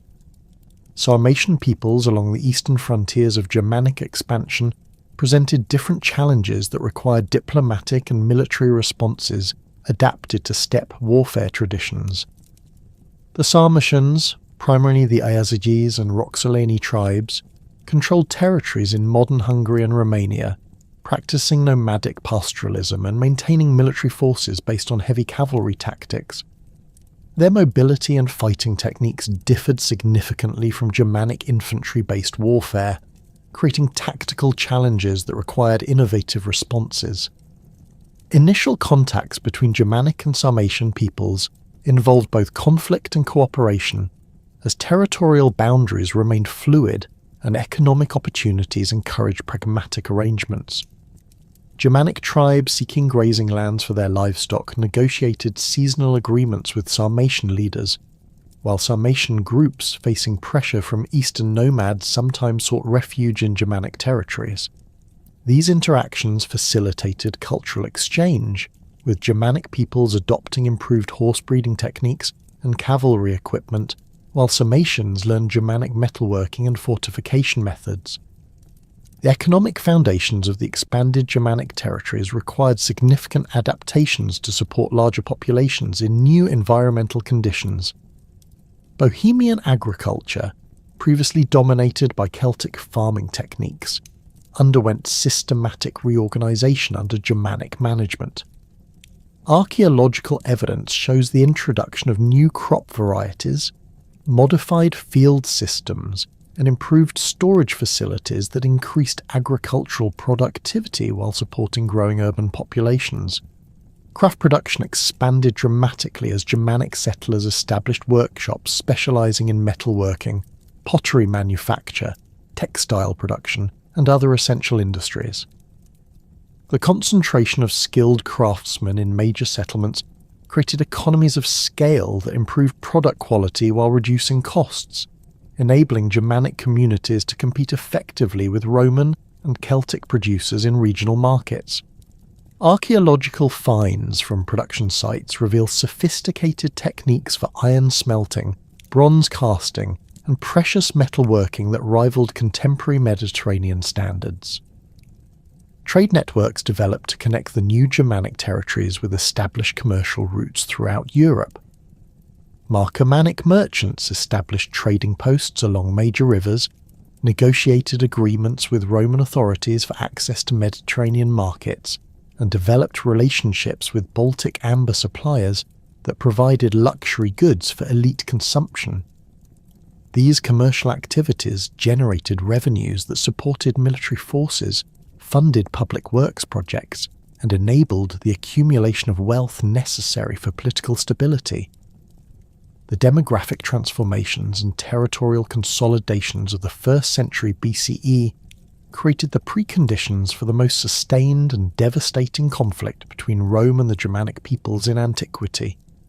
By the middle of the 2nd century CE, the complex political arrangements that had maintained relative stability along the Danube frontier began to unravel under multiple pressures that neither Roman diplomacy nor Germanic leadership could adequately address.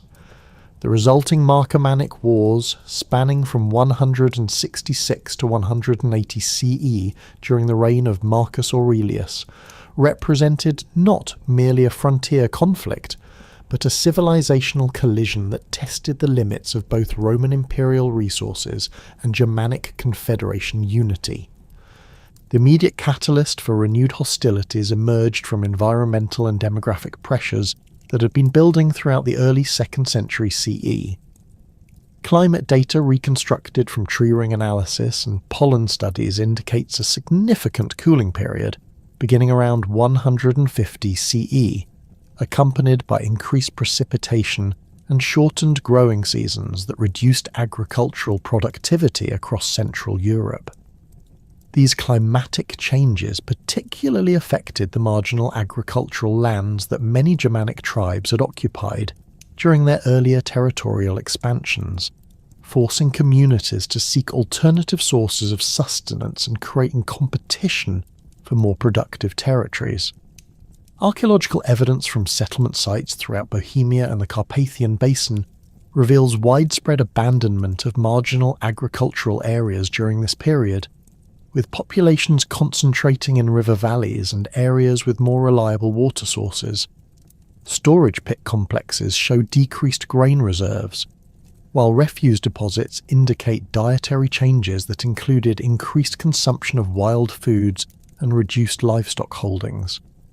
These material indicators suggest that Germanic communities faced genuine subsistence crises that traditional coping mechanisms could not adequately address. The situation deteriorated dramatically with the arrival of the Antonine Plague around 165 CE, a pandemic that devastated populations throughout the Roman Empire and adjacent territories.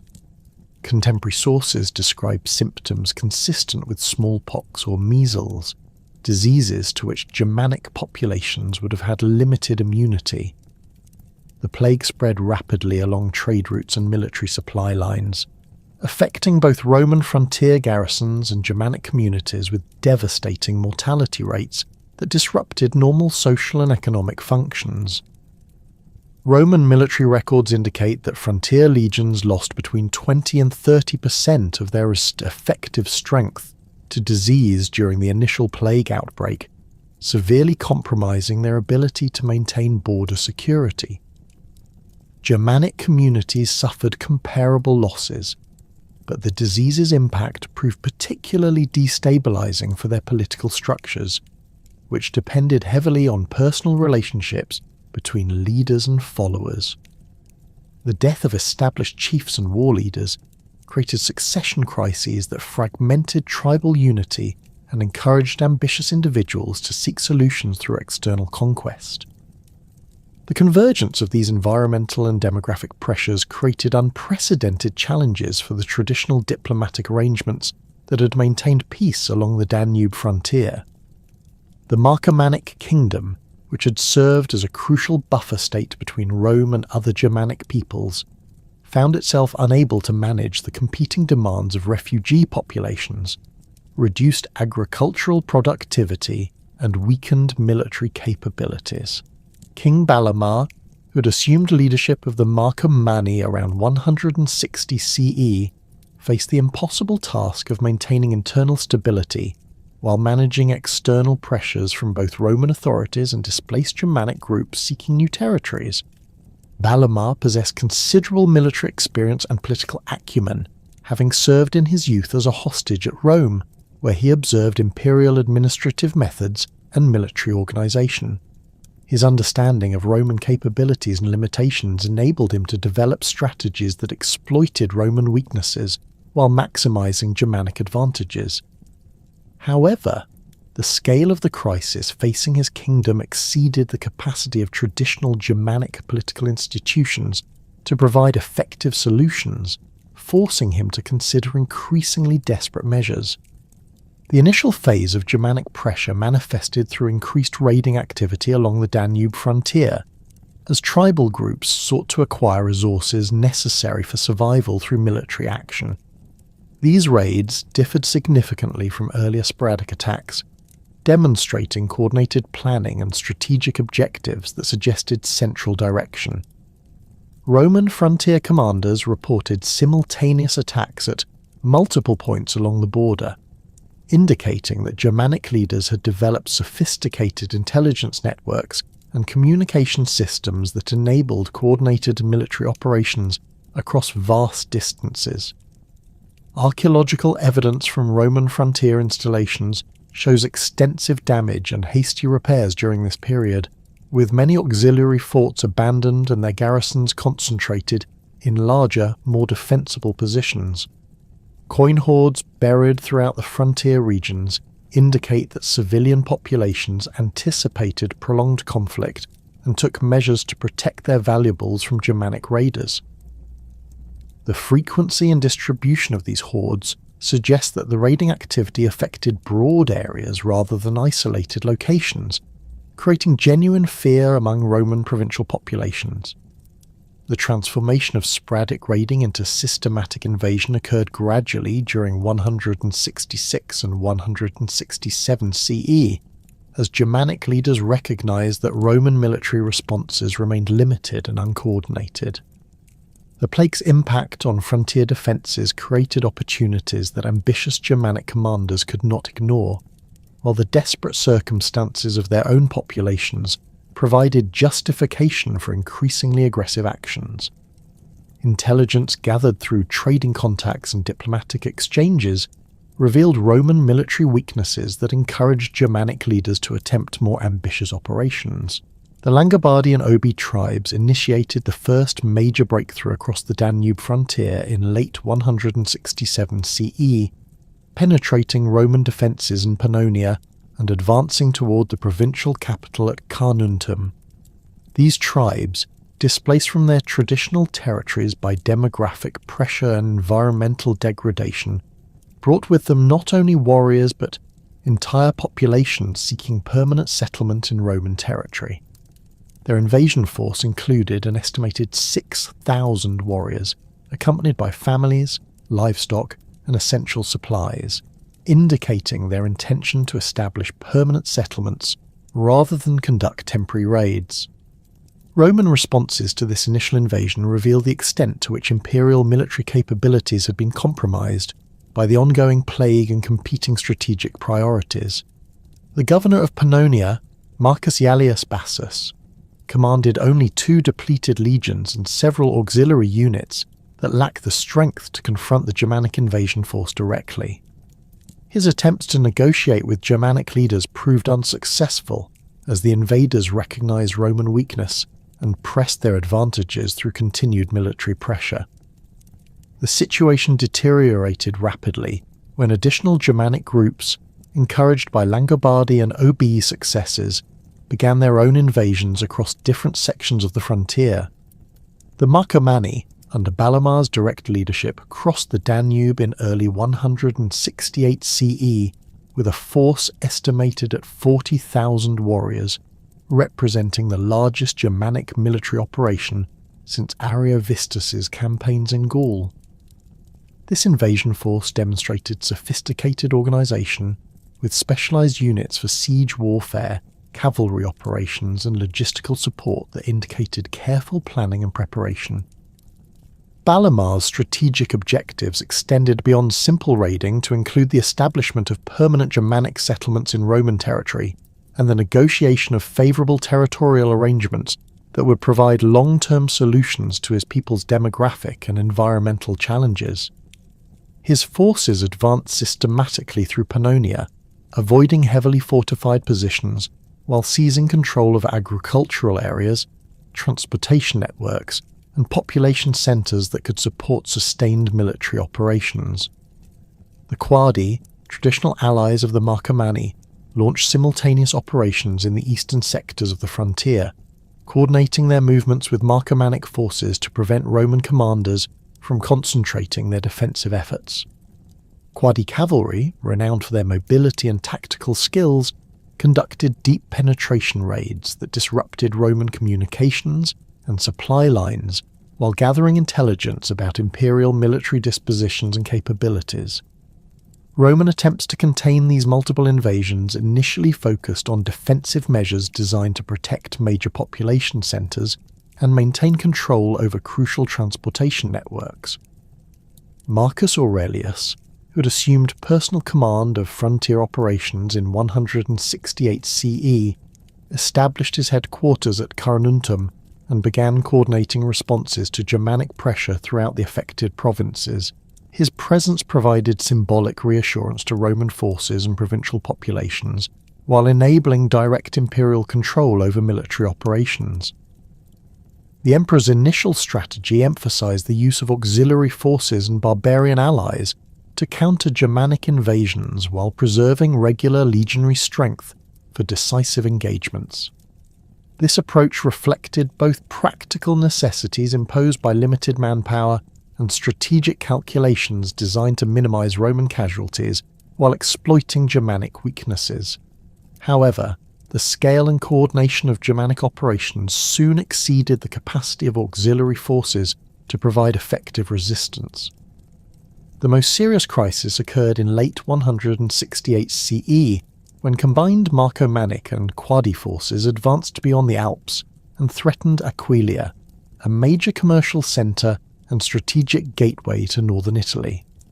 Contemporary sources describe widespread panic among Roman populations as news of Germanic advances reached Rome itself, creating fears that barbarian armies might march on the imperial capital as they had during the Cimbric invasions 3 centuries earlier.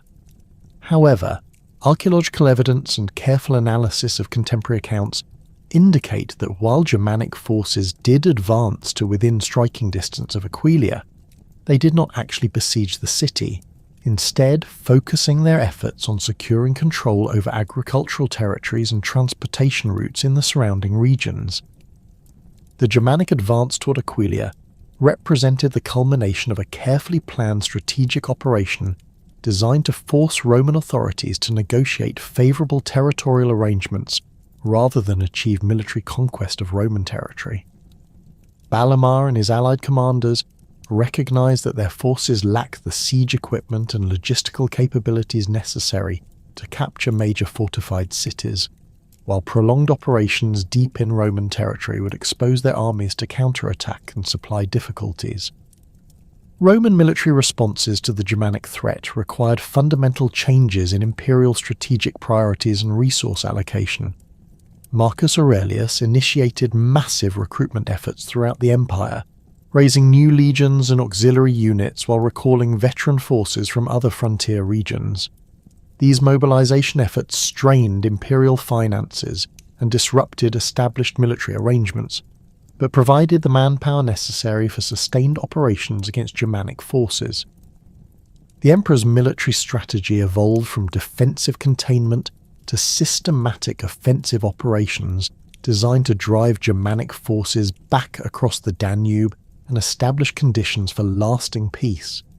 This strategic shift required careful coordination between multiple army groups operating across vast territories, sophisticated logistical planning to support extended campaigns, and diplomatic initiatives to prevent additional Germanic tribes from joining the existing coalition. Germanic military tactics during the early phases of the conflict demonstrated significant evolution from traditional tribal warfare methods, incorporating innovations learned through contact with Roman military practices and adaptation to the specific challenges of operating in Roman territory. Balimar's forces employed coordinated infantry and cavalry operations, systematic siege techniques, and strategic deception that indicated professional military planning and execution. The Germanic coalition's command structure reflected the complex political arrangements necessary to coordinate operations among traditionally independent tribal groups. Balimar served as supreme commander for major strategic decisions, while individual tribal leaders retained tactical control over their own forces and responsibility for specific operational sectors. This arrangement preserved traditional Germanic military customs while enabling the coordination necessary for large-scale operations. Intelligence gathering and communication systems developed by Germanic forces rivaled Roman capabilities in their sophistication and effectiveness. Germanic scouts maintained surveillance of Roman military movements throughout the affected provinces, while messenger networks provided rapid communication between widely separated force elements. This intelligence capability enabled Germanic commanders to anticipate Roman responses and coordinate their own operations accordingly. The prolonged nature of the conflict required Germanic forces to develop logistical systems capable of supporting extended military operations far from their traditional territorial bases. Archaeological evidence from temporary Germanic camps shows sophisticated arrangements for food storage, equipment maintenance, and medical care that enabled sustained military effectiveness. These logistical capabilities represented significant innovations in Germanic military organization that would influence their tactical approaches throughout the remainder of the conflict. Roman counteroffensives beginning in 169 CE demonstrated the empire's capacity to mobilize overwhelming military resources once imperial authorities recognized the full scope of the Germanic threat. Marcus Aurelius assembled forces totaling over 100,000 men, including regular legions, auxiliary units, and allied barbarian contingents, creating the largest Roman army deployed against Germanic peoples since Caesar's Gallic campaigns. The emperor's campaign strategy emphasized systematic reduction of Germanic strongholds, destruction of their logistical infrastructure, and coordination with diplomatic initiatives designed to fragment the Germanic coalition. These operations required careful planning and execution, as Germanic forces retained significant advantages in mobility and local knowledge that could be exploited against overextended Roman advances. However, the true strength of the Suebi Confederation lay not merely in their military capabilities, but in the sophisticated internal structures that had evolved over centuries to govern their vast territories and diverse populations. The hierarchical organization of Suebi society reflected a complex balance between traditional Germanic egalitarianism and the practical necessities of governing large territorial confederations. At the apex of this structure stood the kings, whose authority derived from a combination of hereditary legitimacy, military prowess, and religious sanction that distinguished them from mere war leaders or tribal chiefs. Archaeological evidence from royal burial sites, particularly the elaborate grave complexes discovered at Musov in Moravia, reveals the material symbols of kingly authority that included gold torques, ceremonial weapons, imported Roman luxury goods, and distinctive regalia that proclaimed royal status to both subjects and foreign observers. Suebi kingship operated within carefully defined parameters that prevented the emergence of absolute monarchy while ensuring effective leadership during times of crisis. Kings possessed ultimate authority over military operations, foreign relations, and major judicial decisions, but their power was constrained by traditional laws, tribal assemblies, and the expectations of the warrior aristocracy who formed the backbone of Germanic political organisation. The king's household, typically numbering several hundred individuals, included personal warriors, administrative officials, craftsmen, and servants who managed the complex logistics of royal governance across scattered territories. The selection of kings followed established procedures that combined hereditary succession with merit-based evaluation by tribal assemblies.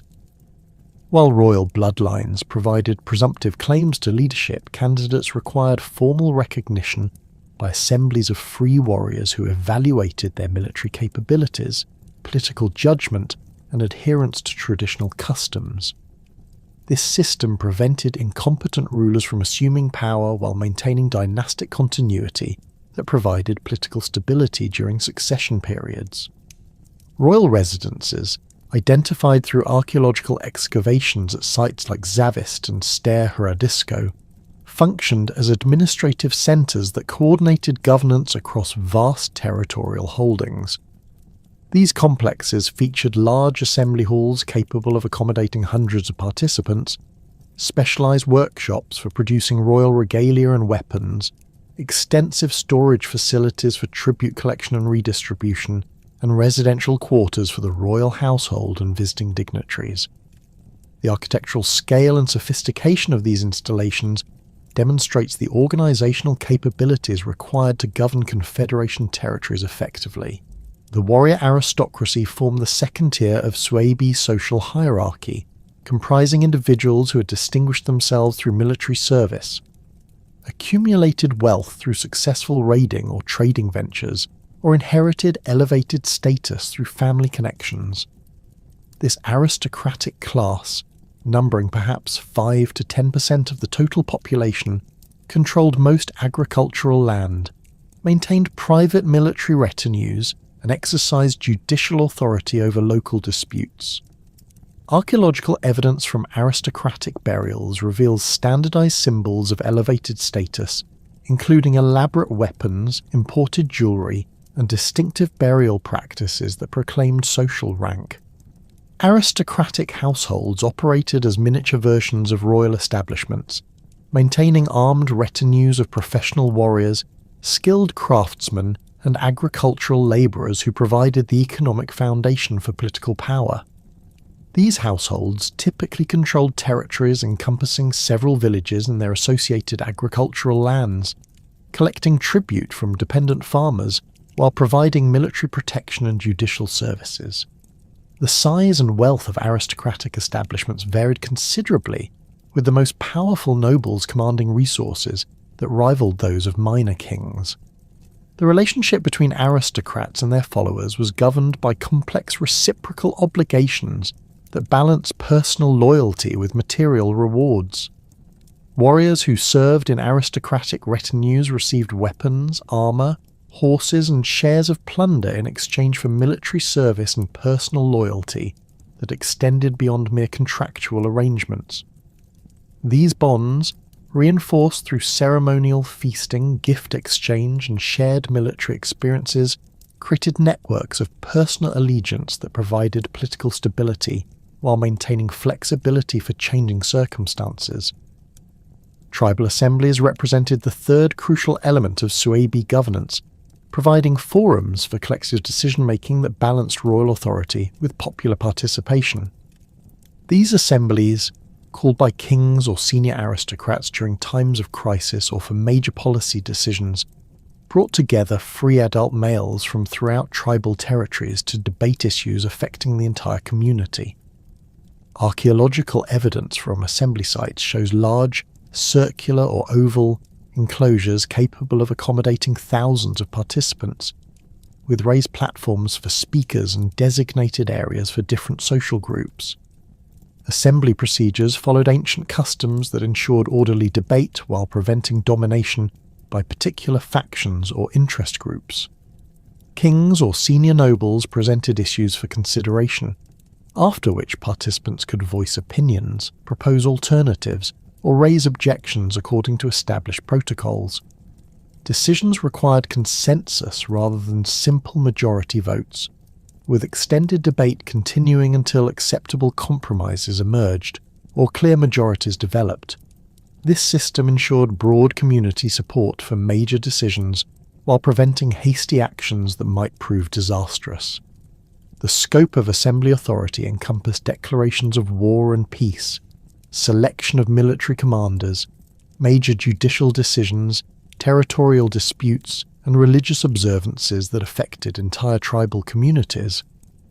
Assemblies also served as forums for grievances against royal or aristocratic authority, providing mechanisms for addressing abuses while maintaining respect for established hierarchies. The frequency and importance of these gatherings reinforced community solidarity while providing practical training in collective governance. Religious practices permeated every aspect of Suebi's social organization, providing ideological justification for political hierarchies while maintaining cultural unity across diverse territorial holdings. The Suebi worshipped a pantheon of Germanic deities whose characteristics reflected the military values and natural environment that shaped their society. Woden, the chief deity, served as patron of warriors and kings, providing divine sanction for military leadership while demanding tribute in the form of battlefield sacrifices and ceremonial offerings. Donar, the thunder god, commanded particular reverence among Suebi communities, with numerous sacred sites dedicated to his worship throughout Confederation territories. Archaeological excavations at these sites reveal evidence of elaborate ritual activities including weapon deposits, animal sacrifices and ceremonial feasting that reinforce community bonds while honouring divine powers. The god's association with storms, fertility and protection made him especially important for agricultural communities that depended on favourable weather conditions for successful harvests. Sacred groves formed the focal points of Suebi religious practice, serving as temples, assembly sites and repositories for tribal treasures that could not be housed in conventional structures. These groves, typically located in ancient forest clearings surrounded by massive oak trees, provided settings for seasonal festivals, initiation ceremonies, and major religious observances that brought together participants from throughout tribal territories. The trees themselves were considered sacred, with specific specimens serving as dwelling places for divine spirits that protected tribal communities. Priests known as druids among some Suebi groups maintained the sacred groves and conducted religious ceremonies that reinforced social hierarchies while providing spiritual guidance for individual and community decisions. These religious specialists, typically drawn from aristocratic families, received extensive training in traditional law, ritual procedures, and legal precedents that qualified them to serve as judges, advisors, and intermediaries between human and divine realms. Their authority derived from spiritual rather than temporal sources, enabling them to challenge even royal decisions when religious principles were at stake. The role of priests extended beyond purely religious functions to encompass legal interpretation, historical preservation, and educational responsibilities that made them essential figures in Suebi society. Priests memorized vast collections of laws, genealogies, and traditional stories that preserved cultural knowledge across generations, serving as living libraries in societies that lacked written records. Their training required decades of study and practice, creating a specialized class of intellectuals whose expertise was essential for maintaining cultural continuity. Seasonal festivals provided regular occasions for community-wide religious observances that reinforced social bonds while honoring divine powers. The most important of these celebrations occurred during the winter solstice, when communities gathered to feast, exchange gifts, and conduct ceremonies designed to ensure the return of spring and successful agricultural seasons. These festivals featured elaborate ritual combats, ceremonial drinking, and religious dramas that reenacted mythological events while providing entertainment and social interaction.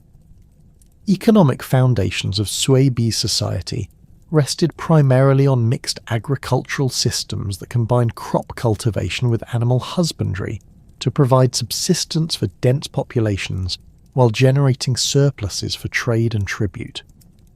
Archaeological evidence from settlement sites throughout Suebi territories reveals sophisticated farming techniques that maximize productivity while maintaining soil fertility through crop rotation, selective breeding, and careful resource management. The typical Suebi farmstead included residential buildings, storage facilities, workshops, and animal enclosures arranged around central courtyards that facilitated efficient agricultural operations.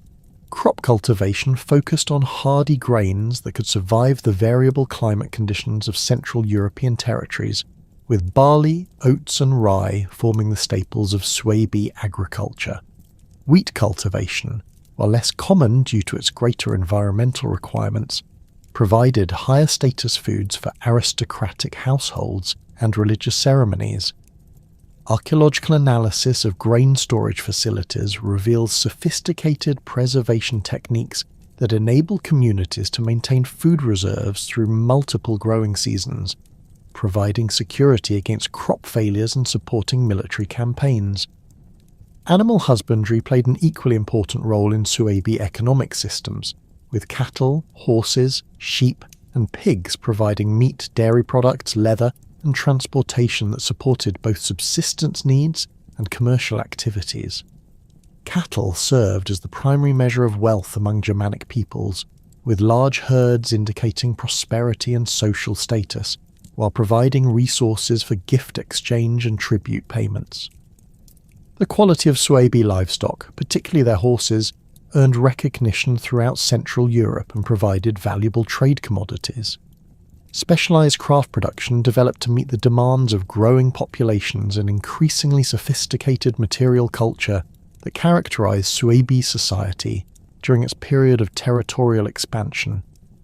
Ironworking, the most crucial of these crafts, required skilled smiths who could produce weapons, tools, and agricultural implements that met the exacting standards demanded by warrior culture.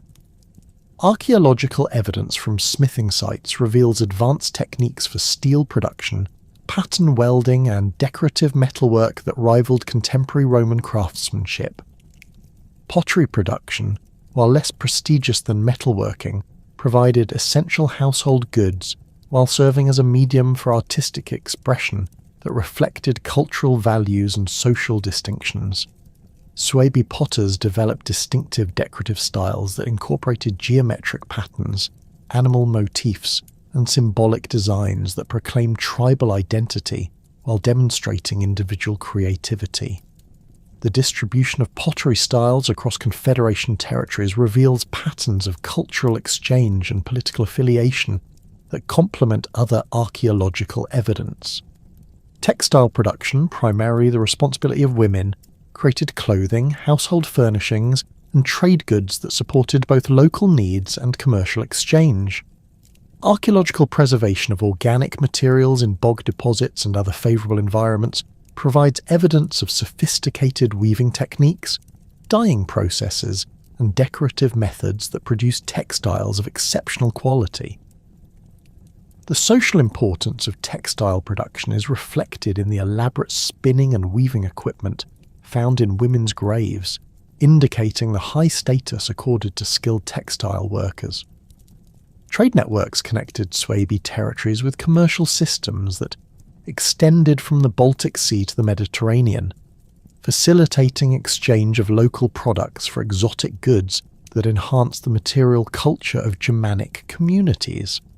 The most famous of these trade routes involved amber from Baltic coastal regions, which Suebi merchants transported southward through established river valleys to Roman and Celtic markets, where it commanded premium prices.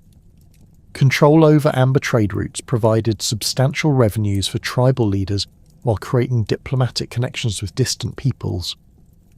The significance of amber trade extended beyond mere commercial considerations to encompass political and cultural relationships that influenced Suebi foreign policy and internal development. Amber served as diplomatic gifts that established alliances, sealed treaties, and demonstrated the wealth and sophistication of Suebi leadership to foreign observers. The material's association with religious practices and magical properties made it particularly valuable for ceremonial purposes, while its beauty and rarity ensured continued demand among elite consumers throughout Europe. River transportation systems provided the infrastructure necessary for extensive trade networks, with Suebi communities controlling strategic locations along major waterways that connected different economic regions. Archaeological evidence from riverport sites reveals sophisticated facilities for loading and unloading cargo, temporary storage of trade goods, and accommodation of travelling merchants who required protection and services during their journeys. These installations generated revenues through taxation and service fees, while providing opportunities for cultural exchange. Legal traditions among the Suebi reflected the complex balance between individual rights and collective responsibilities that characterized Germanic society. Traditional law, preserved through oral tradition and administered by assemblies of free men, emphasized compensation rather than punishment for most offences, seeking to restore social harmony rather than exact retribution. The severity of penalties varied according to the social status of both victims and perpetrators, with higher compensation required for offences against aristocrats and religious figures. Conflict resolution mechanisms operated at multiple levels of society, from informal mediation by respected community members to formal judicial proceedings conducted by tribal assemblies or royal courts. Most disputes involved property rights, personal injuries, or violations of customary obligations that could be resolved through negotiated settlements involving compensation payments, public apologies, or mutual concessions. These procedures emphasize restoration of social relationships rather than punishment of wrongdoers, reflecting Germanic values that prioritize community harmony over abstract justice. Honor culture formed the ideological foundation of Suebi legal traditions, establishing codes of conduct that governed relationships between individuals and groups, while providing standards for evaluating behavior and resolving disputes. Personal honor, based on courage in battle, loyalty to superiors, and adherence to traditional customs, determined social status and influenced legal standing in ways that transcended mere economic considerations. Violations of honor codes could result in social ostracism, loss of legal rights, or demands for satisfaction through combat or compensation. The maintenance of social cohesion across the vast territories and diverse populations of the Suebi Confederation required sophisticated mechanisms for managing internal conflicts while preserving unity against external threats. However, by the early 3rd century CE, these traditional structures faced unprecedented challenges as demographic pressures, Roman military reforms, and internal political tensions converged to fragment the once unified confederation. The emergence of the Alemanni from this fragmentation represented not merely a political reorganization, but a fundamental transformation in Germanic identity and territorial ambitions that would reshape the western frontiers of the Roman Empire for centuries to come. The Alemanni Confederation crystallized during the tumultuous decades following the Antonine Plague and the Marcomannic Wars, drawing together displaced Suebi populations who had been scattered by Roman military campaigns and territorial disruptions. Archaeological evidence from sites along the Upper Rhine and Upper Danube reveals significant population movements during the late 2nd and early 3rd centuries CE, with established settlement patterns abandoned and new communities formed in previously marginal territories. These demographic shifts reflected both Roman pressure on traditional Suebi lands and internal competition for resources that forced weaker tribal groups to seek new territories beyond the reach of established powers. The name Alemanni itself, meaning all men in the Germanic dialects of the period, reflected the composite nature of this emerging confederation. Unlike earlier Suebi formations that developed around established tribal cores with shared ancestry and territorial traditions, the Alemanni represented a conscious alliance of diverse groups united primarily by common circumstances and shared objectives rather than ethnic homogeneity. This innovative approach to confederation building would prove remarkably successful, enabling rapid territorial expansion and military effectiveness that caught Roman authorities unprepared for the scale and coordination of Germanic pressure along the Rhine frontier. The Semnones, once among the most prestigious tribes within the broader Suebi Confederation, formed the largest single component of the emerging Alemanni alliance. Their traditional territories between the Elbe and Oder rivers had been severely disrupted by Roman campaigns during the Marcomannic Wars, forcing large portions of their population to migrate westward in search of new lands. Archaeological excavations at former Semnone sites reveal evidence of systematic abandonment during the late 2nd century CE, with valuable items carefully removed and structures deliberately dismantled, suggesting organised relocation rather than hasty flight from military pressure. The Semnones brought to the Alemanni Confederation their ancient prestige as keepers of Suebi religious traditions and their expertise in military organisation that had made them formidable opponents during earlier conflicts with Rome. Their priests maintained sacred groves and ritual practices that provided ideological unity for the diverse tribal groups joining the Confederation, while their warrior traditions contributed sophisticated tactical knowledge and training methods that enhanced overall military effectiveness. The integration of Semnones' leadership into Alemanni command structures provided legitimacy and continuity that helped overcome the natural tensions arising from confederation building among previously independent peoples. Other Elbe Germanic groups contributed specialized capabilities that strengthened the Confederation's military and economic foundations. The Hermunduri, traditional controllers of trade routes between the Rhine and Elbe, brought commercial expertise and established relationships with Roman merchants that facilitated intelligence gathering and resource acquisition. Their knowledge of Roman frontier defences, gained through decades of border trade and diplomatic contact, proved invaluable for planning military operations against imperial territories. Archaeological evidence from Hermunduri settlements shows extensive stockpiling of iron weapons and tools during the early 3rd century CE, suggesting systematic preparation for large-scale military campaigns. The Naristi, Butinobantes, and other smaller tribal groups provided essential manpower and territorial knowledge that enabled rapid expansion into previously unoccupied regions. These groups, often displaced from their traditional lands by larger tribal movements or Roman military action, possessed the mobility and adaptability necessary for establishing new settlements in contested frontier zones. Their warriors, hardened by years of displacement and conflict, formed the core of Alemanni raiding forces that would terrorize Roman provinces throughout the 3rd century CE. The formation of the Alemanni Confederation coincided with a period of Roman military and political crisis that created unprecedented opportunities for Germanic expansion. The assassination of Emperor Commodus in 192 CE initiated a period of civil war and political instability that diverted Roman attention and resources from frontier defence to internal conflicts.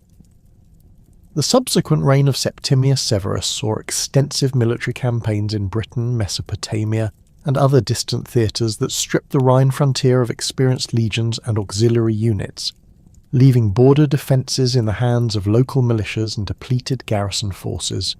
Roman military reforms during this period, while ultimately strengthening imperial capabilities, created temporary vulnerabilities that Germanic leaders quickly recognised and exploited.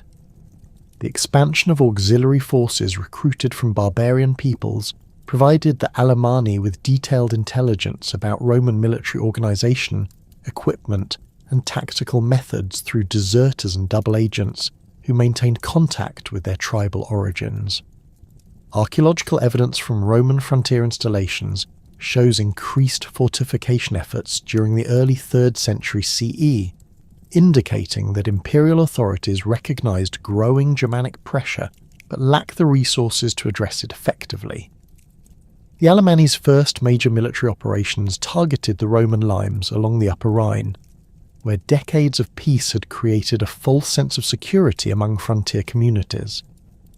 These initial attacks, beginning around 213 CE during the reign of Caracalla, demonstrated sophisticated planning and coordination that indicated central command authority rather than spontaneous tribal raiding. Archaeological excavations at attacked sites reveal evidence of systematic destruction focused on military installations and administrative centres, suggesting strategic objectives beyond mere plunder acquisition. The breakthrough into the agreed decumates region represented the culmination of decades of Alemanni pressure and the collapse of Roman frontier defences under sustained Germanic assault. This fertile territory between the Rhine and Danube rivers had been systematically colonised by Rome during the 1st and 2nd centuries CE, with veteran settlements, agricultural estates, and commercial centres creating a prosperous province that generated substantial revenues for the imperial treasury. The loss of this region to Germanic conquest represented not merely a military defeat but an economic catastrophe that weakened Roman capabilities throughout the Western Empire. Archaeological evidence from the agreed decumates reveals the systematic nature of Alemanni conquest and settlement during the mid-3 RD century CE. Roman villas and urban centres show evidence of violent destruction followed by Germanic occupation, with Roman building techniques adapted for Germanic purposes and Roman infrastructure maintained for continued use. This pattern suggests that Alemanni leaders understood the economic value of conquered territories and possessed the administrative capabilities necessary to exploit Roman developments rather than simply destroying them. The speed of Alemanni advance through the agreed decumates caught Roman authorities completely unprepared, with entire legions abandoned their positions rather than face annihilation by overwhelming Germanic forces. Contemporary sources describe panic among Roman provincial populations as news of Germanic victories spread throughout Gaul and the Rhineland, creating refugee movements that further disrupted imperial administration and military organisation. The psychological impact of these defeats extended far beyond their immediate military consequences, demonstrating Roman vulnerability and encouraging additional Germanic groups to attempt their own territorial conquests. Alemanni settlement patterns in conquered territories reflected their composite origins and the practical necessities of governing diverse populations across extensive territorial holdings. Rather than imposing uniform cultural practices, Alemanni leaders allowed constituent tribal groups to maintain their distinctive customs and social organisation while requiring military service and tribute payments to confederation authorities. Archaeological evidence from Alemanni settlements shows remarkable cultural diversity, with pottery styles, burial practices, and architectural techniques reflecting the varied origins of confederation members. The establishment of permanent agricultural communities represented a fundamental shift in Germanic economic organisation that enabled sustained territorial occupation rather than temporary military conquest. Alemanni settlers adapted Roman agricultural techniques to their own needs, maintaining villa estates and field systems while introducing Germanic livestock breeds and crop varieties that proved better suited to local environmental conditions. Archaeological analysis of pollen samples and soil deposits reveals systematic land clearance and agricultural intensification during the 3rd century CE, indicating successful adaptation to sedentary farming practices. Alemanni agricultural settlements typically featured a combination of Roman and Germanic architectural elements that reflected the practical needs of mixed populations. Excavations at sites throughout southwestern Germany reveal farmsteads that incorporated Roman stone construction techniques with Germanic timber framing methods, creating hybrid structures that provided both durability and cultural familiarity. These buildings often featured Roman-style heated floors and bath facilities alongside Germanic longhouse arrangements that accommodated extended family groups and their livestock. The integration of Roman and Germanic agricultural practices created highly productive farming systems that supported growing populations while generating surpluses for trade and military purposes.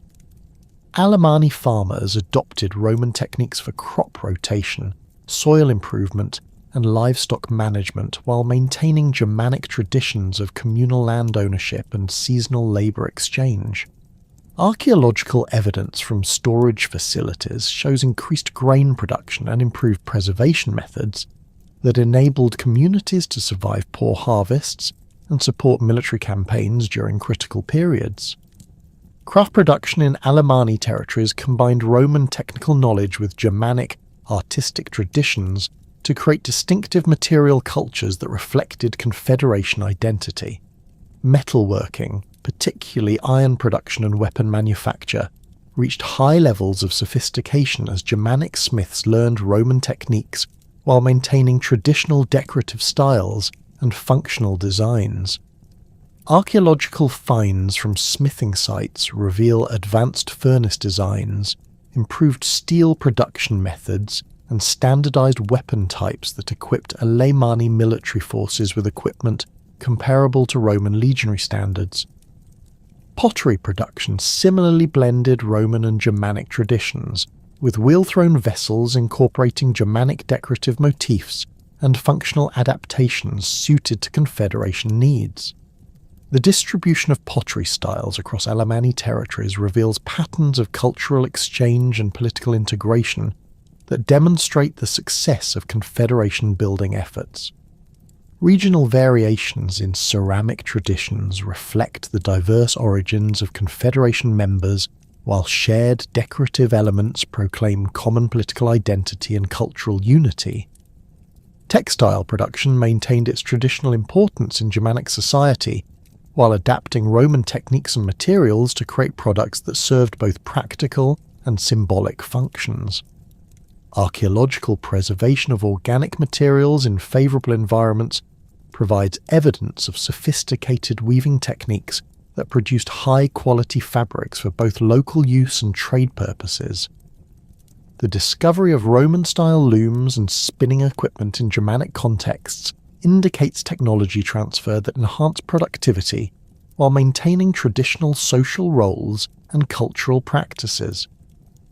The relationship between the Alemanni Confederation and other Germanic peoples evolved through complex processes of competition, alliance, and territorial negotiation that reflected the fluid nature of Central European politics during the 3rd century CE.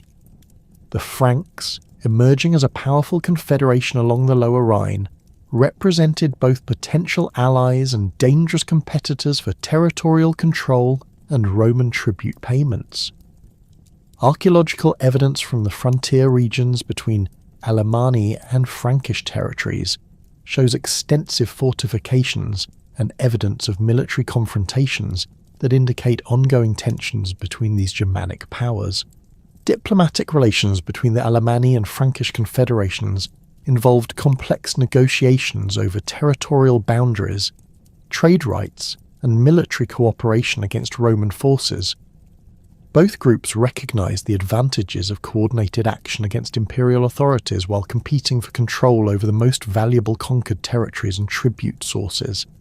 Archaeological finds of diplomatic gifts and ceremonial objects at sites throughout the Rhine region indicate regular contact between Confederation leaders and systematic efforts to manage inter-Germanic relations through traditional alliance mechanisms.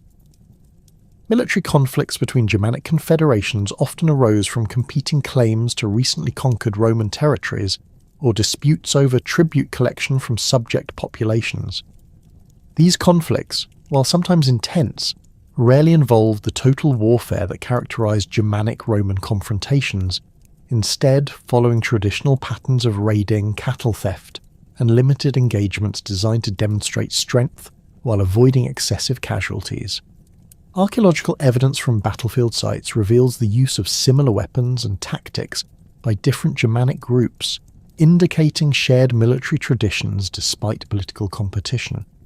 The complex relationship with the emerging Frankish kingdom reflected broader patterns of Germanic political development during the 3rd century CE, as successful confederations evolved toward more centralized political structures that resembled traditional kingdoms while maintaining elements of tribal organization.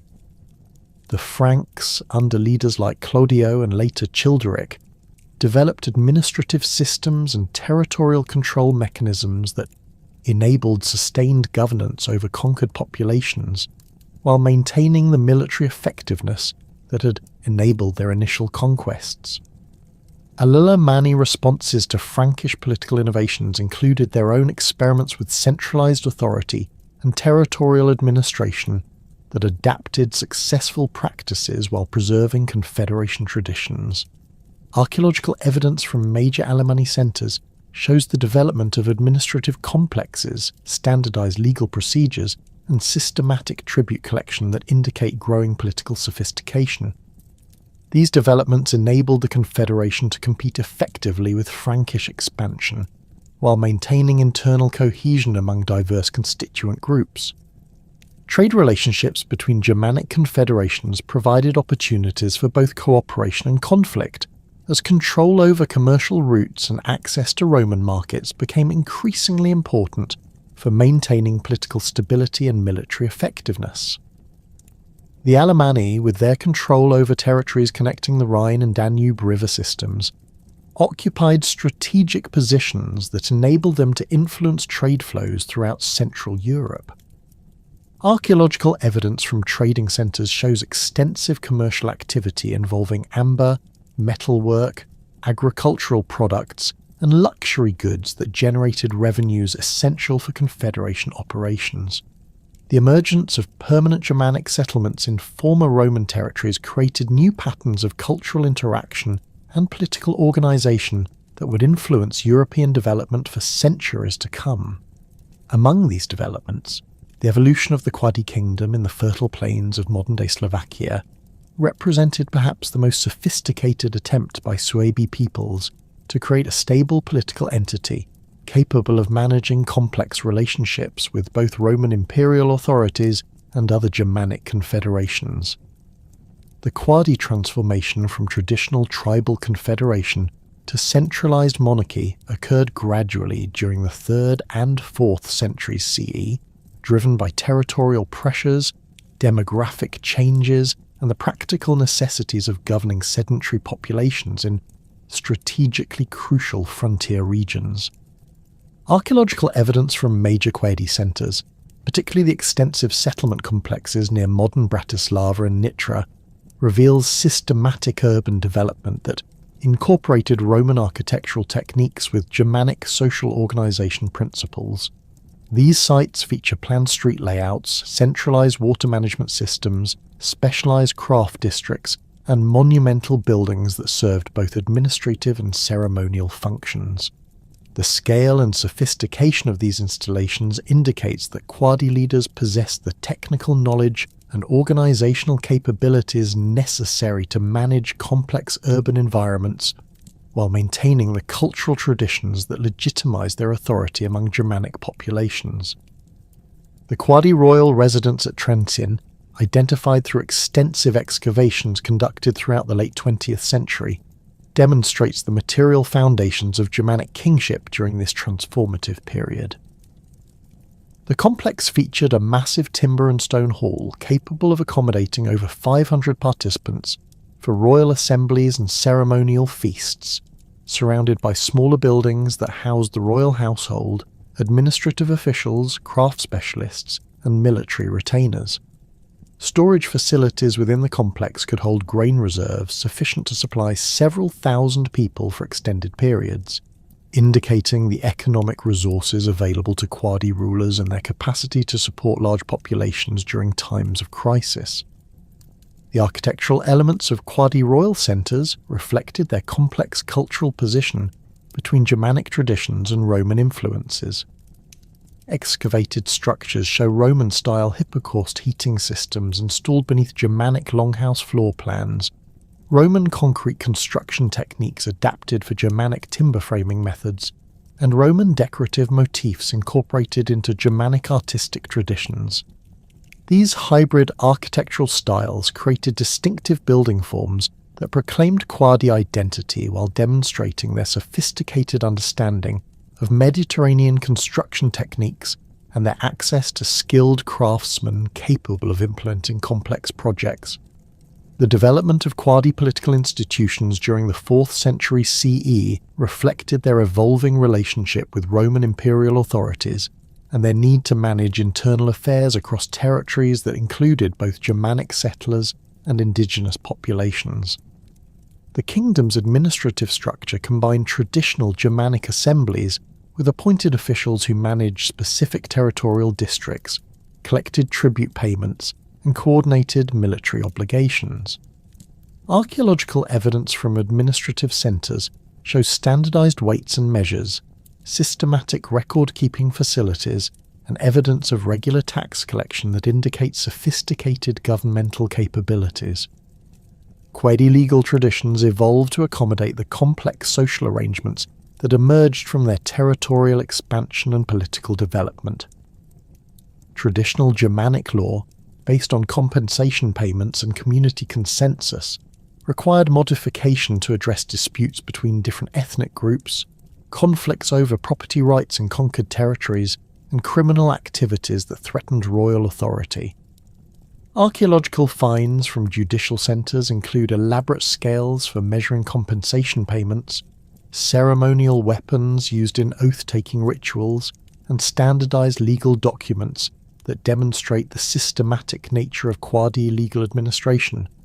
The transformation of the Quadi into Roman foederati during the late 4th century CE represented a calculated political decision that provided immediate benefits while creating long-term obligations that would fundamentally alter their relationship with the Roman Empire.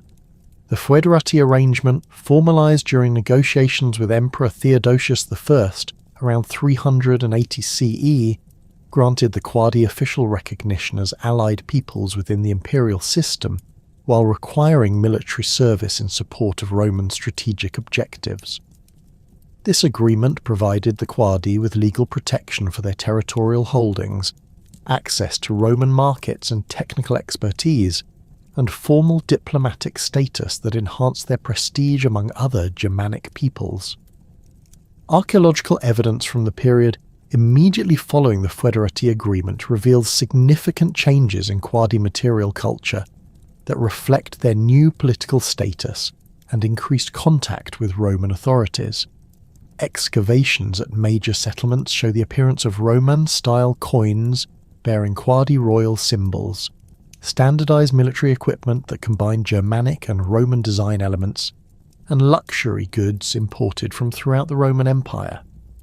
These material changes indicate not merely increased trade contacts, but systematic efforts to adapt Roman practices to Germanic needs while maintaining distinct cultural identity. The military obligations imposed by foederati status required the Quadi to provide troops for Roman campaigns throughout the empire, creating opportunities for cultural exchange while generating tensions within traditional Germanic social structures.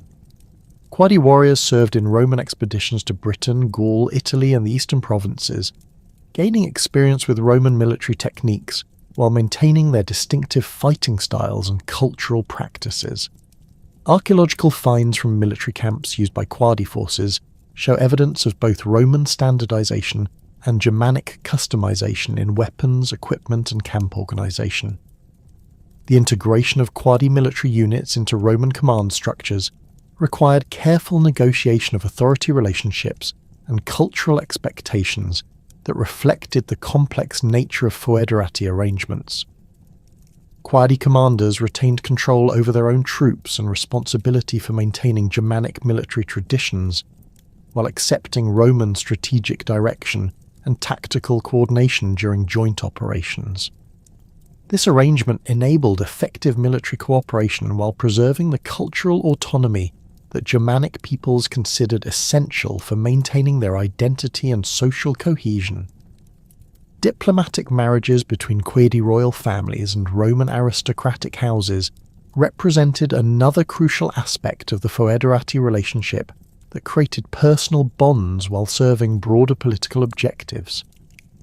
These marriages, typically involving quasi-princesses and Roman military commanders or provincial governors, established kinship networks that facilitated communication and cooperation, while providing both sides with valuable intelligence about their partners' intentions and capabilities. Archaeological evidence from burial sites associated with these mixed marriages shows distinctive grave goods that combine Roman and Germanic traditions, indicating successful cultural synthesis at the elite level. The most significant of these diplomatic marriages involved the quasi-princess Galla and the Roman general Theodosius, whose union in 387 CE created family connections that influenced imperial policy toward Germanic peoples for generations. Contemporary sources describe elaborate wedding ceremonies that incorporated both Roman legal procedures and Germanic ritual traditions, demonstrating the careful attention paid to cultural sensitivities during these diplomatic arrangements. The children of such unions often served as intermediaries between Roman and Germanic societies, possessing the linguistic skills and cultural knowledge necessary to navigate complex political relationships.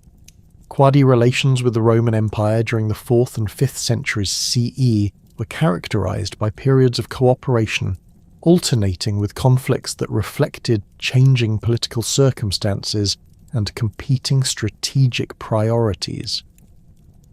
The kingdom's strategic position controlling crucial Danube river crossings made it an essential ally for Roman efforts to maintain frontier security, while its military capabilities and territorial resources made it a valuable partner for campaigns against other Germanic peoples. However, these same advantages also made the Quadi potential threats to Roman interests when their objectives conflicted with imperial policies. The reign of King Gabinius during the early 5th century CE exemplified the complex challenges facing Quadi leadership, as they attempted to balance Roman obligations with Germanic traditions and territorial ambitions. Gabinius, whose name reflects the Romanization of Quadi elite culture, maintained close relationships with Roman authorities while pursuing policies designed to strengthen Quadi independence and territorial control. Archaeological evidence from his reign shows extensive fortification projects, systematic military reorganization, and diplomatic initiatives that indicate sophisticated strategic planning and political coordination. Gabinius's military reforms adapted Roman organizational methods to Germanic warrior traditions, creating hybrid military structures that combine the discipline and coordination of Roman legions with the individual courage and tactical flexibility that characterized Germanic warfare. Archaeological finds from military training sites show evidence of systematic drill instruction, standardized equipment production, and coordinated tactical exercises that indicate professional military development. These reforms enabled Quadi forces to operate effectively alongside Roman units while maintaining their distinctive fighting characteristics and cultural identity. The economic foundations of the Quadi kingdom during this period rested on a combination of agricultural production, craft manufacturing, and commercial activities that generated revenues sufficient to support royal administration and military obligations. Archaeological evidence from agricultural settlements shows systematic land clearance, improved farming techniques, and specialized crop production that increased productivity while supporting growing populations. The introduction of Roman agricultural tools and methods, combined with Germanic livestock management practices, created highly productive farming systems that provided both subsistence and surplus production. Quadi craft production reached high levels of sophistication during the 4th and 5th centuries CE, with specialized workshops producing goods for both local consumption and export trade. Archaeological excavations at production sites reveal advanced metalworking techniques that combined Roman technical knowledge with Germanic artistic traditions to create distinctive products that commanded premium prices in regional markets. The standardization of production methods and quality control procedures indicates systematic organization and royal oversight of craft activities. The relationship between the Quadi Kingdom and the emerging Hunnic Empire under Attila represented one of the most challenging diplomatic and military situations that Germanic peoples faced during the 5th century CE. The Huns' arrival in Central Europe around 370 CE created unprecedented pressures on established Germanic political arrangements, forcing leaders like the Quadi to choose between resistance and accommodation, while managing the internal tensions that these decisions created within their own societies. Archaeological evidence from this period shows significant changes in settlement patterns, defensive preparations, and material culture that reflect the impact of Hunnic pressure on Germanic communities. Initial contacts between the Quadi and Hunnic forces occurred during the 380 SCE, when Hunnic raiders began probing Germanic territories along the middle Danube frontier. These early encounters, documented through archaeological evidence of destroyed settlements and hastily constructed fortifications, reveal the extent of Hunnic military capabilities and their systematic approach to territorial conquest. The speed and coordination of Hunnic attacks caught Germanic defenders unprepared, forcing rapid adaptations in defensive strategies and military organization that would influence Germanic warfare for generations. King Gabinius's response to Hunnic pressure involved a complex combination of military preparation, diplomatic negotiation, and strategic alliance building that demonstrated sophisticated understanding of the changing political landscape in Central Europe.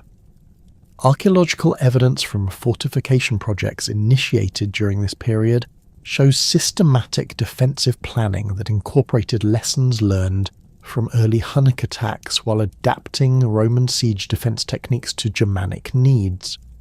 These fortifications featured multiple defensive lines, underground storage facilities, and communication systems that enabled coordinated resistance to sustained attacks.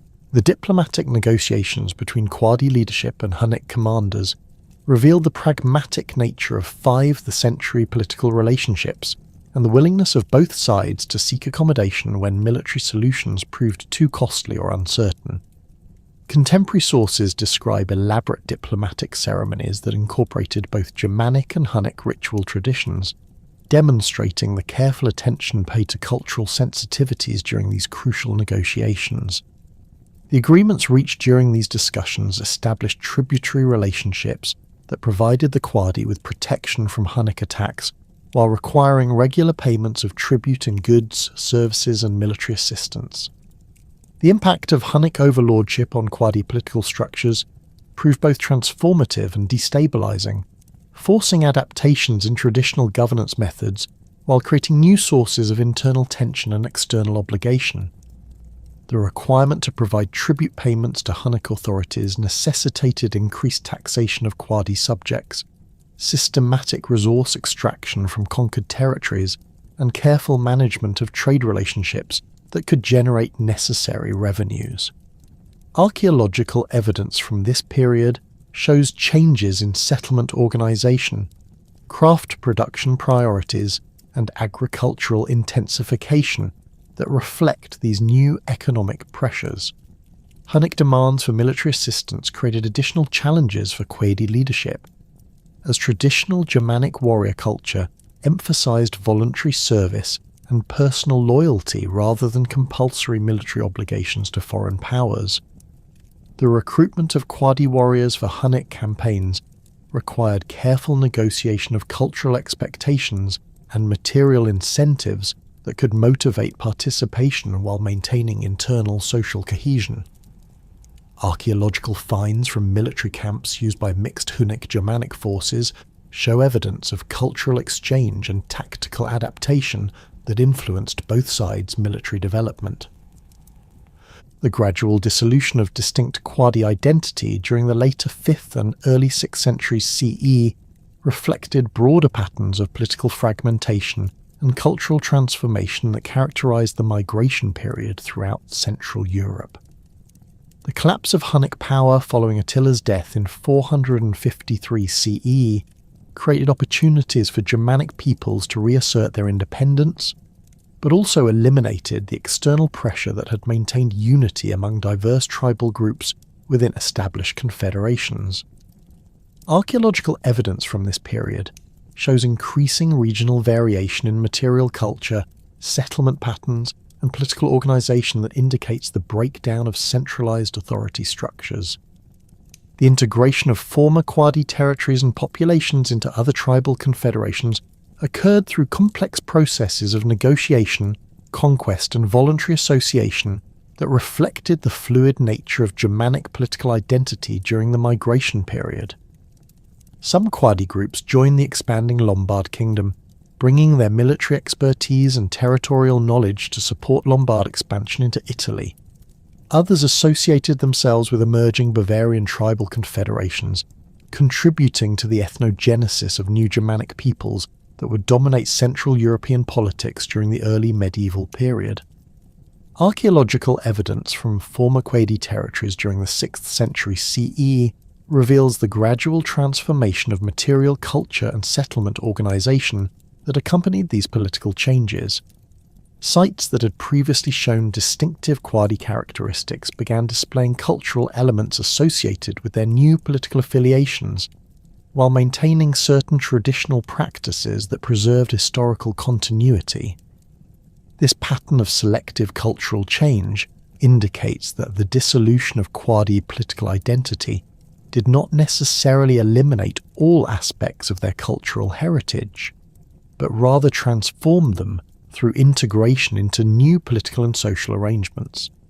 The legacy of Quadi political and military innovations continued to influence Central European development long after their disappearance as a distinct political entity, but the most dramatic transformation of Suebi identity occurred far from their traditional heartlands along the windswept Atlantic coast of northwestern Iberia.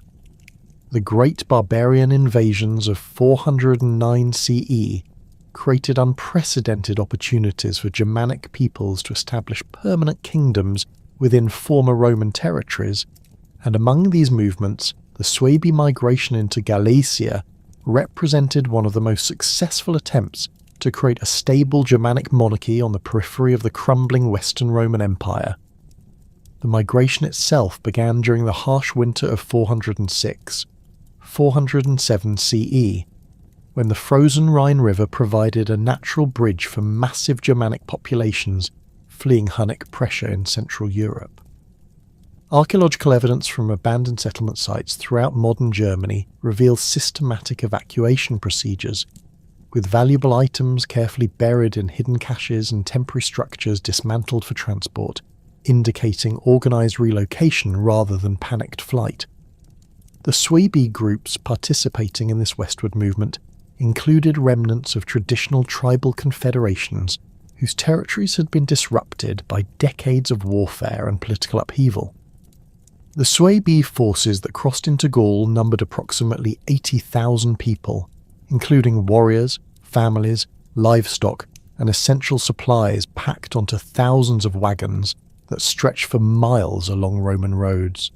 Contemporary Roman sources describe the migrants as well organised and disciplined, maintaining military formations while protecting their civilian populations from both Roman attacks and predation by other barbarian groups. The presence of women, children, and elderly individuals among the migrants clearly indicated their intention to establish permanent settlements rather than conduct temporary raiding expeditions. The alliance between Suebi, Vandal, and Alan peoples during their passage through Gaul reflected pragmatic political calculations rather than ethnic solidarity, as each group possessed complementary military capabilities that enhanced their collective survival prospects. The Vandals provided experienced infantry forces and siege expertise, gained through decades of conflict with Roman armies, while the Alans contributed superior cavalry units and knowledge of steppe warfare tactics that proved invaluable during encounters with Roman forces. The Suebi brought their traditional strengths in forest warfare and fortification construction, along with their reputation for fierce resistance that discouraged Roman pursuit. The 3-year devastation of Gaul between 407 and 409 CE created conditions that facilitated barbarian passage while demonstrating the collapse of Roman frontier defences throughout the western provinces. Archaeological excavations at sites throughout modern France reveal extensive destruction layers from this period, with Roman villas burned, urban centres abandoned, and defensive installations systematically dismantled by barbarian forces. The scale of destruction indicates coordinated military operations rather than random violence, suggesting that barbarian leaders possessed strategic objectives beyond simple plunder acquisition. The decision to cross the Pyrenees into Hispania occurred after negotiations with Roman usurper Constantine III, who controlled much of Gaul and sought barbarian military assistance for his campaigns against legitimate imperial authorities. Archaeological evidence from mountain pass sites shows extensive earthworks and temporary fortifications that indicate systematic preparation for the crossing, with advance parties establishing supply depots and defensive positions that protected the main migration columns during their vulnerable passage through the mountain defiles. The initial barbarian settlement in Hispania followed agreements mediated by Roman authorities who sought to use barbarian military power to restore imperial control over rebellious provinces. The Suebi received territorial assignments in Galicia, the northwestern region that encompassed modern Galicia and northern Portugal, along with portions of modern Leon and Asturias. This territory, while peripheral to Roman strategic interests, possessed significant agricultural potential and mineral resources that could support substantial populations while providing defensible mountain barriers against external threats. King Hermeric emerged as the paramount leader of the Suebi during the early phases of settlement, demonstrating the political and military capabilities necessary to coordinate diverse tribal groups while establishing relationships with Roman authorities and local Hispanic populations. Archaeological evidence from early Suebi settlements shows systematic land distribution, organised construction projects, and evidence of agricultural intensification that indicates effective leadership and administrative coordination. Hermeric's ability to maintain unity among traditionally independent Suebi groups while adapting to unfamiliar environmental conditions proved crucial for the kingdom's survival during its vulnerable early years. The establishment of Braga as the Suebi capital represented a calculated decision that balanced strategic, economic, and cultural considerations essential for long-term political stability. The city's location at the intersection of major Roman roads provided access to both Atlantic ports and interior territories, while its existing urban infrastructure offered immediate administrative capabilities that could be adapted to Germanic needs. Archaeological excavations throughout the city reveal systematic renovation projects that modified Roman buildings for Germanic purposes while maintaining essential urban services like water supply and waste management. The transformation of Roman urban centres for Germanic use required innovative architectural solutions that accommodated different cultural practices while preserving functional efficiency. Suebi modifications to Roman buildings typically involved the installation of central hearths in former dining rooms, the subdivision of large spaces into smaller family quarters, and the conversion of commercial areas into craft workshops that served Germanic economic needs.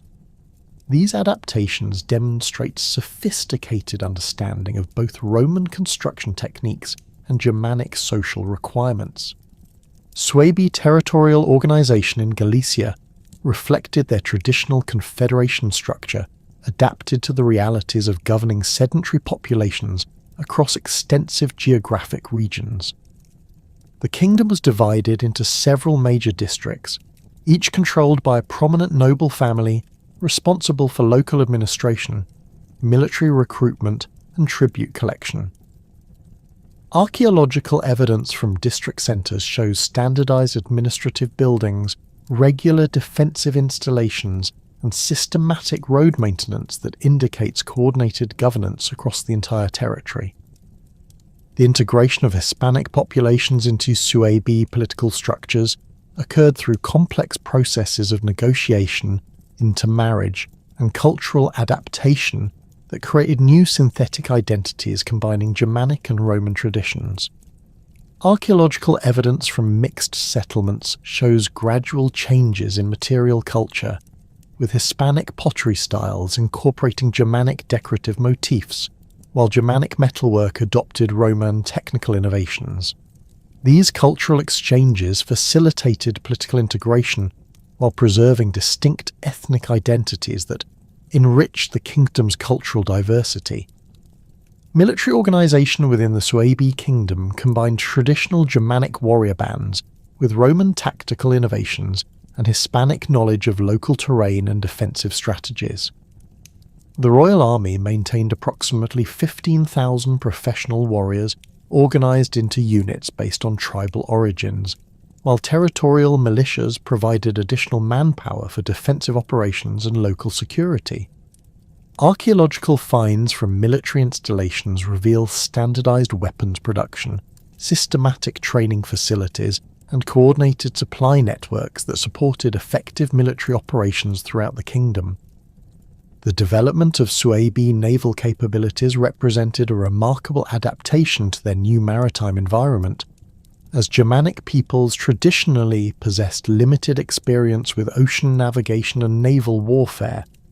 Archaeological evidence from coastal settlements shows the construction of harbours, shipbuilding facilities, and navigational aids that enabled Suebi forces to project power along the Atlantic coast, while maintaining commercial relationships with Mediterranean trading networks.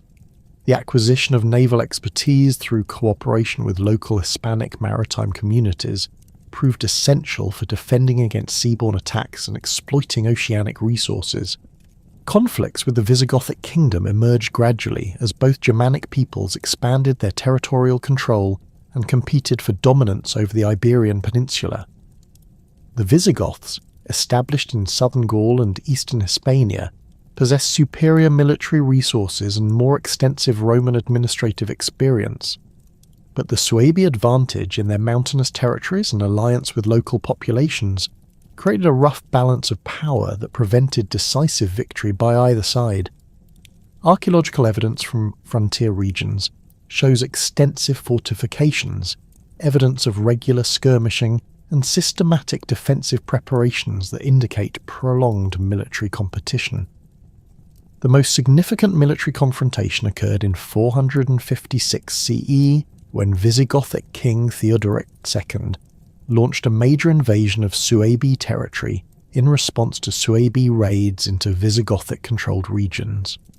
The campaign culminated in the Battle of the Orbigo River, where Suebi forces under King Rechiar suffered a devastating defeat that temporarily reduced the kingdom to tributary status under Visigothic overlordship.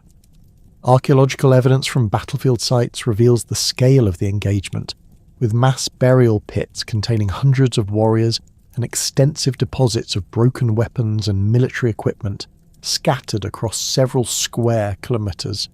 The recovery of Suebi independence under King Remismund during the 460 SCE demonstrated the resilience of Germanic political institutions and the effectiveness of mountain warfare tactics against conventional military forces. Remismund's strategy emphasised guerrilla operations, fortified strongholds, and alliance building with local Hispanic populations who resented Visigothic taxation and administrative interference. Archaeological evidence from this period shows the construction of numerous hilltop fortifications, the development of hidden supply caches, and systematic preparation for prolonged resistance campaigns. Roman attempts to reassert imperial authority in Hispania during the mid-5th century CE created additional complications for Suebi political development, as the kingdom found itself caught between competing claims to legitimate authority. The arrival of Roman forces under generals like Majorian and Anthemius forced Suebi leaders to navigate complex diplomatic relationships while maintaining their territorial independence and internal political stability. Archaeological evidence from diplomatic sites shows the construction of neutral meeting places, the exchange of elaborate gifts, and systematic efforts to manage multiple political relationships simultaneously. The conversion of the Suebi to Arian Christianity during the reign of King Remismund marked a crucial turning point in the kingdom's cultural development and its relationship with other Germanic peoples. The adoption of Arianism, mediated through contacts with Visigothic missionaries and political advisors, provided the Suebi with access to a sophisticated theological tradition, while distinguishing them from Catholic Hispanic populations and Roman authorities. Archaeological evidence from early Arian churches shows distinctive architectural features that combine Germanic timber construction with Roman masonry techniques, creating unique religious buildings that proclaimed both Christian faith and Germanic identity. The establishment of Arian ecclesiastical hierarchy within the Suebi kingdom required careful negotiation between Germanic political traditions and Christian administrative requirements. Arian bishops, typically drawn from prominent noble families, assumed responsibilities for spiritual guidance, legal interpretation, and diplomatic communication that complemented rather than competed with royal authority. Archaeological finds from episcopal centres reveal the material foundations of Christian authority, including elaborate ceremonial objects, extensive libraries, and administrative facilities that supported complex religious bureaucracies. The impact of Arian Christianity on Suebi legal traditions created new frameworks for resolving disputes and maintaining social order that incorporated Christian moral principles with Germanic customary law. The development of written legal codes, influenced by both Visigothic legal innovations and Roman jurisprudential traditions, provided systematic procedures for addressing conflicts between different ethnic groups and religious communities within the kingdom. Archaeological evidence from judicial centres shows the construction of formal courtrooms, the standardization of legal procedures, and systematic record-keeping that indicates sophisticated legal administration. Cultural transformation within Suebi society accelerated during the late 5th and early 6th centuries CE as Christian influences combined with Roman administrative practices and Hispanic cultural traditions to create distinctive synthetic identities. Archaeological evidence from this period reveals significant changes in burial practices, with traditional Germanic cremation gradually replaced by Christian inhumation, while grave goods evolved to include Christian symbols alongside traditional Germanic ornaments. These changes indicate genuine cultural transformation rather than superficial adoption of foreign practices. The development of Suebi artistic traditions during this period reflected their complex cultural position between Germanic heritage and Mediterranean influences. Archaeological finds from craft workshops reveal sophisticated metalworking techniques that combined Germanic decorative motifs with Roman technical innovations and Christian symbolic elements. The production of illuminated manuscripts, ceremonial weapons, and religious artifacts demonstrates high levels of artistic achievement that rivaled contemporary production in other Germanic kingdoms. Educational institutions within the Suebi kingdom adapted Roman pedagogical methods to Germanic needs, while incorporating Christian theological instruction that prepared young nobles for leadership roles in both secular and religious hierarchies.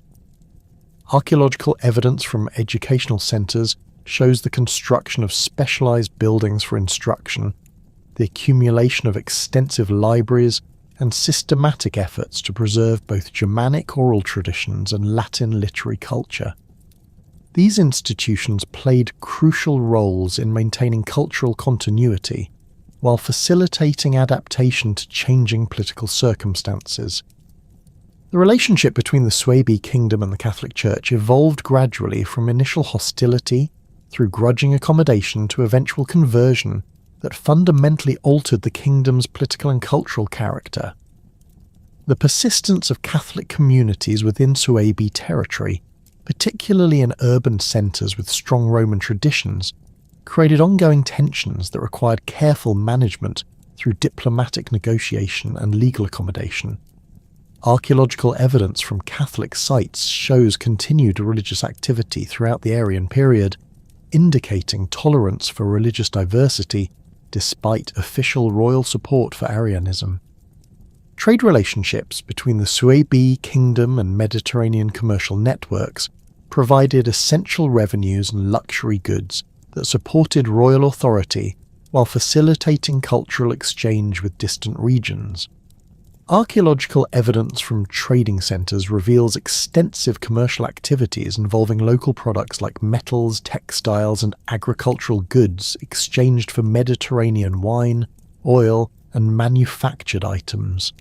The development of standardized weights and measures, systematic taxation procedures, and commercial law indicates sophisticated understanding of market economics and international trade.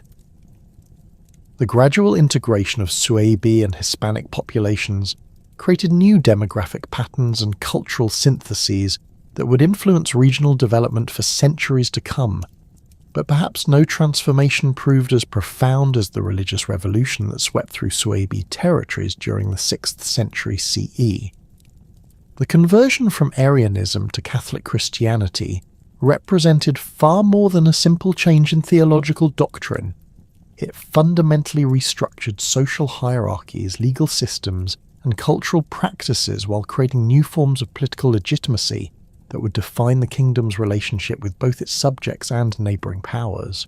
The initial stages of Christianization among the various Suebi groups had occurred through diverse pathways that reflected their scattered territorial holdings and complex political circumstances. The Alemanni along the Rhine frontier encountered Christianity primarily through contact with Frankish missionaries and Roman provincial populations who had maintained Catholic traditions despite Germanic conquest. Archaeological evidence from Alemanni settlements dating to the early 5th century CE reveals the gradual appearance of Christian symbols on everyday objects, the construction of small wooden churches alongside traditional sacred groves, and changes in burial practices that indicate growing Christian influence among elite families who sought to legitimize their authority through association with the dominant religion of their subjects.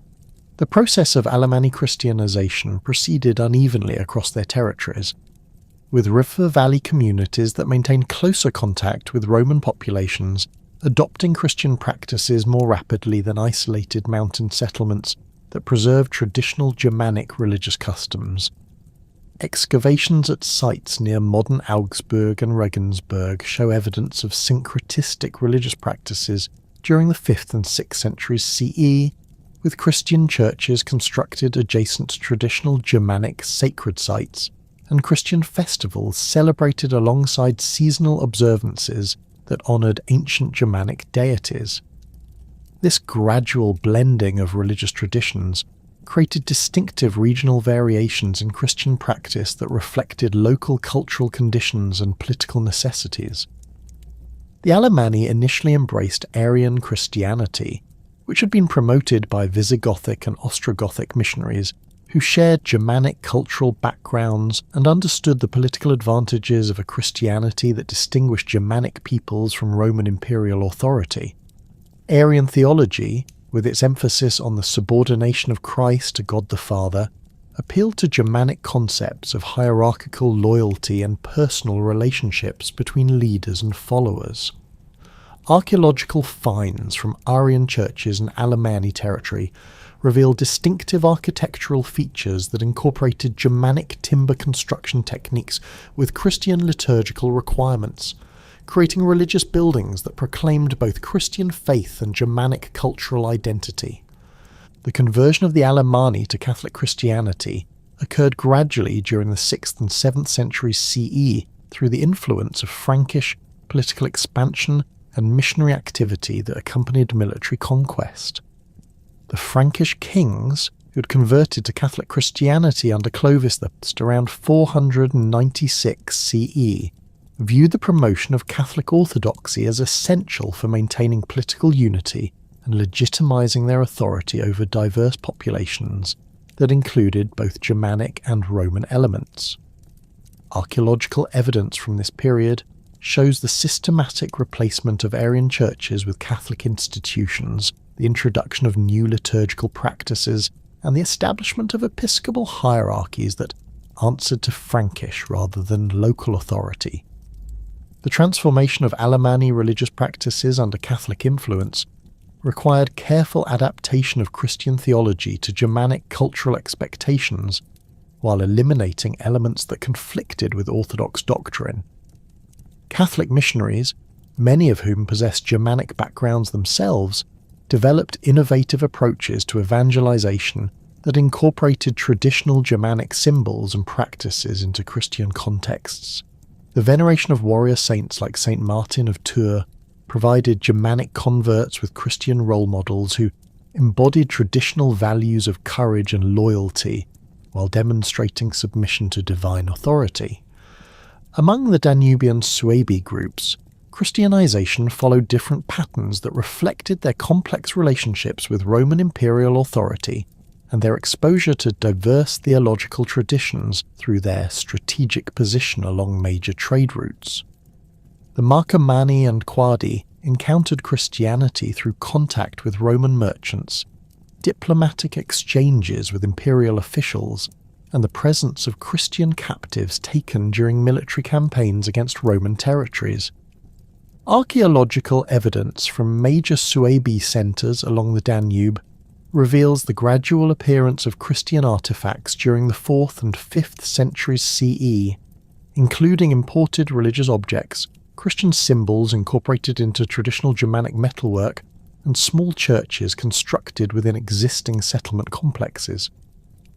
The adoption of Arian Christianity by many Danubian Suebi groups occurred through their political relationships with other Germanic kingdoms that had embraced this theological tradition. The Ostrogothic kingdom in Italy and the Visigothic kingdom in Hispania both promoted Arian Christianity as a means of maintaining Germanic cultural distinctiveness while participating in the broader Christian world. Archaeological finds from Suebi territories show evidence of Arian liturgical practices, including distinctive baptismal fonts, religious manuscripts written in Gothic script, and church architecture that reflected Arian theological emphases. The most dramatic and well-documented transformation occurred within the Suebi kingdom of Galicia, where the conversion from Arianism to Catholic Christianity under King Richard around 560 CE created a model for religious transformation that influenced Christian missionary activity throughout Europe. This conversion resulted from the dedicated efforts of Saint Martin of Braga, a Pannonian monk whose sophisticated understanding of both classical learning and popular religious practices enabled him to develop highly effective methods for promoting Catholic orthodoxy among Germanic populations. Martin of Braga arrived in Galicia around 550 CE with extensive theological training acquired at monasteries throughout the Eastern Mediterranean, where he had studied Greek patristic literature, participated in theological debates over Christological controversies, and observed diverse approaches to Christian missionary work among non-Roman populations. His background provided him with intellectual tools and practical experience that proved essential for addressing the complex theological and cultural challenges posed by Suebi Arianism. Archaeological evidence from Braga during this period shows extensive construction projects that created new religious infrastructure, including cathedral complexes, monastic institutions, and educational facilities that supported systematic evangelization efforts. The saints' approach to Suebi conversion emphasized intellectual persuasion rather than political coercion, recognizing that lasting religious transformation required genuine conviction rather than mere compliance with royal decrees. Martin composed theological treatises specifically designed to address Arian arguments while demonstrating the compatibility of Catholic Christianity with Germanic cultural values. His work De Correctione Rusticorum provided detailed guidance for eliminating pagan practices while preserving cultural traditions that could be adapted to Christian purposes. Archaeological finds from religious sites throughout Galicia reveal the practical implementation of Martin's recommendations, with traditional Germanic festivals transformed into Christian celebrations and ancient sacred sites converted into Christian pilgrimage destinations. The intellectual foundations of Martin's missionary work drew upon his extensive knowledge of classical philosophy and rhetoric, which enabled him to engage with educated Arian clergy in sophisticated theological debates, while developing popular religious practices that appealed to ordinary believers. His theological writings demonstrate familiarity with the works of Augustine, Jerome, and other Latin Church Fathers, combined with knowledge of Greek theological traditions that provided comprehensive responses to Arian doctrinal positions. Archaeological evidence from scriptoriums and libraries associated with Martin's activities shows the systematic production and distribution of theological literature that supported conversion efforts throughout the kingdom. The transformation of Suebi religious practices under Martin's influence required careful attention to cultural sensitivities and traditional customs that could not be eliminated without creating social disruption.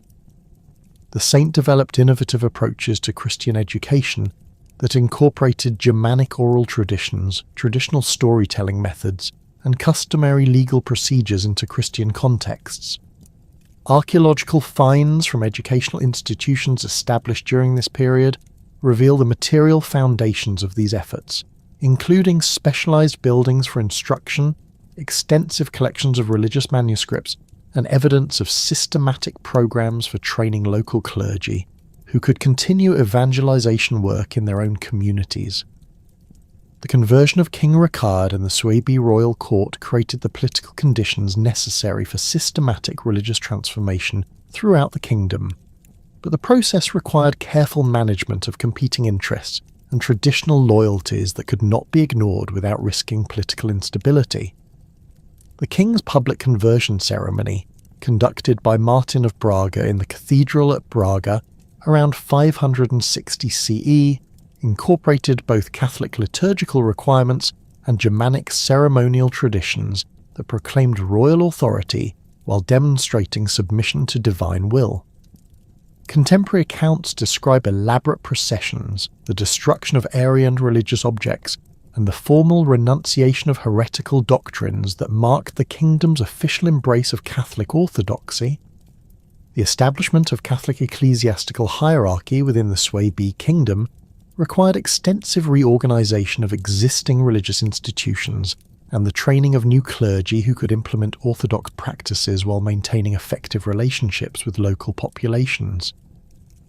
Martin of Braga served as the first Catholic metropolitan of Braga, assuming responsibility for coordinating religious transformation throughout the kingdom while establishing new bishoprics in major population centres. Archaeological evidence from episcopal centres shows systematic construction projects that created the physical infrastructure necessary for Catholic administration, including cathedral complexes, residential quarters for clergy, and administrative facilities that managed religious and secular affairs. The integration of Catholic Christianity with Suebi legal traditions created new frameworks for social organisation and dispute resolution that combined Christian moral principles with Germanic customary law. The development of written legal codes under Catholic influence, particularly the Capitula Martini attributed to St. Martin of Braga, provided systematic procedures for addressing conflicts between different religious communities while establishing Christian standards for personal conduct and social relationships.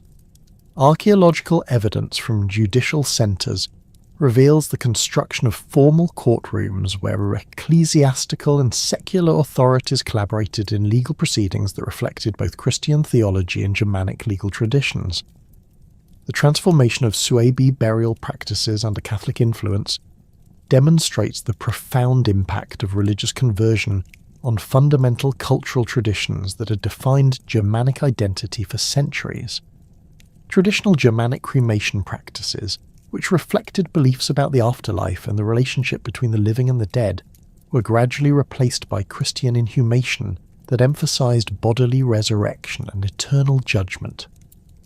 Archaeological excavations of Suebi cemeteries reveal this transition occurring over several generations, with early Christian burials maintaining some traditional Germanic elements, while later interments conformed more closely to Catholic liturgical requirements. The evolution of grave goods within Suebi burial contexts reflects the complex process of cultural adaptation that accompanied religious transformation. Early Christian burials continued to include traditional Germanic weapons, jewelry, and personal objects that proclaimed social status and cultural identity, but these items increasingly incorporated Christian symbols and motifs that demonstrated religious conversion. Archaeological analysis of burial assemblages shows the gradual replacement of pagan religious objects with Christian artifacts, including crosses, religious medallions, and liturgical items that indicated the deceased's participation in Catholic religious life. The construction of Christian churches within Suebi territories required innovative architectural solutions that accommodated Catholic liturgical requirements while reflecting Germanic cultural preferences and construction techniques. The earliest Catholic churches in Galicia combined Roman masonry techniques with Germanic timber framing to create distinctive religious buildings that proclaimed both Christian faith and cultural identity.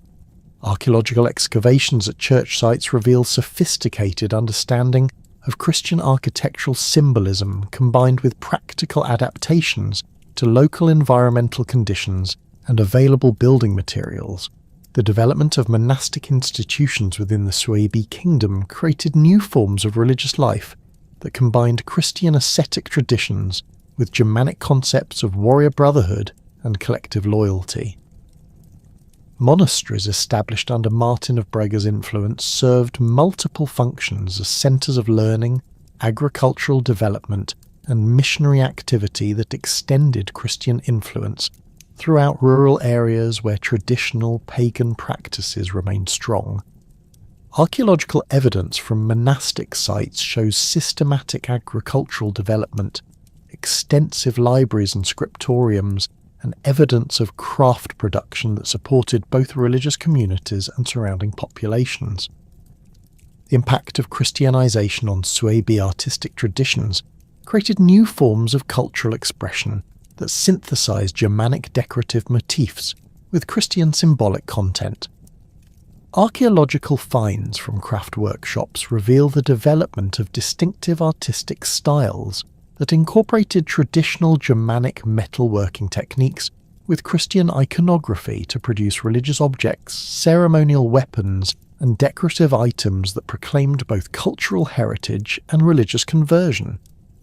The production of illuminated manuscripts, carved stone crosses, and metalwork religious vessels demonstrates high levels of artistic achievement that rivaled contemporary production in other Christian kingdoms. The transformation of Suebi educational practices under Christian influence established new institutions and methods of learning that preserved classical knowledge while promoting Christian theology and Germanic cultural traditions. Schools established in connection with cathedral and monastic institutions provided systematic instruction in Latin literacy, Christian doctrine, and practical skills necessary for religious and secular administration. Archaeological evidence from educational centres reveals the construction of specialised buildings for instruction, extensive libraries containing both religious and secular texts, and systematic programs for training clergy and secular officials who could serve the kingdom's administrative needs. The relationship between Catholic Christianity and traditional Germanic warrior culture required careful negotiation of competing values and expectations that could not be easily reconciled through simple theological formulations. Christian emphasis on peace, forgiveness, and spiritual rather than material rewards conflicted with Germanic traditions that celebrated military prowess, personal honour, and the accumulation of wealth through successful warfare. The development of Christian warrior saints and the concept of holy war provided theological frameworks that enabled Germanic converts to maintain their martial traditions while embracing Christian faith. The conversion of the Suebi to Catholic Christianity facilitated new forms of diplomatic relationship with other Christian kingdoms, while creating potential conflicts with Germanic peoples who maintained traditional religious practices or Arian theological positions. The kingdom's Catholic identity enabled closer political cooperation with the Frankish kingdom and the Byzantine Empire, both of which viewed the promotion of Catholic orthodoxy as essential for maintaining political legitimacy and cultural unity. Archaeological evidence from diplomatic sites shows increased cultural exchange with Catholic kingdoms, including the importation of religious artifacts, architectural techniques, and artistic styles that enrich Suebi material culture.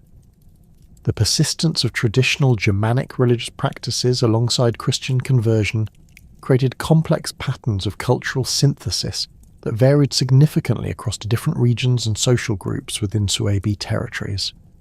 Rural communities often maintained traditional seasonal festivals, agricultural rituals, and folk practices that were gradually incorporated into Christian contexts rather than eliminated entirely.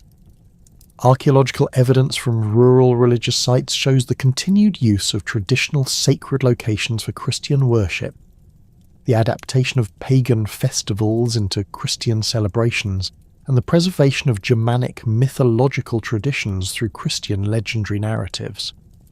The economic impact of Christianization included both the costs of constructing new religious infrastructure and the benefits derived from improved relationships with Christian trading partners and political allies. However, these transformations that had strengthened Suebi cultural identity and political legitimacy during the 6th century would prove insufficient to protect their independence against the rising power of the Visigothic kingdom under King Leovigild. The conquest of the Suebi kingdom of Galicia in 585 CE marked the end of the last independent Suebi political entity, concluding nearly 7 centuries of Germanic political autonomy that had begun with Caesar's encounters along the Rhine frontier. King Leovigild's campaign against the Suebi represented the culmination of decades of Visigothic territorial expansion, designed to unify the entire Iberian Peninsula under a single Germanic monarchy. The Visigothic king had spent the early years of his reign consolidating control over rebellious territories, suppressing Byzantine enclaves along the Mediterranean coast, and establishing administrative systems that could govern the diverse populations of Hispania effectively. Archaeological evidence from Visigothic administrative centres during this period reveals systematic military preparations, including the stockpiling of weapons and supplies, the construction of forward bases near Suebi territories, and the recruitment of additional troops from throughout the Visigothic kingdom. The pretext for invasion emerged from succession disputes within the Suebi kingdom following the death of King Miro in 583 CE. Miro's son Eborico assumed the throne but faced immediate challenges from rival claimants who questioned his legitimacy and sought external support for their own ambitions. The political instability created opportunities for Visigothic intervention, as Leovigild could present his military action as support for legitimate authority rather than naked territorial aggression. Contemporary sources describe complex diplomatic negotiations between various Suebi factions and Visigothic representatives, with each side attempting to secure advantages through political manipulation while preparing for potential military confrontation. The Visigothic invasion began in late 584 CE with coordinated attacks along multiple fronts that demonstrated sophisticated strategic planning and overwhelming military superiority. Leovigild's forces, numbering approximately 25,000 warriors supported by extensive logistical networks, advanced simultaneously through the major mountain passes that provided access to Suebi territory. Archaeological evidence from battlefield sites reveals the systematic nature of Visigothic operations, with evidence of coordinated cavalry charges, organised siege warfare, and disciplined infantry formations that overwhelmed Suebi defensive positions through superior numbers and tactical coordination.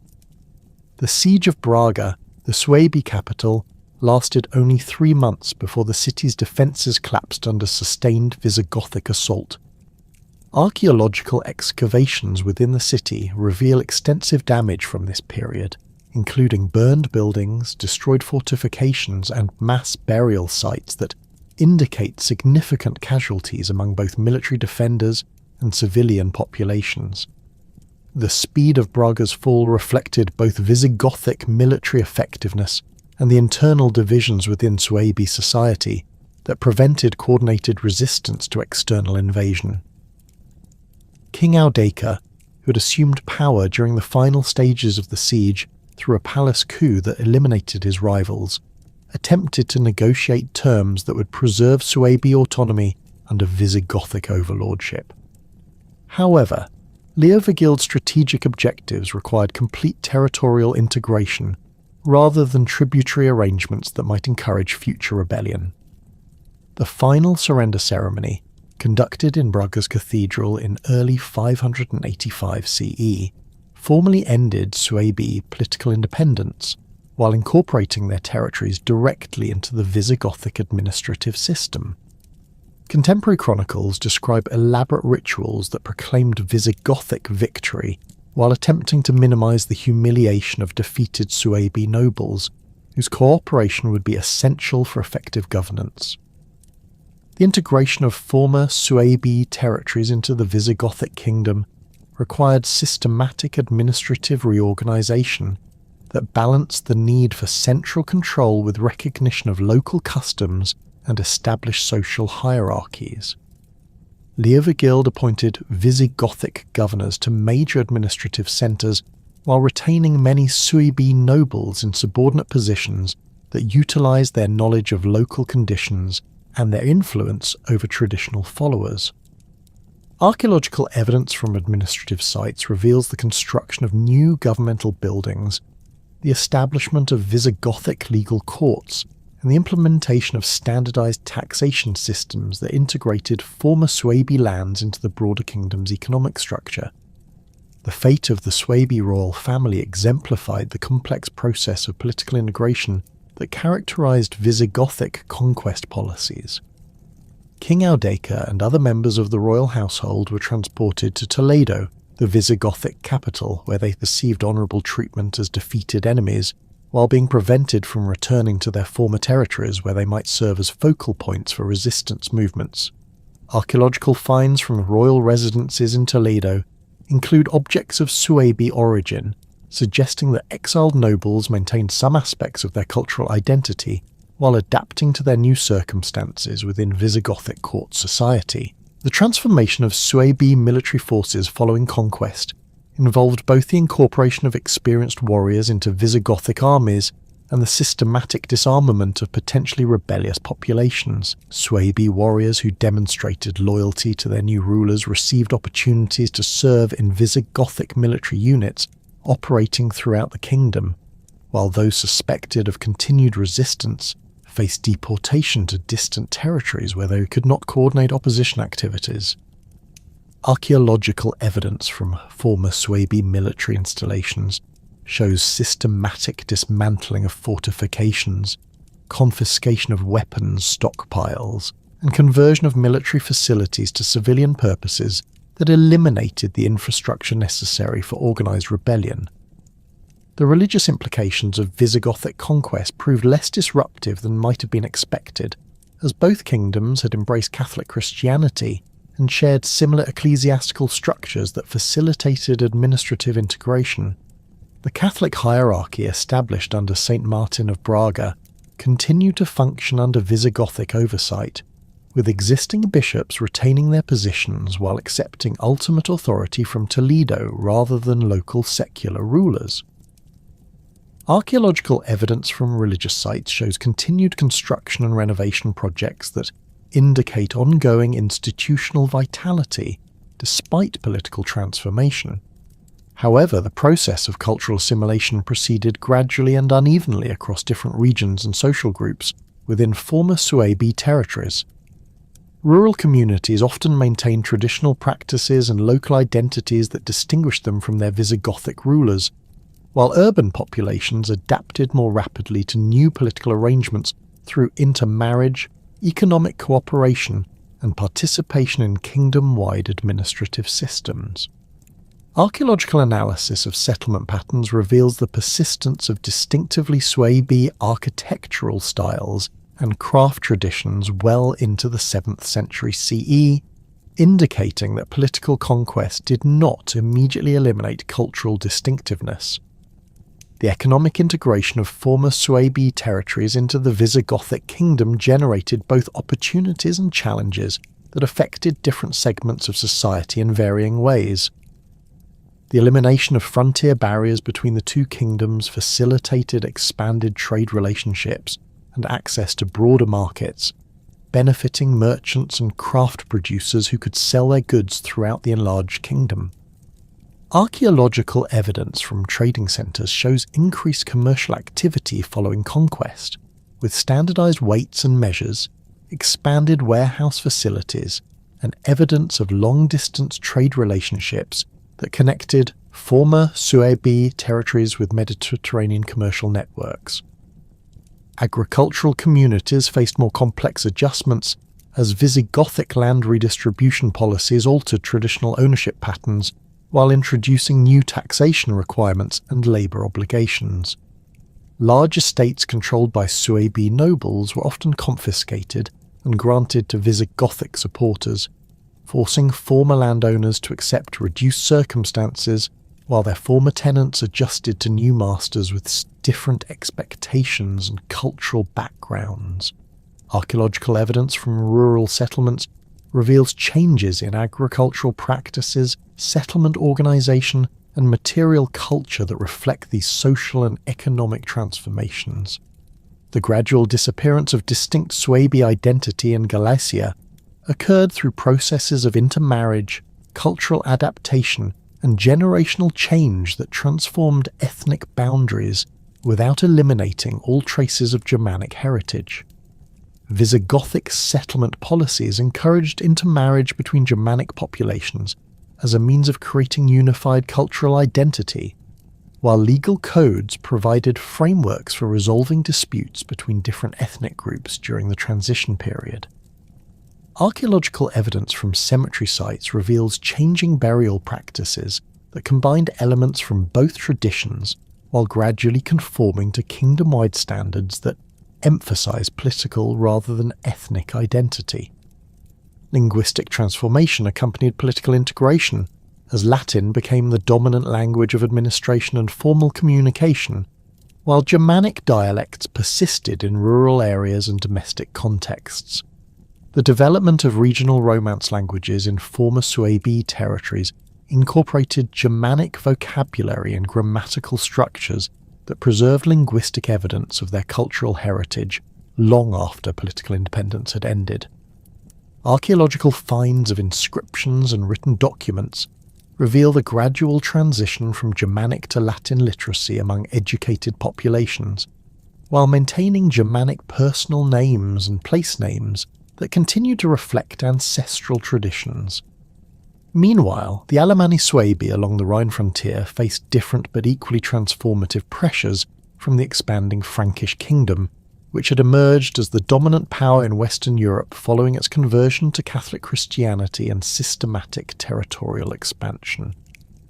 The Frankish conquest of Alemanni territories occurred gradually during the 6th and 7th centuries CE through a combination of military campaigns, diplomatic pressure, and cultural assimilation that ultimately eliminated Alemanni political independence, while incorporating their populations into the emerging Carolingian state system. The process of Alemanni integration into the Frankish kingdom differed significantly from the Visigothic conquest of Galicia, reflecting the different political structures and cultural policies of the conquering powers. Frankish rulers typically maintained existing Germanic social hierarchies while requiring acknowledgement of Frankish overlordship and participation in kingdom-wide military obligations.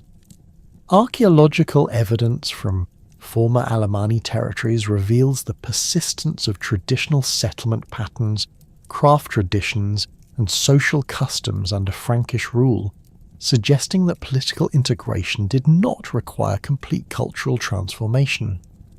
The establishment of Frankish administrative control over Alemanni territories involved the appointment of Frankish counts and dukes to major governmental positions, while retaining many local nobles in subordinate roles that utilized their knowledge of regional conditions and their influence over traditional followers. This system created hybrid administrative structures that combined Frankish political authority with Germanic customary practices, enabling effective governance while minimizing resistance from conquered populations. Archaeological finds from administrative centres reveal the construction of Frankish-style governmental buildings alongside the continued use of traditional Germanic assembly sites for local judicial and ceremonial functions.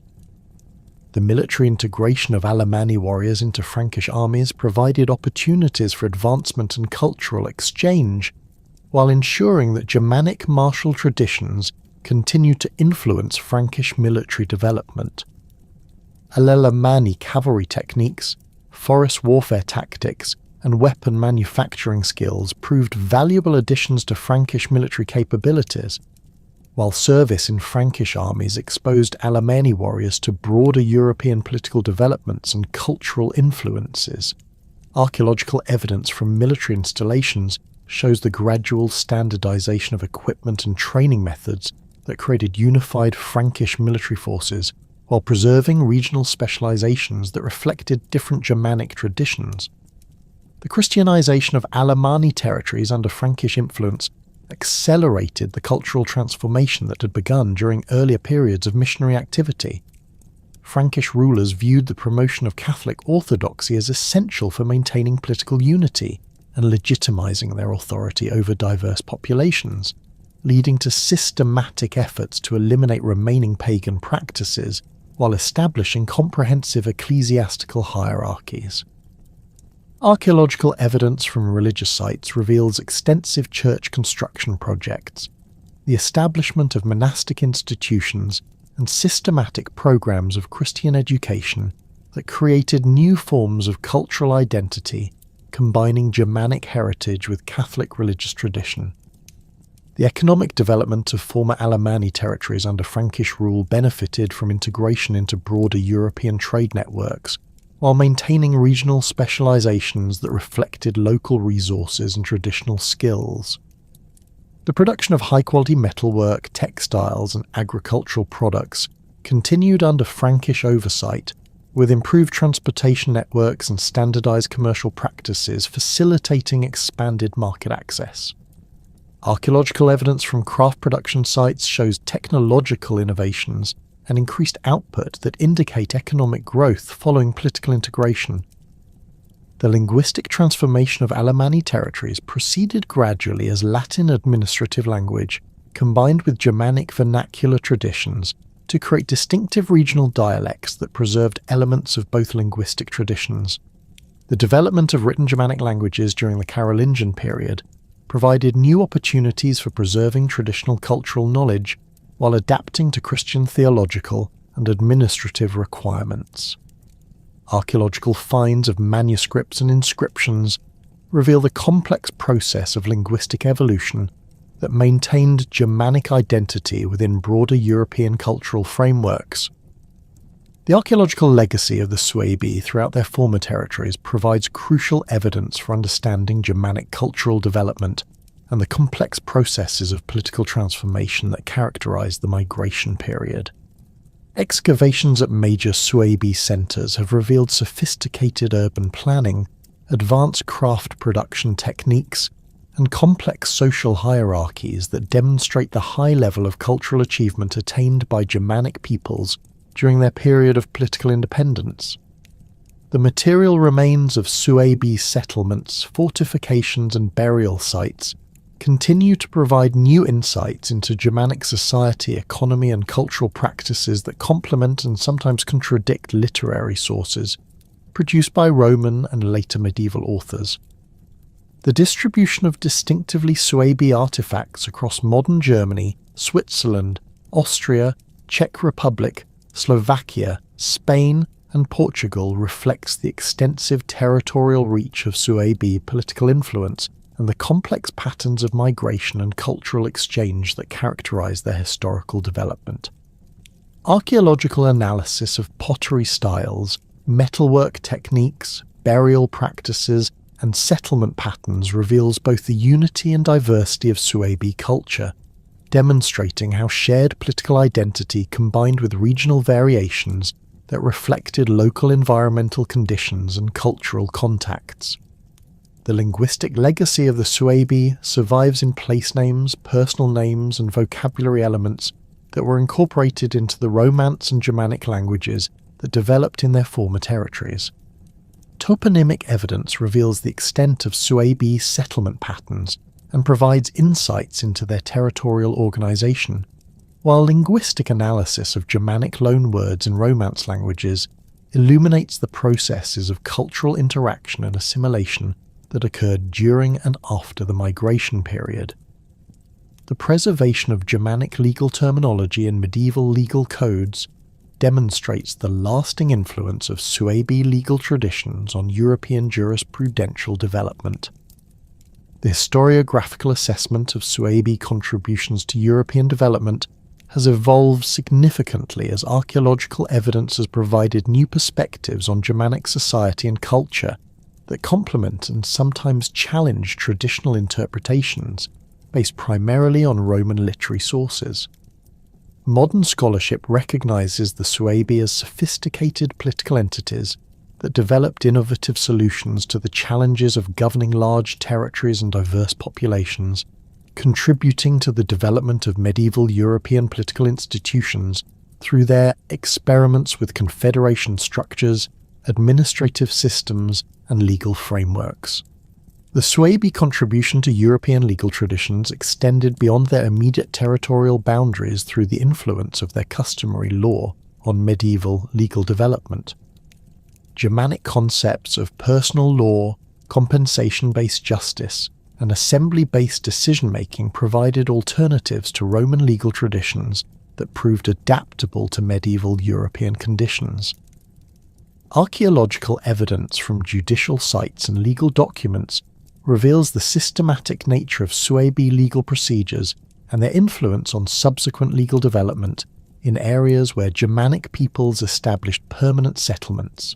Settlement patterns established by the Suebi influenced European demographic development through their innovations in agricultural techniques, urban planning, and territorial organization.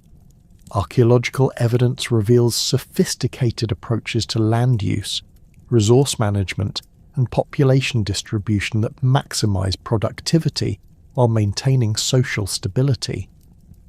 The integration of Germanic and Roman settlement practices created hybrid systems that proved adaptable to diverse environmental conditions and provided models for medieval European development.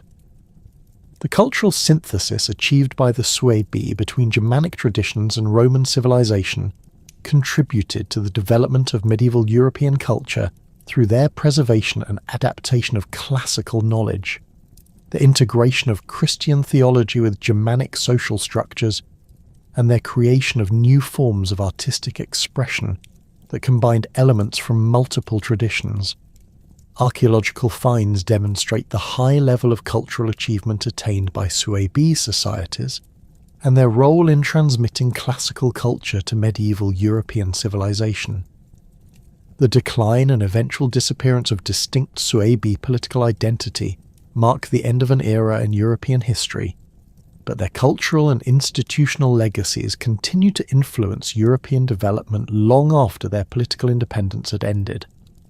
The Suebi experience of migration, conquest, adaptation, and integration provided models for understanding the complex processes of cultural transformation that characterise the transition from ancient to medieval European civilization. Their story illuminates the dynamic nature of ethnic identity, the adaptability of political institutions, and the persistence of cultural traditions across periods of dramatic political change. Through 7 centuries of political evolution, military conflict, territorial expansion, and cultural transformation, the Suebi demonstrated the capacity of Germanic peoples to create sophisticated political entities, adapt to changing circumstances, and contribute to European civilization through their innovations in governance, law, military organisation, and cultural synthesis. Their legacy survives not only in archaeological remains and linguistic evidence, but in the institutional and cultural foundations of medieval and modern European society that continue to reflect the complex heritage of Germanic and Roman interaction during the migration period. The Suebi story thus represents a crucial chapter in the broader narrative of European development, illustrating the creative potential that emerged from the collision and synthesis of different cultural traditions during one of history's most transformative periods.